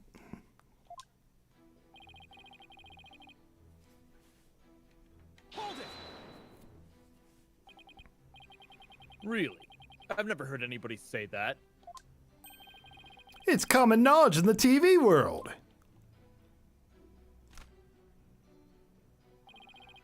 You got any idea what a snooze cruise it'd be watch a magic show without editing? A magic show like that one, anyway? That was ice cold. Anyway, editing is what makes TV worth watching.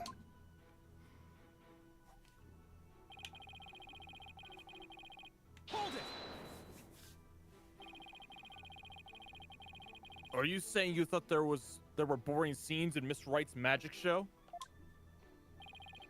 You gotta ask? That script and presentation deserves a place on the cutting room floor. Broadcasting that mess as is would have been a complete disaster. That's why I had to edit the footage. It's just what a TV man does.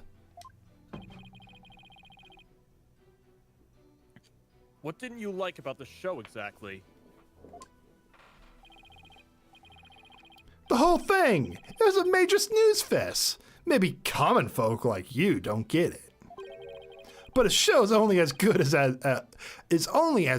how loud, flashy, and trashy it is. It was pretty loud and flashy on its own. All you did was add the trash. Ooh, you got him, Apollo. I suppose each industry has their own way of doing things. Just as we in the legal profession focus exclusively on evidence and testimony. Exactly! Whether it's show business or legal biz. No, it's either if it's show biz or legal biz. We do what we gotta do to get the job done. Anyway, editing footage is just a matter of course in the TV industry.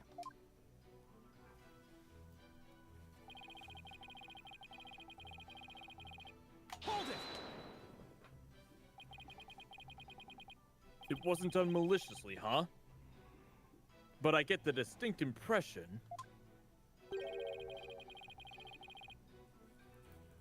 that you bear feelings of ill will towards Troop Grammari. Huh? What makes you think that? The things that you said, the thing that you yourself is, I can't read this. The things that you yourself have said. You'll see. I'll dig up the dirt and expose the dark heart behind that sweet smile. I'll prove those Gremier magicians are all a bunch of lowlives.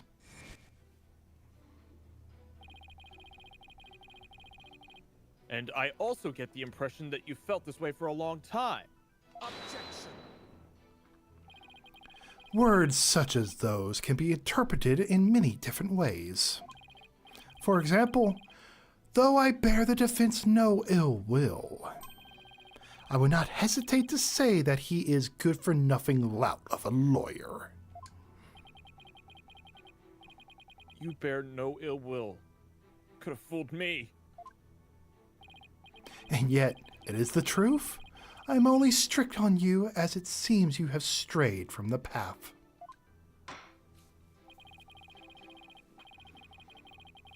If you have any objections, Mr. Justice, please make your case with evidence in the future.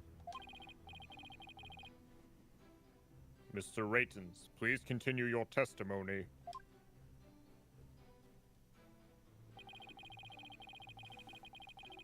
Hold it! Of all the scenes you could have cut, why the sword switching trick? That seems like too much of a coincidence to me. Oh, so now you're telling me how I'm supposed to edit my programs, Big Shot. It's hard being the boss, kid. You gotta make the tough choices, like which content gets cut. Then let me ask you this. Why exactly did you make such a tough choice in this case? You won't understand, champ. It's all about artistic vision. I tell you, people tell you how to do your job when they don't know the first thing about it. I may not know TV, but I know evidence law. And boy do I have some for you, champ.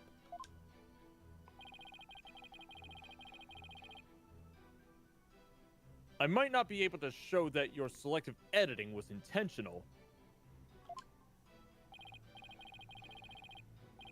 However, I know you bear the I know you bear the defend ill will, and this is the evidence that proves it.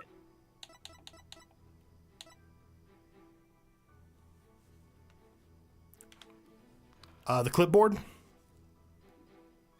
Possibly, yeah. Nah. Huh? What's that you got there?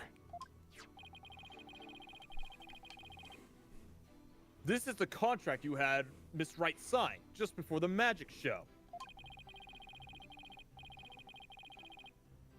This contract between the first party, Take-Two TV, and the second party, Miss Wright, reads...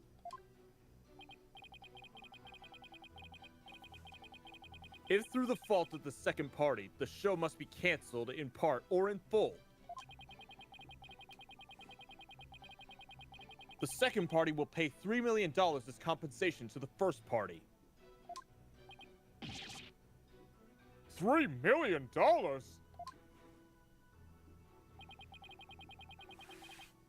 That's a completely unreasonable sum.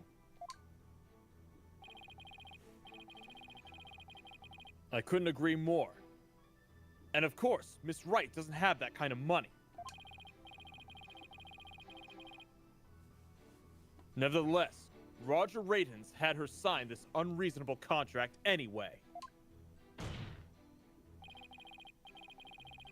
Or more accurately, he cornered her into signing it. Conned her? How'd he do that?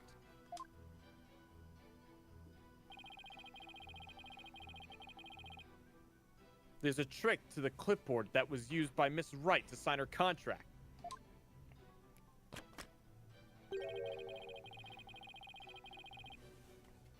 It houses carbon paper that can secretly copy your signature onto other documents. Oh, come on now. That's quite a nasty allegation you're slinging my way. For starters, you don't have any proof I had anything to do with that carbon paper stuff. Just because Trucy and her agency can't pay up, that doesn't mean I conned her. But $3 million? That's totally out of reach for the average person.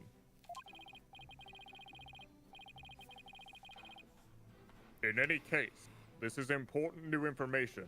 Please add it to your testimony, Miss Reyes.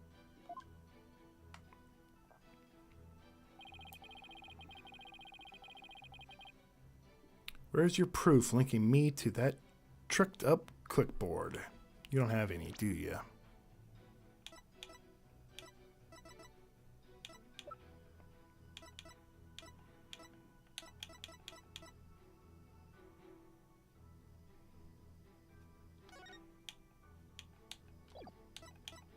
Signed by Roger.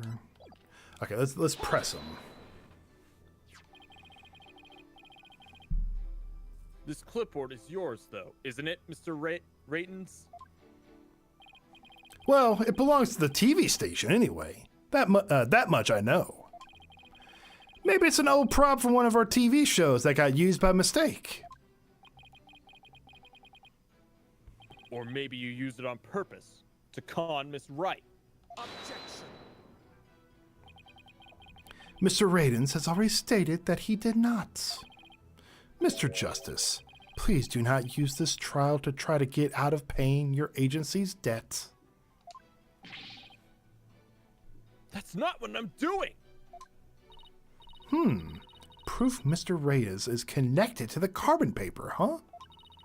If Trucy's signature was copied onto the fake contract, then there must be an original contract that Trucy actually did sign. True, but I bet Radens is too savvy to leave something like that behind as evidence.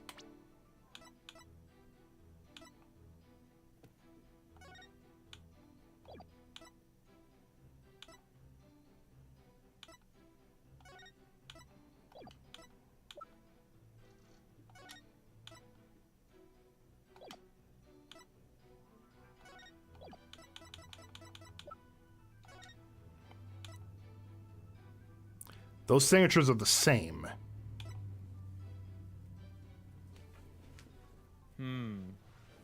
could be the evidence.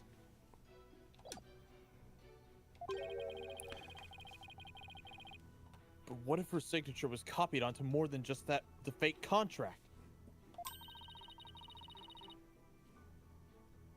Like a third document with Trucy's signature on it? Have we seen anything like that, though? Hey, what are you guys whispering about? Let me continue my testimony.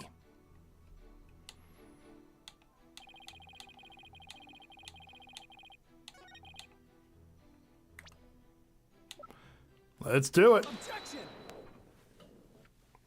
Same signature on here. You must be quite the con man if you can fool a magician with a simple trick.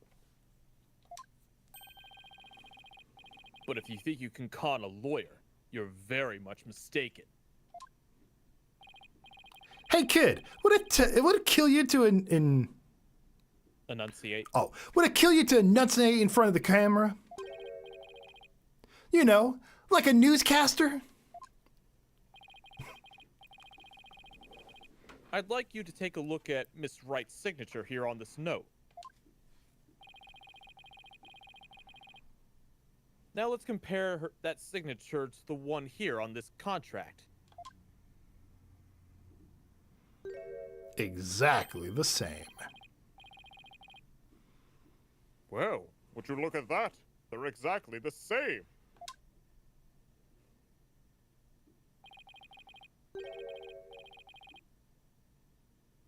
That's right, Your Honor. Not just similar, but exactly the same. Nobody can sign their name. Nobody can sign their name in exactly the same way twice, unless it's a copy. Yes, keep going. These signatures are proof positive that you conned Miss Wright. And they're definitely proof and they definitely prove your malicious intent. Say, not bad, lawyer guy. Didn't know you had it in you. This is really getting interesting now. It'll get great ratings for sure. Don't try to dodge the issue, Mr. Radens. The fact that you bear ill will against my client.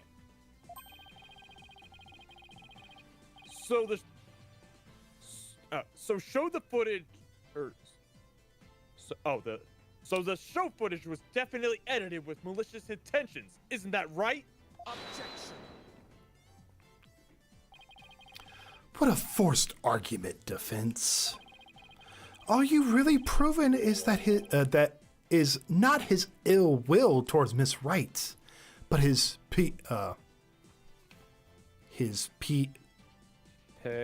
pecuniary greed?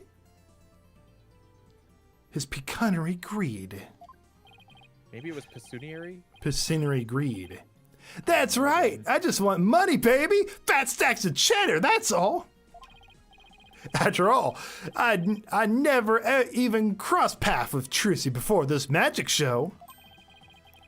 So I'd have absolutely no reason to bear her any ill will, right? You didn't bear her any ill will, huh? I want to see something. Can I get a better... Of course, we don't have his necklace. Aw.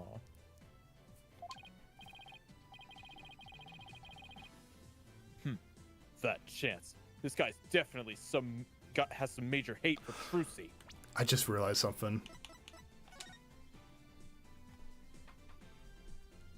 What are the chances that's him? But how could that possibly be? This was 13 years ago. Phony Stark is 35 now. 13 years ago, he would have been about 22, 23. And the victim himself does not have these scars.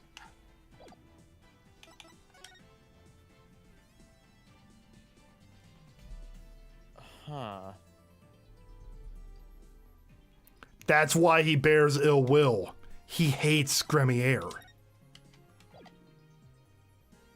was apparently ousted from the troop 13 years ago due to an injury he sustained.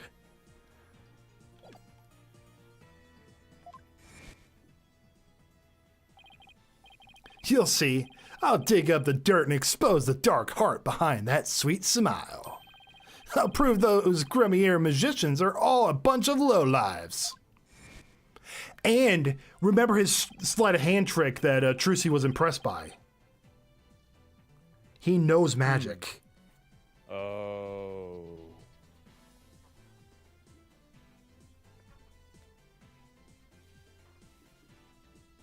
Well.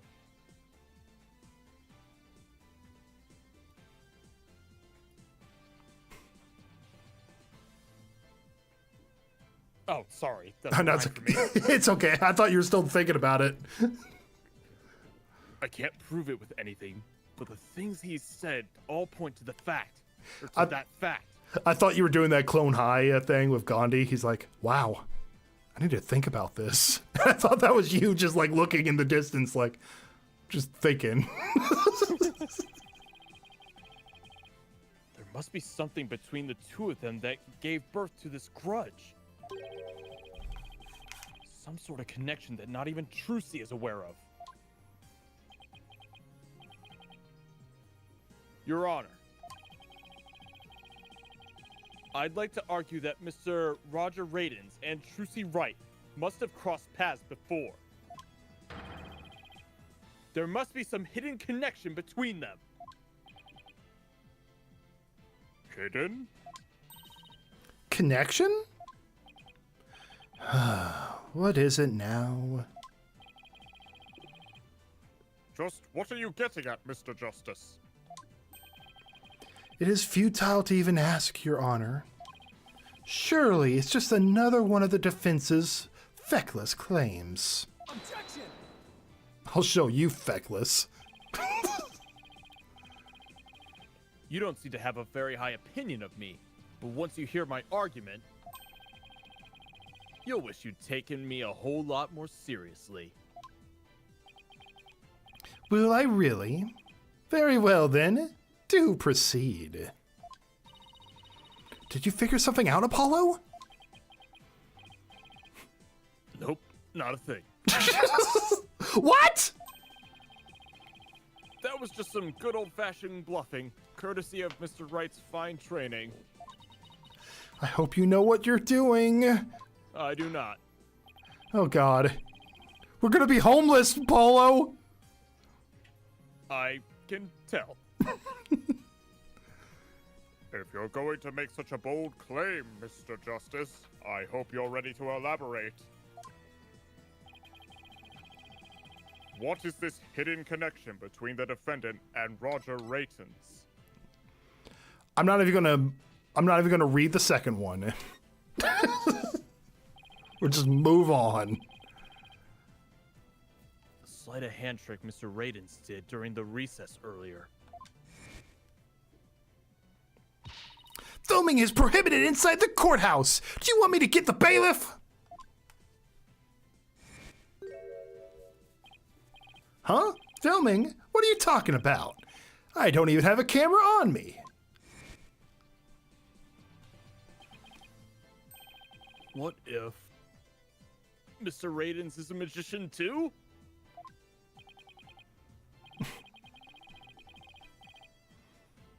What if? I believe it's up to the defense to fill in the blanks, not me. Well, if he may have, if he is, he may have some contact with Miss Wright. If he is, he may have had some contact with Miss Wright somewhere along the way. Objection!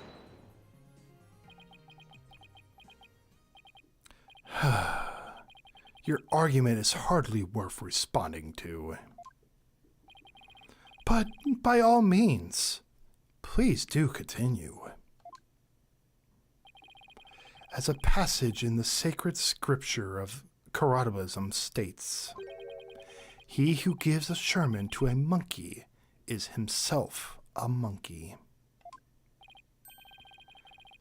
Yeah, it doesn't matter what you say to Dimwit. He ain't gonna get it anyway. But we saw Mr. Radens perform a magic trick. He made his video camera disappear in the blink of an eye. Well, I think it would be pretty funny if I was a magician. You must have been seeing things. Want me to introduce you to a good eye doctor? If a connection as tenuous as that is all it takes, then every magician in this country could potentially bear ill will towards the accused. I guess you're right. You're not the sharpest knife in the drawer, are you, short stuff? You would do well to cleanse that putrid mind of yours in the holy water of Mount Pony Pony. 3 days under a frigid waterfall, and even you should raise to the level of a monkey. A numbskull for a numbskull.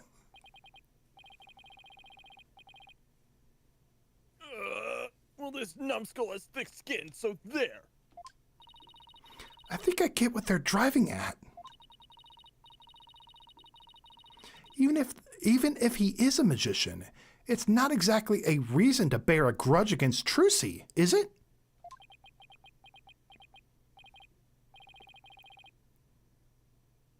Hold on. I can think of one person.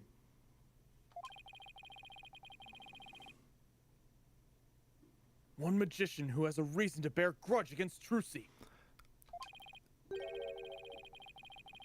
Or rather, one magician who has a reason to bear a grudge against Trope Grammari. I'm good. I got it. Oh, oh? No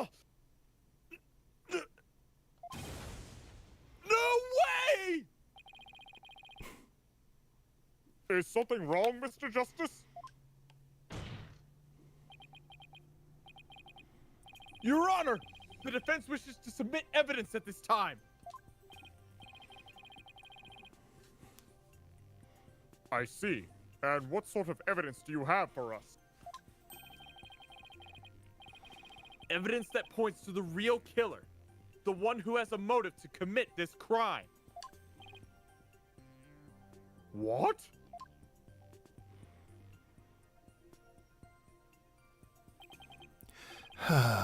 And what have you come up with this time, defense? Trucy Wright is the sole heir to Trope Grammari and its name. This puts her square in the crosshair of one. I can't speak tonight. This puts her square in the crosshairs of one particular magician. We're close to 5 hours, so fair enough. A lot of reading.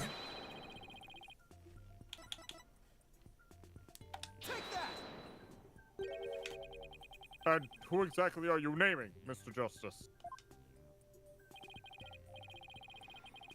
13 years ago, the great Mr. Reyes belonged to Trope Grammari.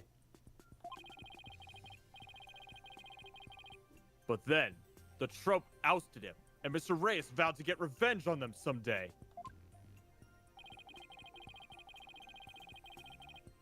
And what better way to accomplish that than through ruining their sole heir?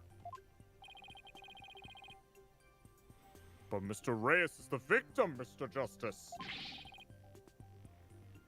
You have named a dead man as your suspect. Yeah, he killed himself. Stabbed himself in the back. But is he really dead? What do you mean, is he really dead? If the fact that Mr. Reyes is the victim is what's throwing you off, then how about we consider this possibility?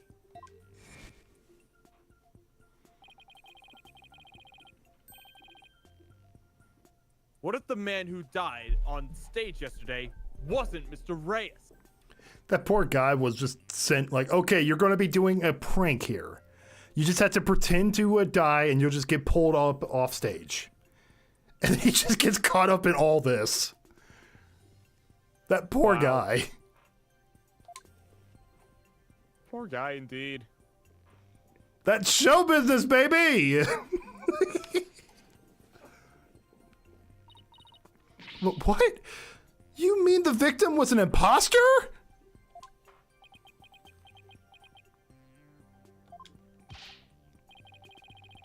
Not Mr. Reyes? Then what about the real Mr. Reyes?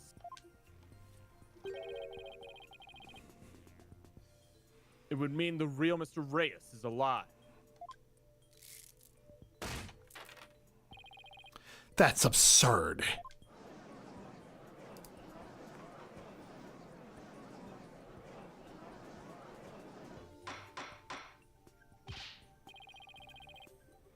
Mr. Justice, who is the real Mr. Reyes if not the victim of this case?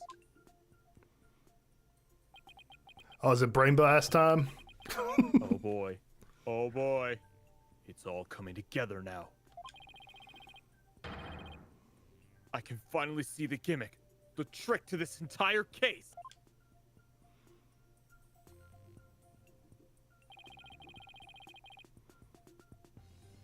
This should explain everything, Your Honor.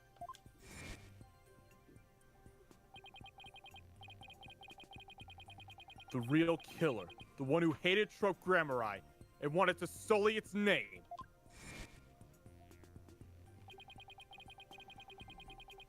The magician lurking in the shadows who set up a fake Mr. Reyes in his stead.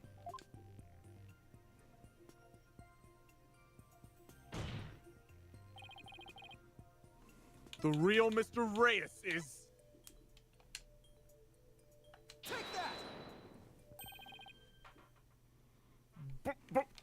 But that's... Yes. Yes, it is. Roger Radens is the real Mr. Reyes! What? Him?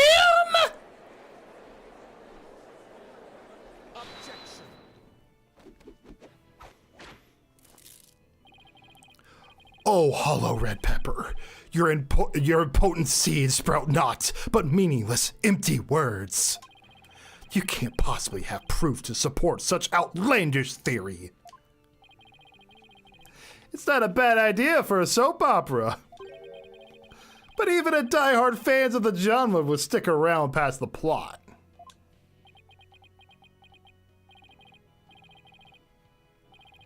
You want proof? Well, I've got proof. I can prove it by... proving that Mr. Reyes in yesterday's magic show was a fake. And to do that,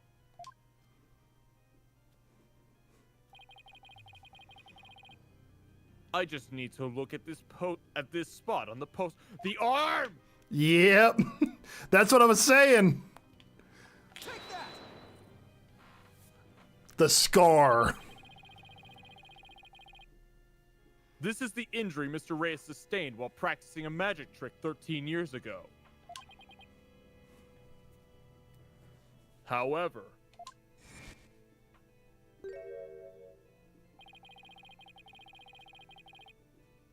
the video of the victim shot of himself shows no trace of that injury. Oh my, you're absolutely right.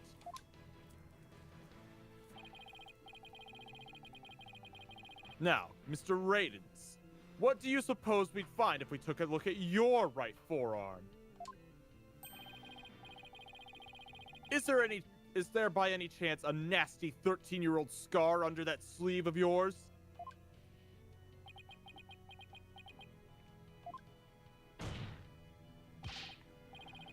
Well, Mr. Radens, why don't you roll up your sleeve and let... Well, Mr. Radens, why don't you roll up your sleeve and let the court have a look? Or are you hiding something else up there? Oh my gosh, he's a magician that has nothing up his sleeve. I heard this. A lot of people didn't like this case. I'm liking this.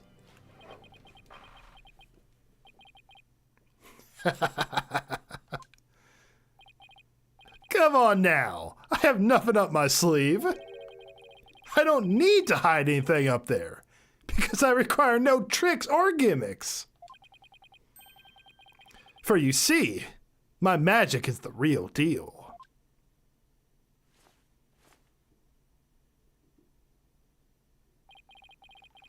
Is this what you're hoping to see? Oh, there it is! The scar! Just as I thought.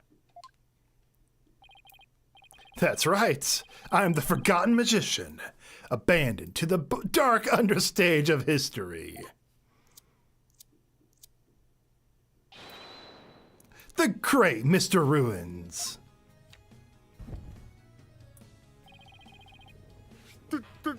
This Is totally absurd.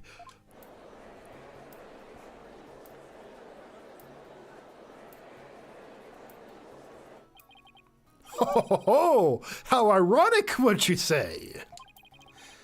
That this odious mark carved into me by Trope Gremier would bring me back into the limelight once more. Strange are the karmic threads before me. If the witness is the real Mr. Ruiz, then who is the victim who perished in the magic show? He was but a fan. I met him on one of my programs several years ago. He said he had become a magician out of admiration of the great Mr. Ruins. In confidence, I told him my true identity and let him take on my mantle. and when did this man take over for you? About 2 years ago, I taught him my tricks and even acted as his producer. And so, a mere amateur became a popular magician overnight. Courtesy of my magic on the stage we call television. Hope you enjoyed the show. You really had all us fooled. Mr. Reyes. Or should I say Mr. Reyes? In your hatred of Trope Grammari, you killed the victim, Mr. Mystery. And then set up Miss Wright to take the fall, didn't you? Mystery. I get it. You did it all just to tarnish the Grammari name. Oh, I have no idea what you're talking about, lad. I set up the prank, that much is true. It was simply a harmless joke on Trucy, I assure you. Yet, she learned of the plan and made use of it to commit murder. That is how strongly the criminal element runs in the blood of those Grammari's. But if it was a secret prank plan that very few people knew about, couldn't you have been the one to use it for murder instead? Gah! Yikes! His head! Just kidding. What the heck was that? Heed my words, lawyer lad, for I feel your grasp on reality is slipping. I do believe I told you that my magic is real. I employ neither trick nor gimmicks. Enough with the ambiguity! Why don't you make your point already? My alibi is as pristine as ever. Wouldn't you agree, Prosecutor Shawnamane? Yes, I suppose that is correct. The witness does have a solid alibi. What?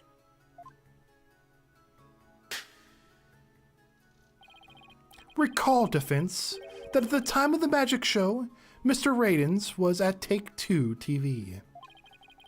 A fact that many people can easily attest to. Ah, that's right. I forgot all about that. Oh, so what'd you think, Your Honor? Would you like me to testify on the matter? Yes, I think you'd better. Please tell the court more about your alibi.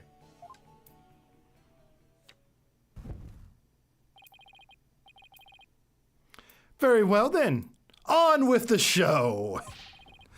Are you watching Magnifique Gemini? The time has finally come for my magic to snuff out your precious protege. The Gremri line will be no more. Well, that's not sus at all. Yeah. I was at the TV station at the time of the Penrose performance.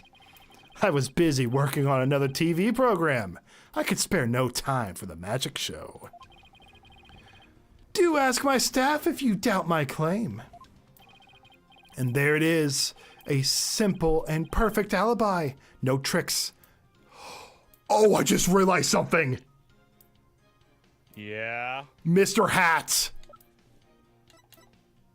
Oh! Brilliant!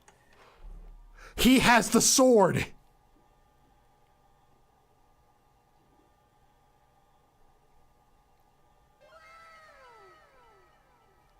Thank you so much for the $2, Jesse. Well, I agree, her family was horrible, but not her. You know, everyone has terrible extended family. So yeah, there goes Mr. Hats.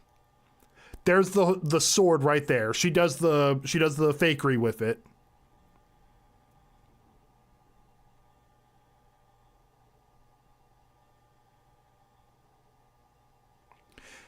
That's the only thing I could think of. We don't have any proof that the Mr. Hat came down, though. However, we do see that same shadow shoot back up.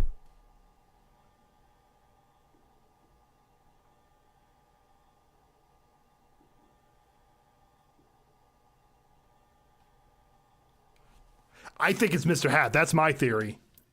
I think that's an interesting theory to go on. And there it is, a simple and perfect alibi. No tricks, no gimmicks, just the truth.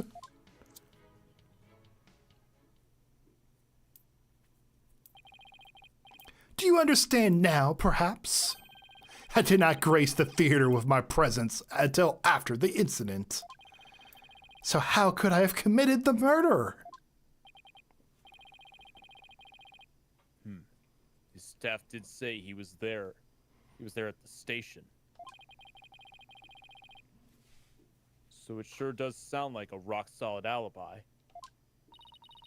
But that can't be right. If Mr. Reyes is the killer, he'd have to been at the theater. There's gotta be a hole somewhere in his story.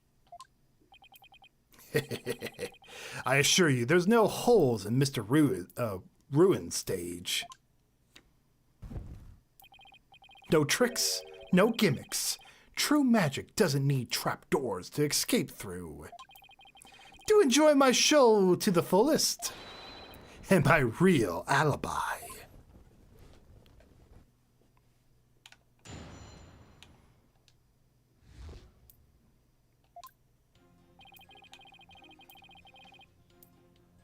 Hold it!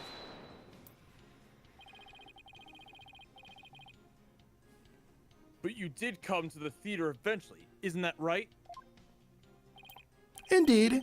Anxious to see how the show was progressing, I made my way to the theater. Let's see. My journey took about 10 minutes by car. Could he actually have been at the theater during those 10 minutes, killing the victim?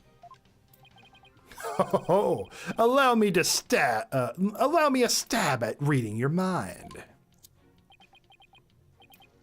Haha!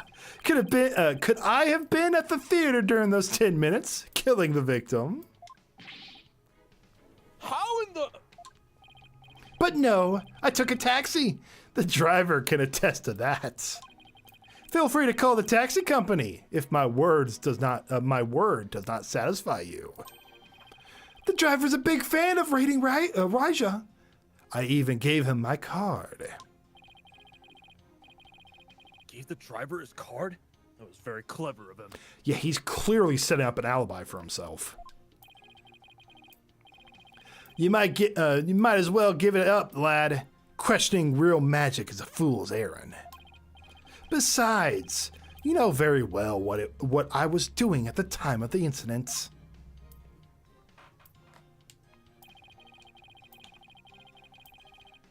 Hold it!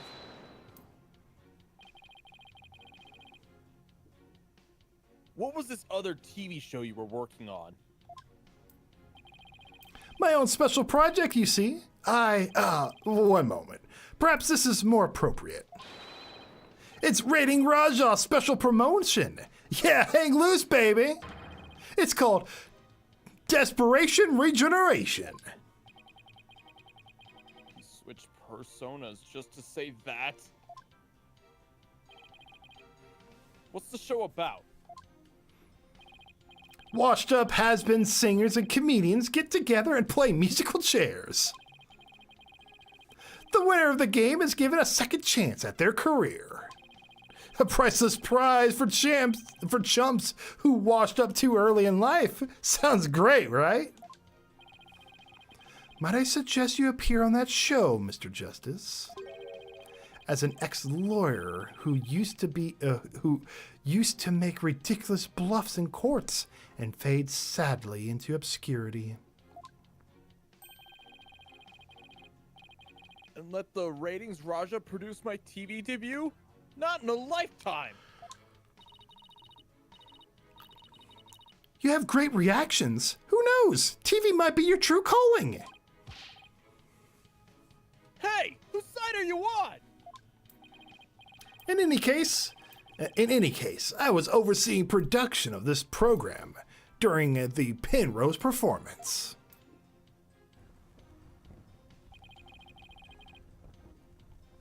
Hold it! How do we know those staff members aren't in cahoots with you? I make it my business to perform solo. My magic has neither need nor want of assistance. After all, one of them could reveal the secrets behind my magic, could they not? So he doesn't trust anybody, huh? He's the complete opposite of Trucy.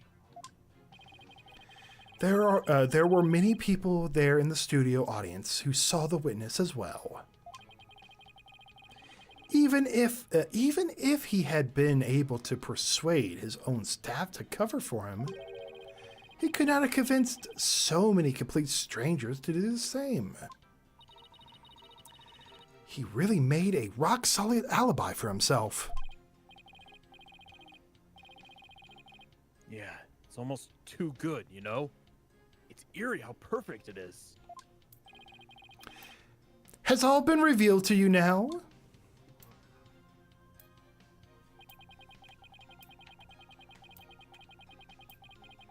Hold it! I've got it! Do you have a brother? A brother that looks exactly like you, maybe? Again with the twin business. You think the audience will let you get away with using the same gimmick twice in a row? If you do not believe him, Defense, why not investigate for yourself? Though I am sure your efforts will prove to be thoroughly fruitless. Yeah, I guess the twins theory is a little far-fetched.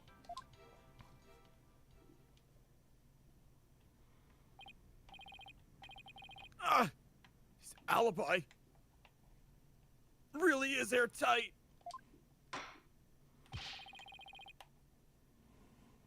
I believe we've heard enough.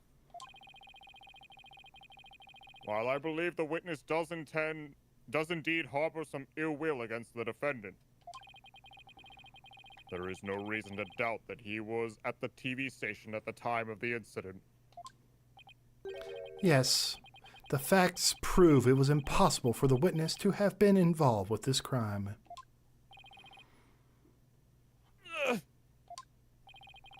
These last rites for the victim have dragged on long enough. The soul of the victim himself is so bored that it is resting on top of your honor's head. It is? That was basically when the bird landed on his head, but just without the bird.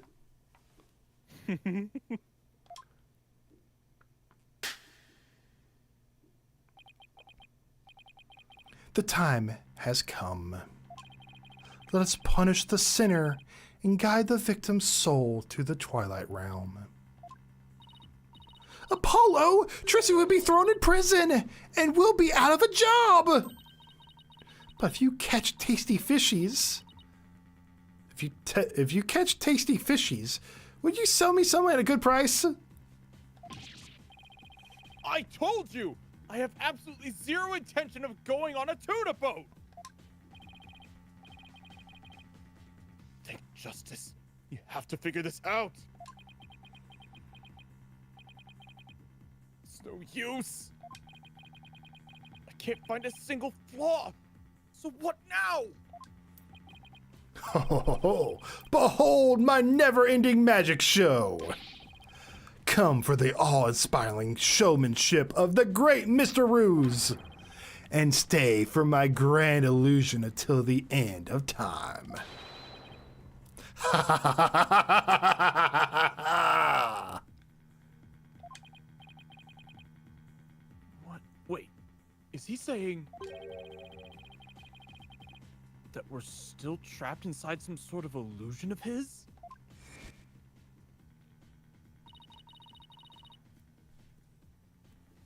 That's what professional magicians do.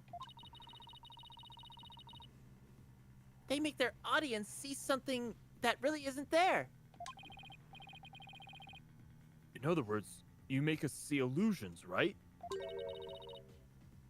We call it misdirection. While we keep you busy believing one thing, we're busy making something else happen. What we say is there really isn't, or what we say is there really isn't, and what we say isn't there actually is. So he's trying to say that he does have an alibi when he actually doesn't. He's just misdirecting us. Okay.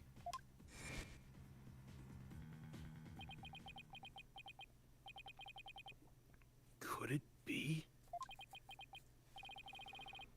You know what, Mr. Raidens? I guess we have all been spectators to the elaborate illusion you've prepared for us. An illusion that has subtly turned our attention towards something you wanted us to see. What are you going on about, lad? Have you got something, Apollo? I just remembered something Trucy said about misdirection. What a magician says is there really isn't, and what they say isn't there actually is. We've all been taken for a ride by Mr. Rayton's magic. Then maybe he's made us see something that wasn't really there. It's time to rethink all my assumptions about this case. Brain blast time. What have we been made to believe was there wasn't actually? What have we taken to be the absolute fact of this case?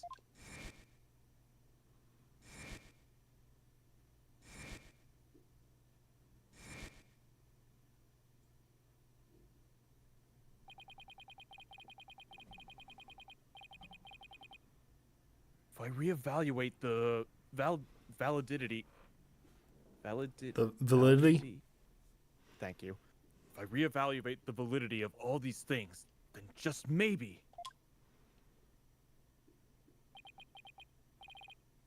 Athena. There's something uncanny about this case. Okay, what is it? Rayton's alibi is too perfect. That's true. It's like it's impossible to break, no matter how hard we try. But maybe that's the trick. Maybe that's exactly what he wants us to think. I'm not following. We're not making any headway here because we've been so focused on breaking his alibi. Oh, I think I get it. You're saying he's using misdirection on us, right? It's definitely a possibility. Ahem. Would the defense care to share with everyone what it's discussing over there? Your Honor, we believe that if we were to reconsider a certain assumption, we may finally arrive to the truth. In fact, I think we'll even finally see who's hiding behind the curtain, so to speak. And what is this certain assumption you're thinking of? This is one key assumption we've been taking for granted this whole time. The crime scene? That makes sense. Yeah. The crime could have taken place someplace else. The actual scene of the crime wasn't the theater, but the TV station. If Mr. Raytons brought the victim's body to the theater after the fact. Objection! Foolish lawyer. Were that true, then what about the body you witnessed during the show? Don't you know it's rude to ask how a trick is done, Prosecutor Shadmati? And don't you know it's rude to make far-fetched claims, Mr. Justice? I'll brush up on courtroom manners 101 again, just for you, Your Honor. Alright, so the murder could have really only taken place at the theater, which means... this is the one key assumption. His guilt? No, wait. The culprit was on scene. We could be going with the idea that Mr. Hatch was the one that stabbed him.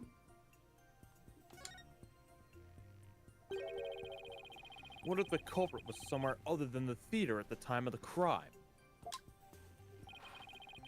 What if there was some way to commit the murder without actually being there? If that were the case, then Mr. Rayton's perfect alibi would become irrelevant. Objection! Go away. How could one person stab another to death with a sword without physically being there?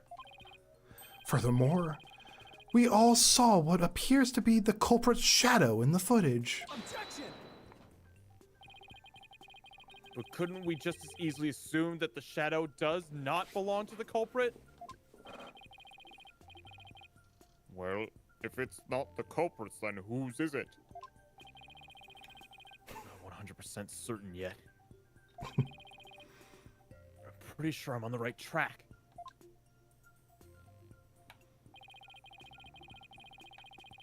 We've all seen something that looks like this shadowy shape before, Your Honor.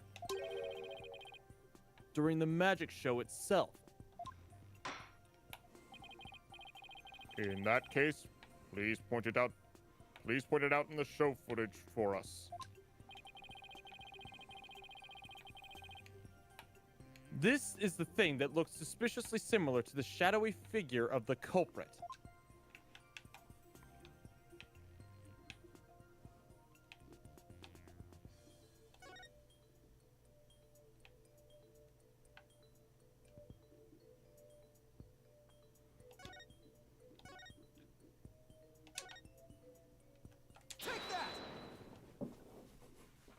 Mr. Hat.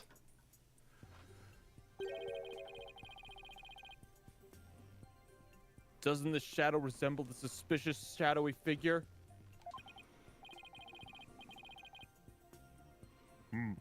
Now that you mention it, it does.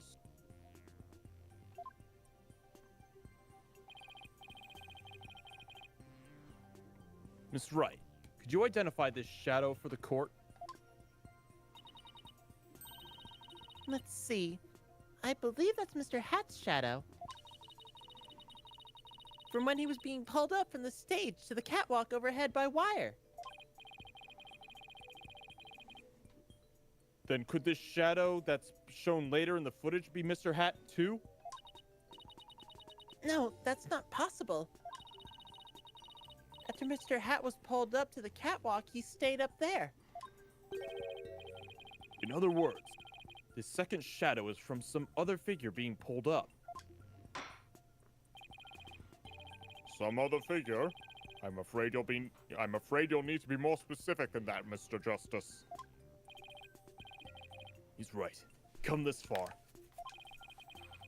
I'll just have to figure it out from the clues I have on hand. What is the second shadow shown in the footage?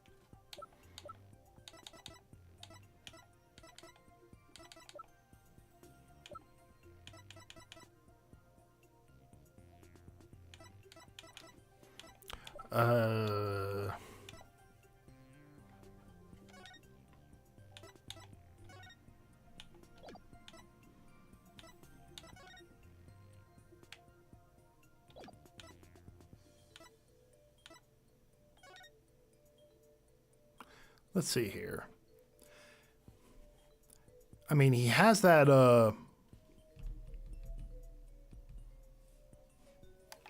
that grapple thing, you know? He does.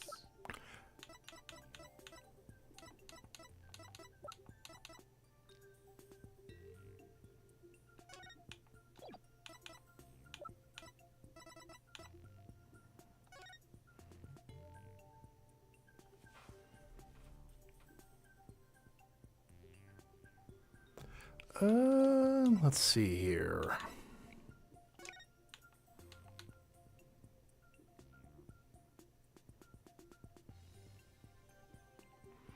Mr. Ray's body will appear in the supposedly empty coffin, which should have caused a ruckus. After capturing a bit of Trucy's reaction on film, Mr. Reyes will come back to life, laughing and flying up into the air, causing another round of surprise.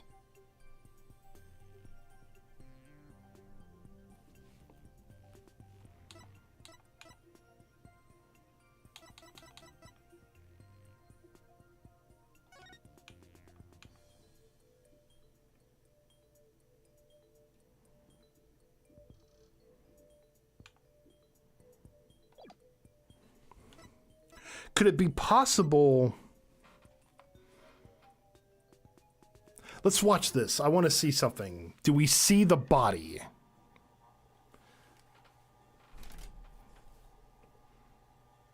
No, we saw the body, right?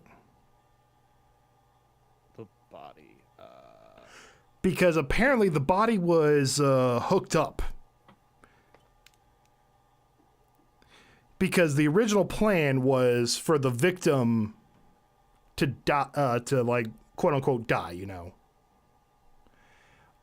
Stay there for a second and then get sent back up.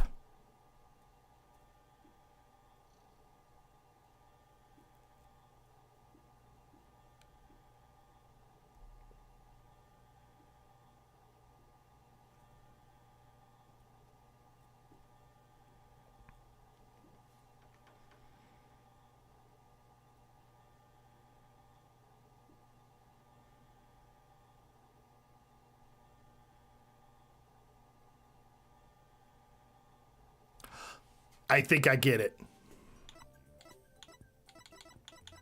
So I think that shadow is in fact the body, the still alive body of the victim. Because remember, Bunny made a mistake of where Mr. Hat was.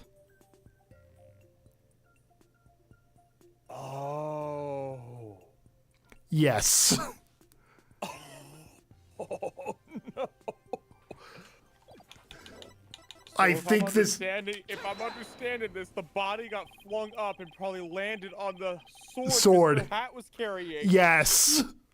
Oh! The dude was still alive and it just got sick. Oh! Holy shit! Oh!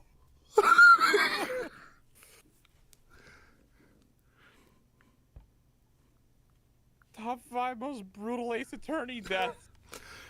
It's like a This gotta Rube. be number 4. This is like a Rube Goldberg of a of a kill.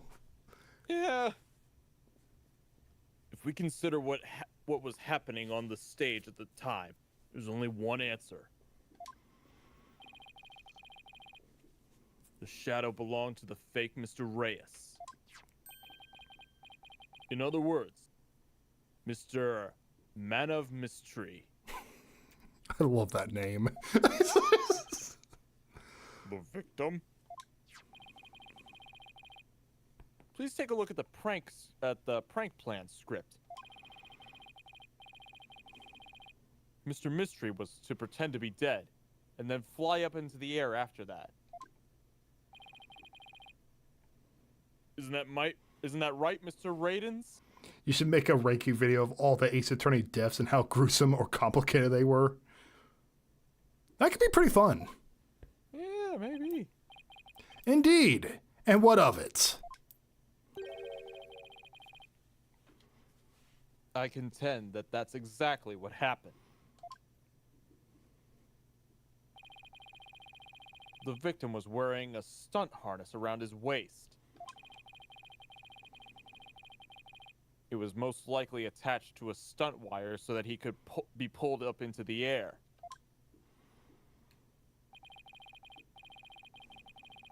So you're suggesting that after pretending to be dead in the coffin, the victim flew up into the air just as the prank script says? Exactly. We just couldn't see him go flying up because the dragon was blocking our view. And Phony Stark, he did this prank not to do aha, we pranked you for the footage, to stop the show so he can bankrupt the last remaining Gremlinator. Dang. And have her, and then, the fact that he died, he just kind of changed his plan. Huh.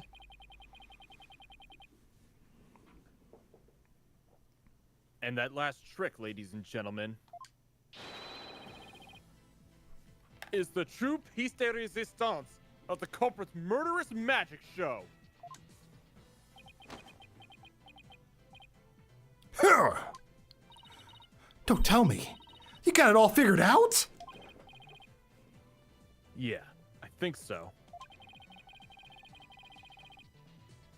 If we can just look beyond Mr. Reyes' last bit of misdirection, we should finally be able to see the real truth.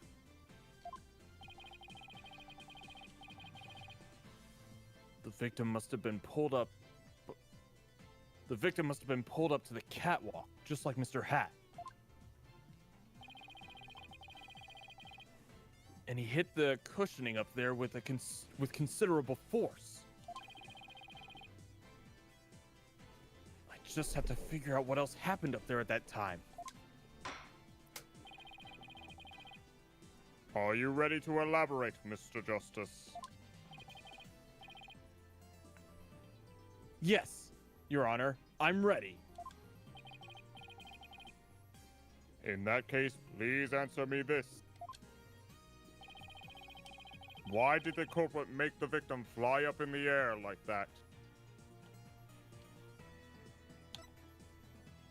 To murder him.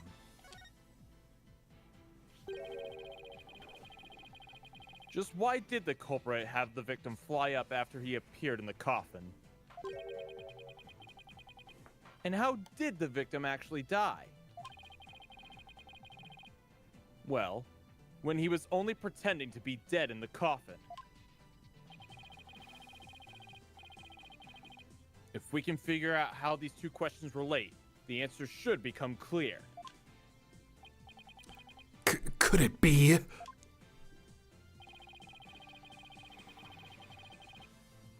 Mr. Mystery must have thought he was still just part of the prank when he appeared on stage. He probably didn't suspect a thing as he was being pulled into the air. After Mr. Wright was called backstage, and just as the set piece fell,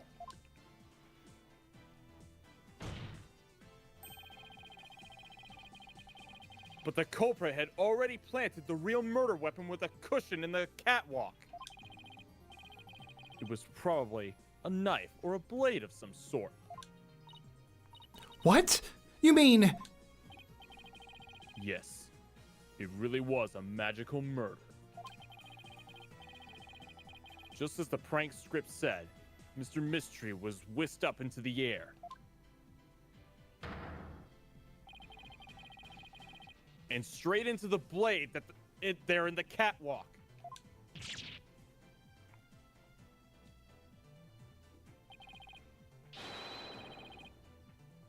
In other words, this murder was committed remotely through the use of a magic trick.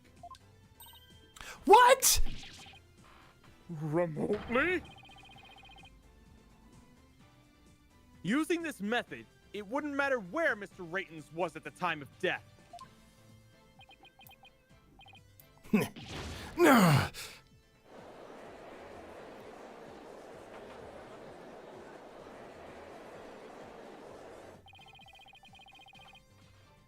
But how exactly does it work, Mr. Justice?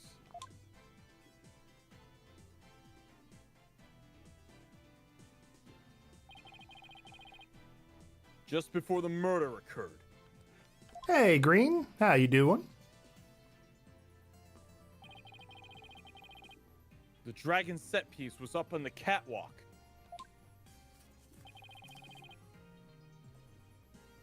It and Mr. Mana of Mystery were connected to each other by a wire at that time. By carrying out the prank plan, Betty made the dragon set piece fall, which caused Mr. Mystery to rocket straight up and into the blade in the cushion. That is terrible. That is awful. The cushion was high up enough to be hidden from the audience's view. That's why nobody saw the blade.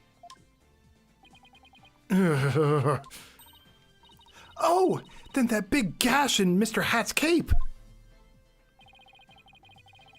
The blade must have been set up overhead sometime before the magic show. Mr. Hat must have been slashed by it too, when he was pulled up to the cushion. Okay, so I thought it was Mr. Hat's blade, but it wasn't. I can't believe it. I had no idea. I was told that Trucy would freak out if I made the set piece fall. That's the only reason I did it. You were used, Betty. Roger Raytons used you. I thought he was my little puppet to boss around, but it was the other way around. After the incident occurred, Mr. Raytons arrived at the theater. He got the murder weapon and swapped the rubber sword with the bloodied steel one. That's also when he lowered the victim's body down to the stage. All right, see ya, Wooly. Have a good one. See ya. But how did he have time to do all that? When the set piece fell, the audience was evacuated from the building. He was able to do all those things after the fact because there was no one around to see it. A horrific murder camouflaged by a spectacular magic show? That sounds like the kind of murder only a magician could pull off.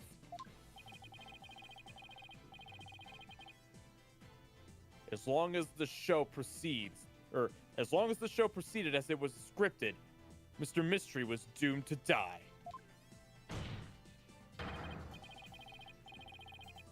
That's why it was you, Mr. Raytons, who killed the victim, all the way from the TV station. This prank play, or should I say, murder plan, proves your murderous intent. No! Grab me here! Oh, shut.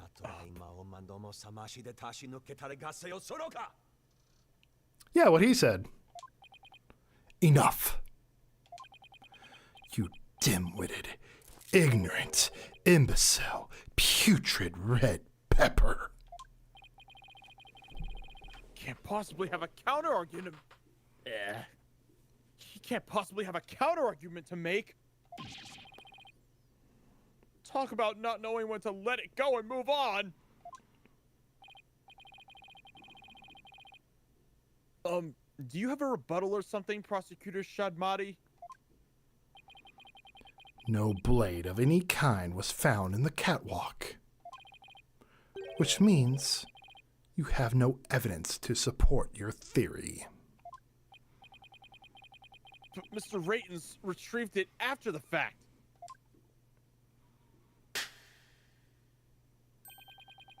Which still leaves you with no way to prove your wildly fantastic remote murder theory. But Without proof, does it not make more sense to believe that the murder was committed there on the stage? That's where the bloodstained sword was found, after all. That's a very good point. As the only person who could have committed the crime there on that stage. Trucy Wright remains the prime suspect.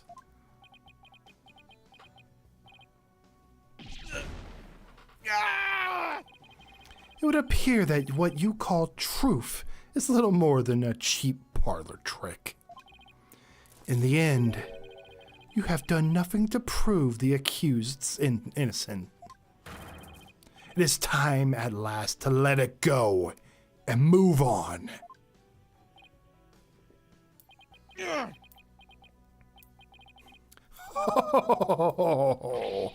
Are you seeing this, magnifique Grammari? My magic is exacting punishment on your granddaughter. The Grammar name is done for. Apollo, we need to hit him with decisive evidence, a piece of evidence here. I know! That's just what I'm thinking.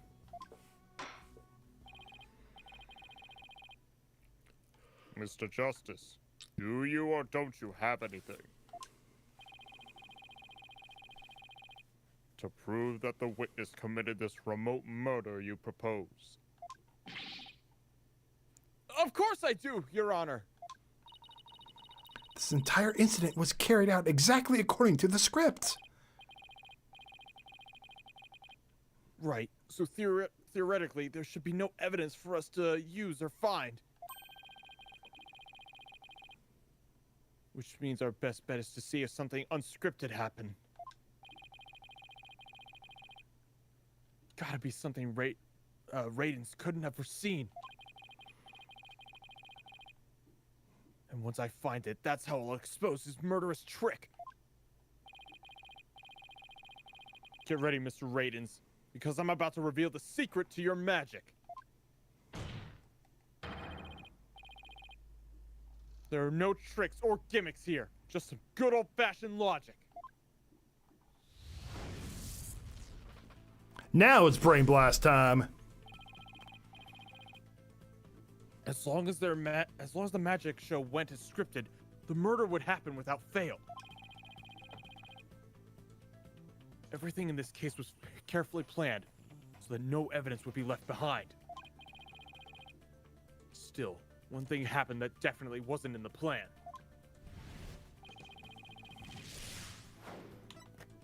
What part of the magic show wasn't part of the show's original script? Bonnie's mistake.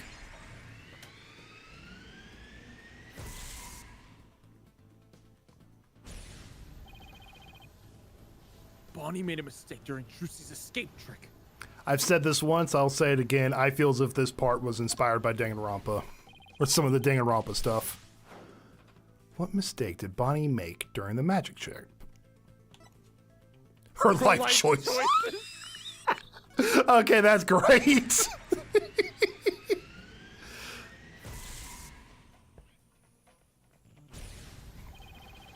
Because Bonnie placed Mr. Hat to the right of the coffin instead of to the left, Trucy has to reappear on the side of the coffin opposite to the one in the show's script.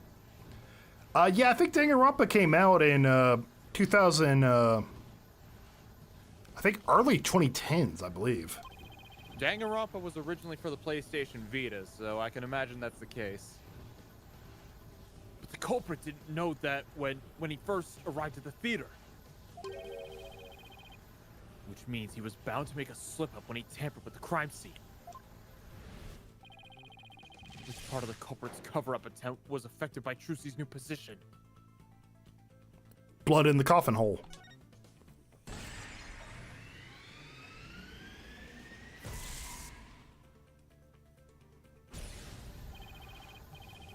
Thinking Trucy had appeared on the left, the culprit must have put the blood in the left hole. The blood was eventually discovered in the right hole during the police investigation.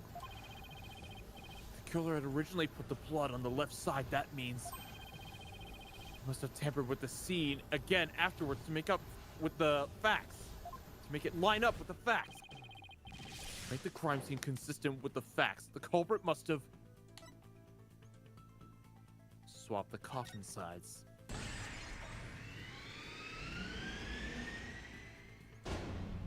The culprit swapped the coffin sides. That's right! The left and right panels of the coffin are interchangeable. Culprit must have swapped the two panels to make the bloodstain fit the facts. But the switch might have also given rise to something unnatural. The handprints. That's it. Oh, I remember now. There was something unnatural about the coffin. And it's just the evidence I need.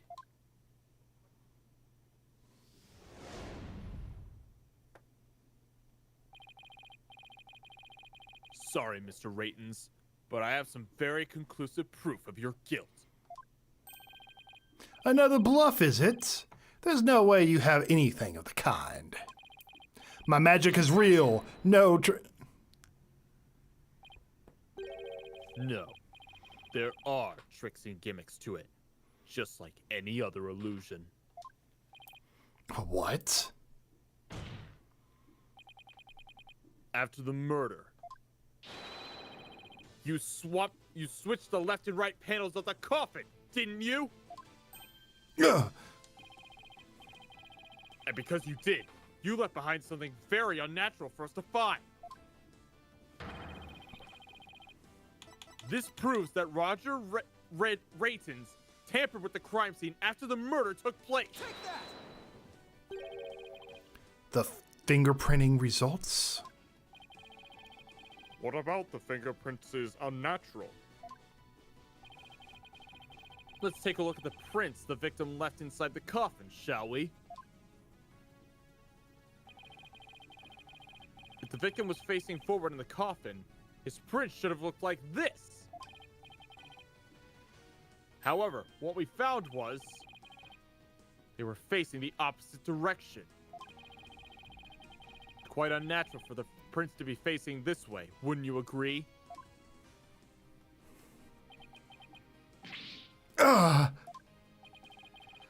It is strange, isn't it?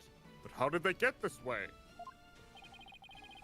They got this way because the culprit thought the magic show had gone according to script.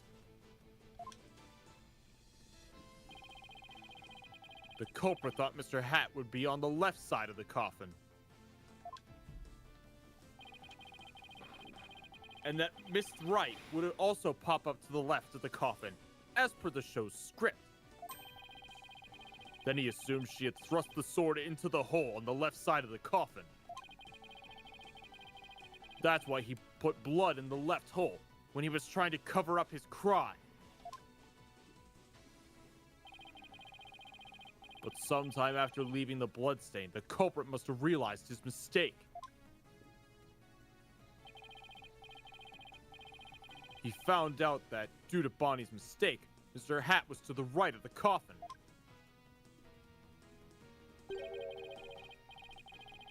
And that despite the script, Miss Wright had thrust the sword into the hole on the right. In short, the hole with the blood in it was used on the side opposite the one Trucy used.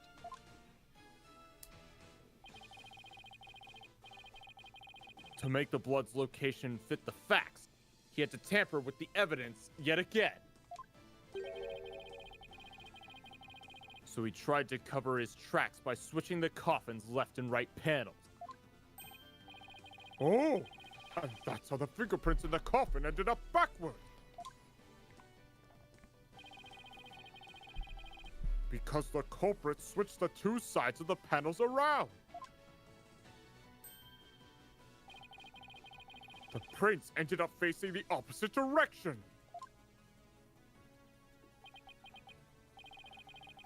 But instead of going to all that trouble with the panels, why didn't the culprit just wipe the blood away and redo it on the other side? I'm afraid that wouldn't have worked, Your Honor. Because of a little something called luminal testing. Ah, right. Luminal. I almost forgot. Luminal can detect trace amounts of blood, even if it's been wiped away, right? That's right. Wiping the blood away would have only served as proof of his meddling.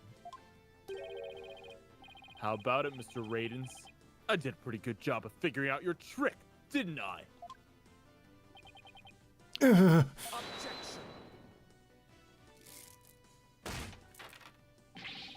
Trucy Wright could have done the same just as easily. You have no proof that this is that it was this witness who tampered with the evidence. Objection! Ah, but I do have proof. What? A person who was in the magic show would never have made the mistake of putting the blood on the wrong side. Least of all, Miss Wright, who surely would have remembered she was on the other side. Oh my, you're absolutely right. Why, you impudent. I'm sure you realize by now, Prosecutor Shadmati, that your claim that Miss Wright is the culprit just doesn't hold up. You and the accused. Really, Miss Wright and I? Because I think you're the one with a ticket because I think you're the one with a ticket there for trying to convict an innocent girl.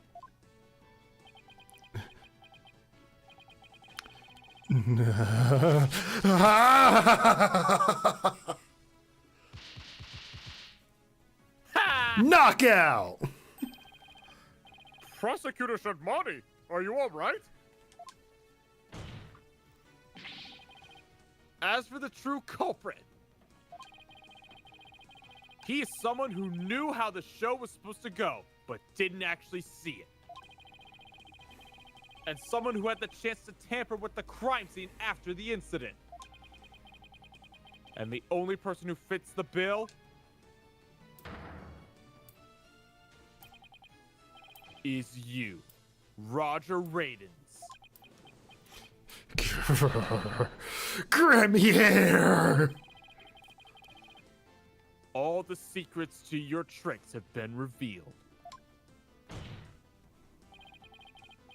And with no tricks left, I'm afraid your show has been canceled.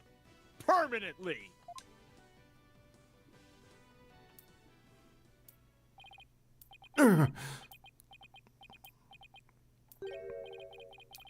All of my secrets have been revealed, you say?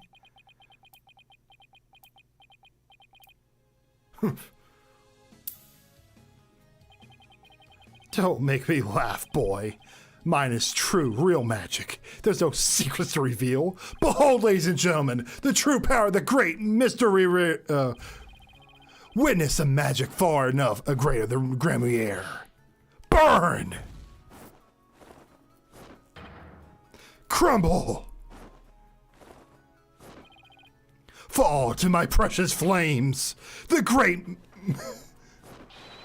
will bring it in to you all.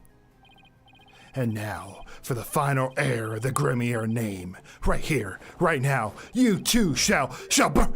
Huh? No, this isn't right.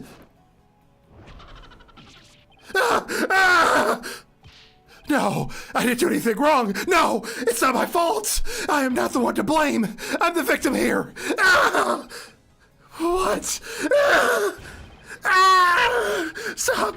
No. Curse you, Gremier.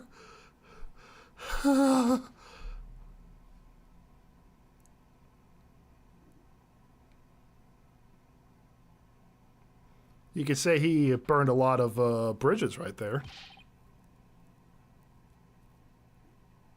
Curse those Gremiers. It's all because of them. Even now they wound me. Curse them all to the abyss.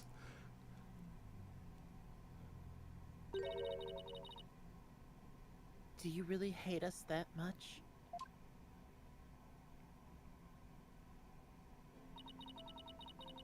Does your hatred run that deep?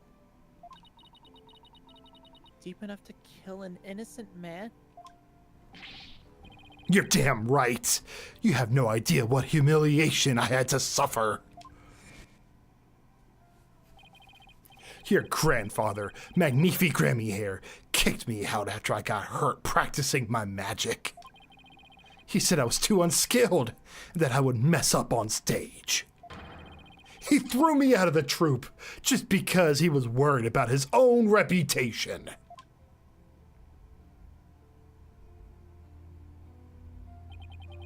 Since I was but a child, it was always my dream to become a great magician. But that Magnifi, he took it all from me.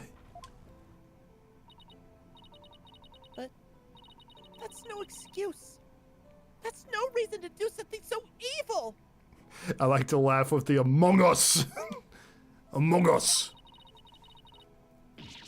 Magic is supposed to make people happy, not used as a means for murder. What's the big deal? I just used what I had available to me. That's all. I get it now. That attitude towards magic is why my grandfather kicked you out. You don't deserve to call yourself a magician.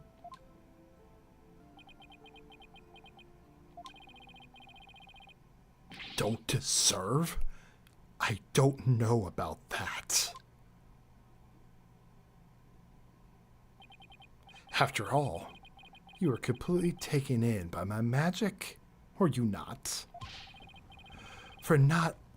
If not for that lawyer over there, you would be on your way to prison as we speak.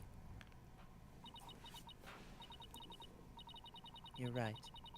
I didn't see through your tricks. You see? So in the end, Troupe Gremier was defeated by the great Mr. Ruse.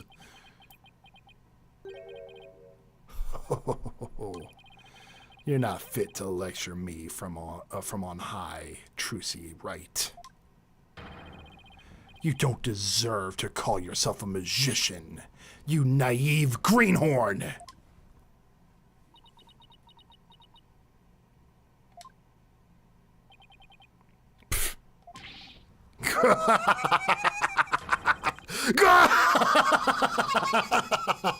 Take that, Gremier.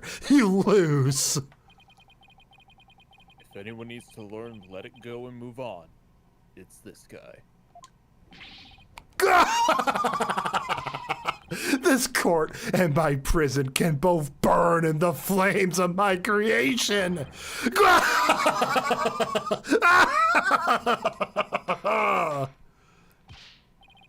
Bailiff, take Mr. Raidens away. And bring a fire extinguisher, just to be safe.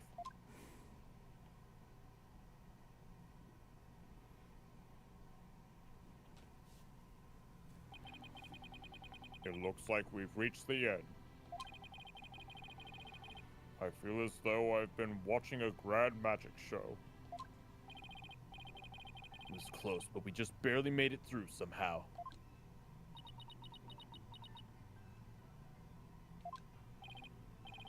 Huh? Why does Trucy look so down? Miss Wright, Yes, Your Honor. I'm about to announce my verdict. Could I see that wonderful smile of yours? The smile of a true entertainer, as I do? Yes, Your Honor. Now then, this court finds the defendant, Trucy Wright, not guilty. Wright & Co. Company gives another prosecutor their first loss. Yay!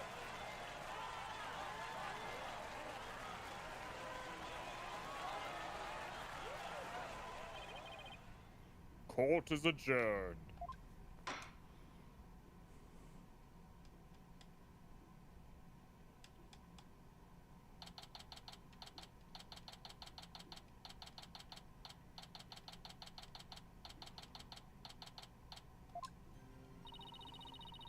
Thank you for everything, Polly. Oh, Trucy! Crazy adieu! Now you can open your show tomorrow, just as planned.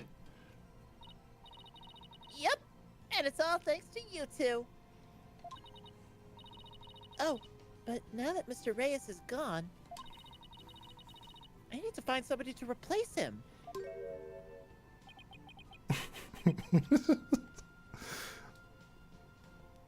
Paul's like, stop looking at me with those big ol' eyes.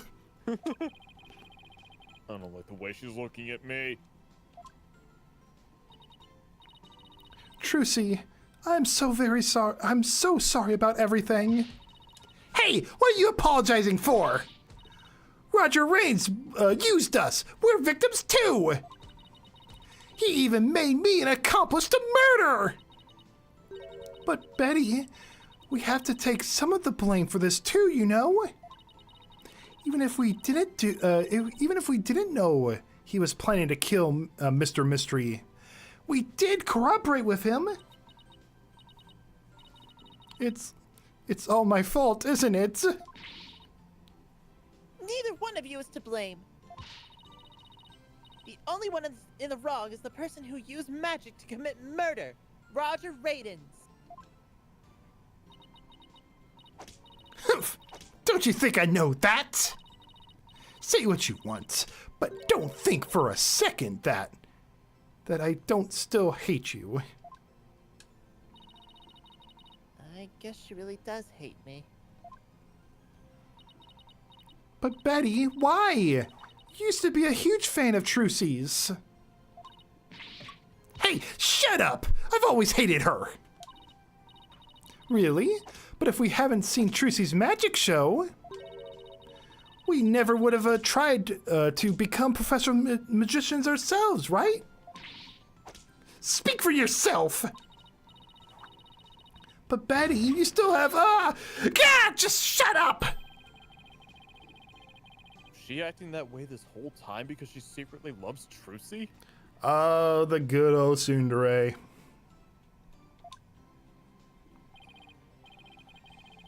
Wow, Trucy. I never knew that being the best could be so tough. Come on, Bonnie, we're leaving. We have to get ready for tomorrow's show. You're really excited about performing with Trucy again, aren't you? That's not true! So zip it, dummy!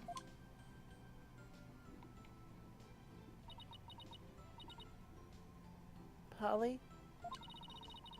Do you think I really am a naive greenhorn? Huh? No way. No way. She's not. After all, you're completely taken in by my magic, were you not? If not for the lawyer over there, you would be on your way to prison as we speak. You're right. I didn't see through your tricks. You see, so in the end, Troop Grimier was defeated by the great Mr. Ruse. You're not fit to lecture me from on high, Trucy, right? You don't even deserve to call yourself a magician, you naive greenhorn. Trucy, don't tell me you're taking what Mr. Raiden said to heart. Well, maybe a little.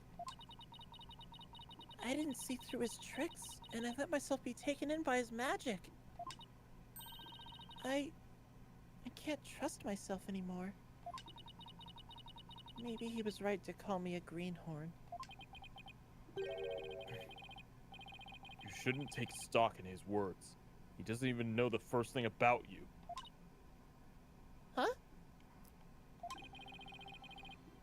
You're a wonderful grammar rhyme magician. You should be proud of yourself. There is an expression, don't take criticism from those that you won't take compliments from.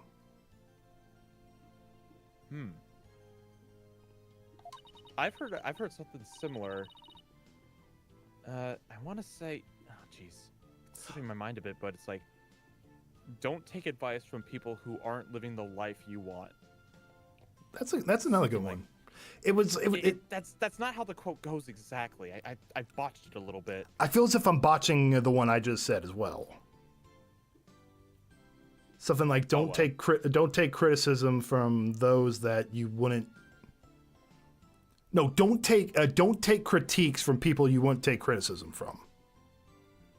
That you wouldn't go for criticism or something. I don't know. I think yours works. It's like, don't take criticism from people who. You know what? Never mind. I'm losing my train of thought anyway. I'm too tired for this. Right? That? Oh, I get it. Thank you, Polly. I appreciate it. It's sweet of you to try and cheer me up. I think we got the wrong thing. Did I get it wrong? Yeah, I think we did. Yeah, we got it wrong. Can we go back? No, I don't think we can.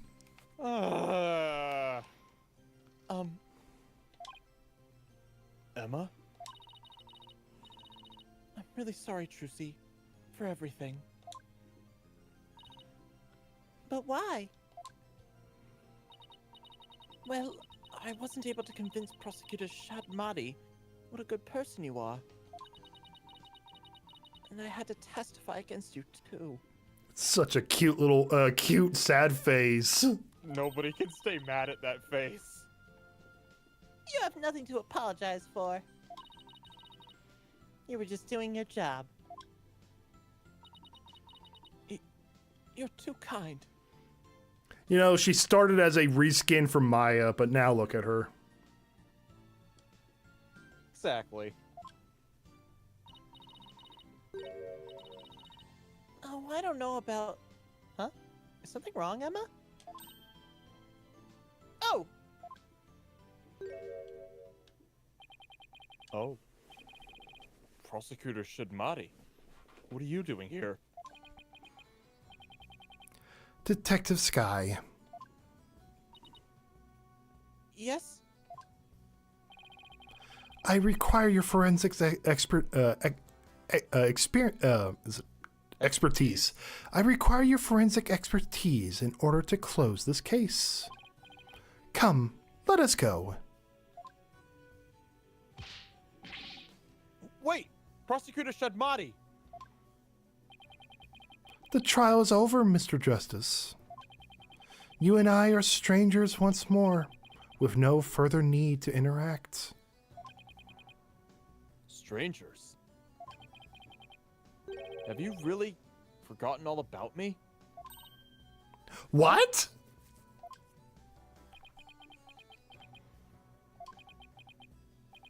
Oh, great. So this guy's the edge. This guy. How would it go? This guy is the Edgeworth to what? Yes. This is Apollo's Edgeworth. We have a new Edgy! There's two of them. Ah! You know that SpongeBob clip? Yes. I'm Edgeworth, he's Edgeworth, you're Edgeworth, you're Edgeworth, you're Edgeworth, I'm Edgeworth. Is there any other Edgeworths I need to worry about? He just says hello. I'm out of here. You've really changed, Nayuta. Telling me to let it go and stuff? What happened to you? Oh, lawyer of impure soul.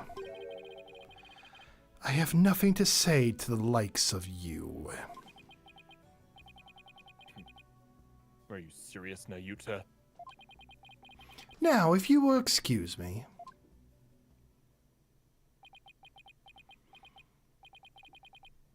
There he goes.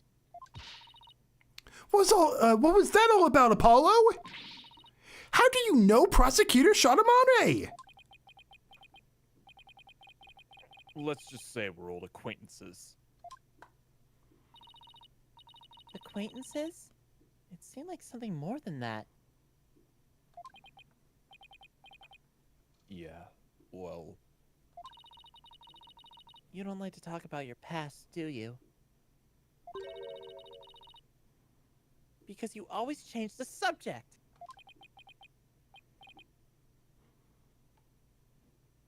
I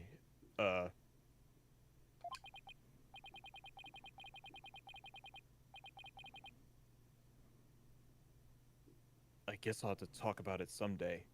But for now... Come on. Let's forget about the past and celebrate Trucy's future. Sure, if you say so. Hey, it's Mr. Wright! Put him on speakerphone, Apollo! What's up, Mr. Wright? Apollo! How's Trucy? What happened to the trial? Did you get a not guilty verdict? Mr. Wright, slow down. Everything's fine. Hi, Daddy! I'm okay now.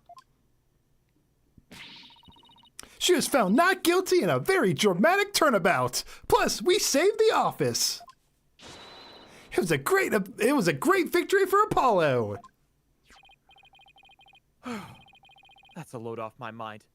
I can't thank you enough, Apollo. Now I know I can trust you to hold down the fort anytime. Me? Really? Yes, you.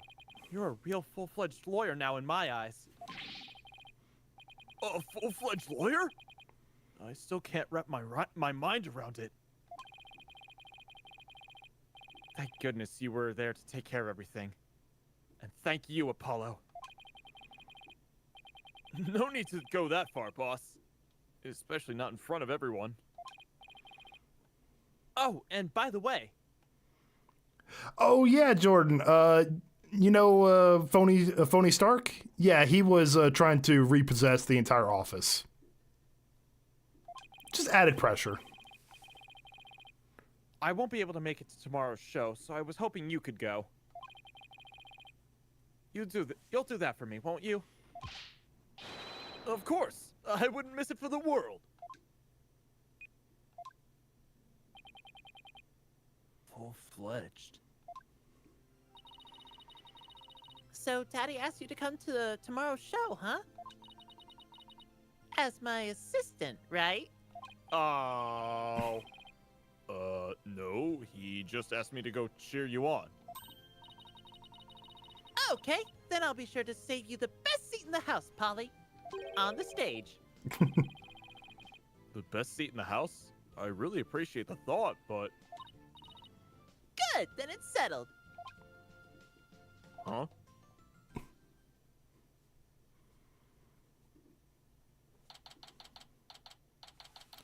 The next day. Objection! I should have known! Oh, no! This is what she meant! Magic Girl Trissy Wright will now perform her greatest illusion yet. Oh my gosh. There are no tricks or gimmicks here, ladies and gentlemen. This is real magic. Oh my gosh, she ripped it from him. Good. Aw. Wait a minute, you're kidding, right? There is a trick or gimmick, right? I'm too young to die! Now then, Mr. Hat, you know what to do with the sword. No! Wait! Stop! No! Ah! And that is how Trissy in Grammar Land ended on a rousing high note. By the way, Daddy, I need a defense attorney. Damn it, honey, not again! With a big round of applause and Polly's ear-splitting scream. What kind of an ending is that?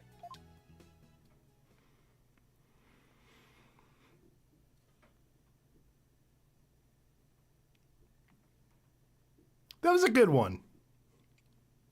Yeah. Save your I current. just wish we didn't screw up that scene with Trucy. Like, we got that dialogue. Right. Maybe we can do that, like, quickly get through that the next stream we do. Just, like, do that one scene over again and find the evidence we need. The right of turnabout. And look who it is. Who it is. It's Now there's Maya. a face I've missed. It's always great to see Maya. But man, oh man, 6 hours. It's good to be Yeah. back. All right. Well, thank you so much, GCD, for being a part of this. You're welcome. And thank you, everyone who was a part of it, especially Jesse for the $4 in super chats. And thank you again to Jobu and Link the Chicken for the resubs over on Twitch. But other than that, guys, I will see y'all probably tomorrow. But until then, guys, I will see you later. Peace. See ya.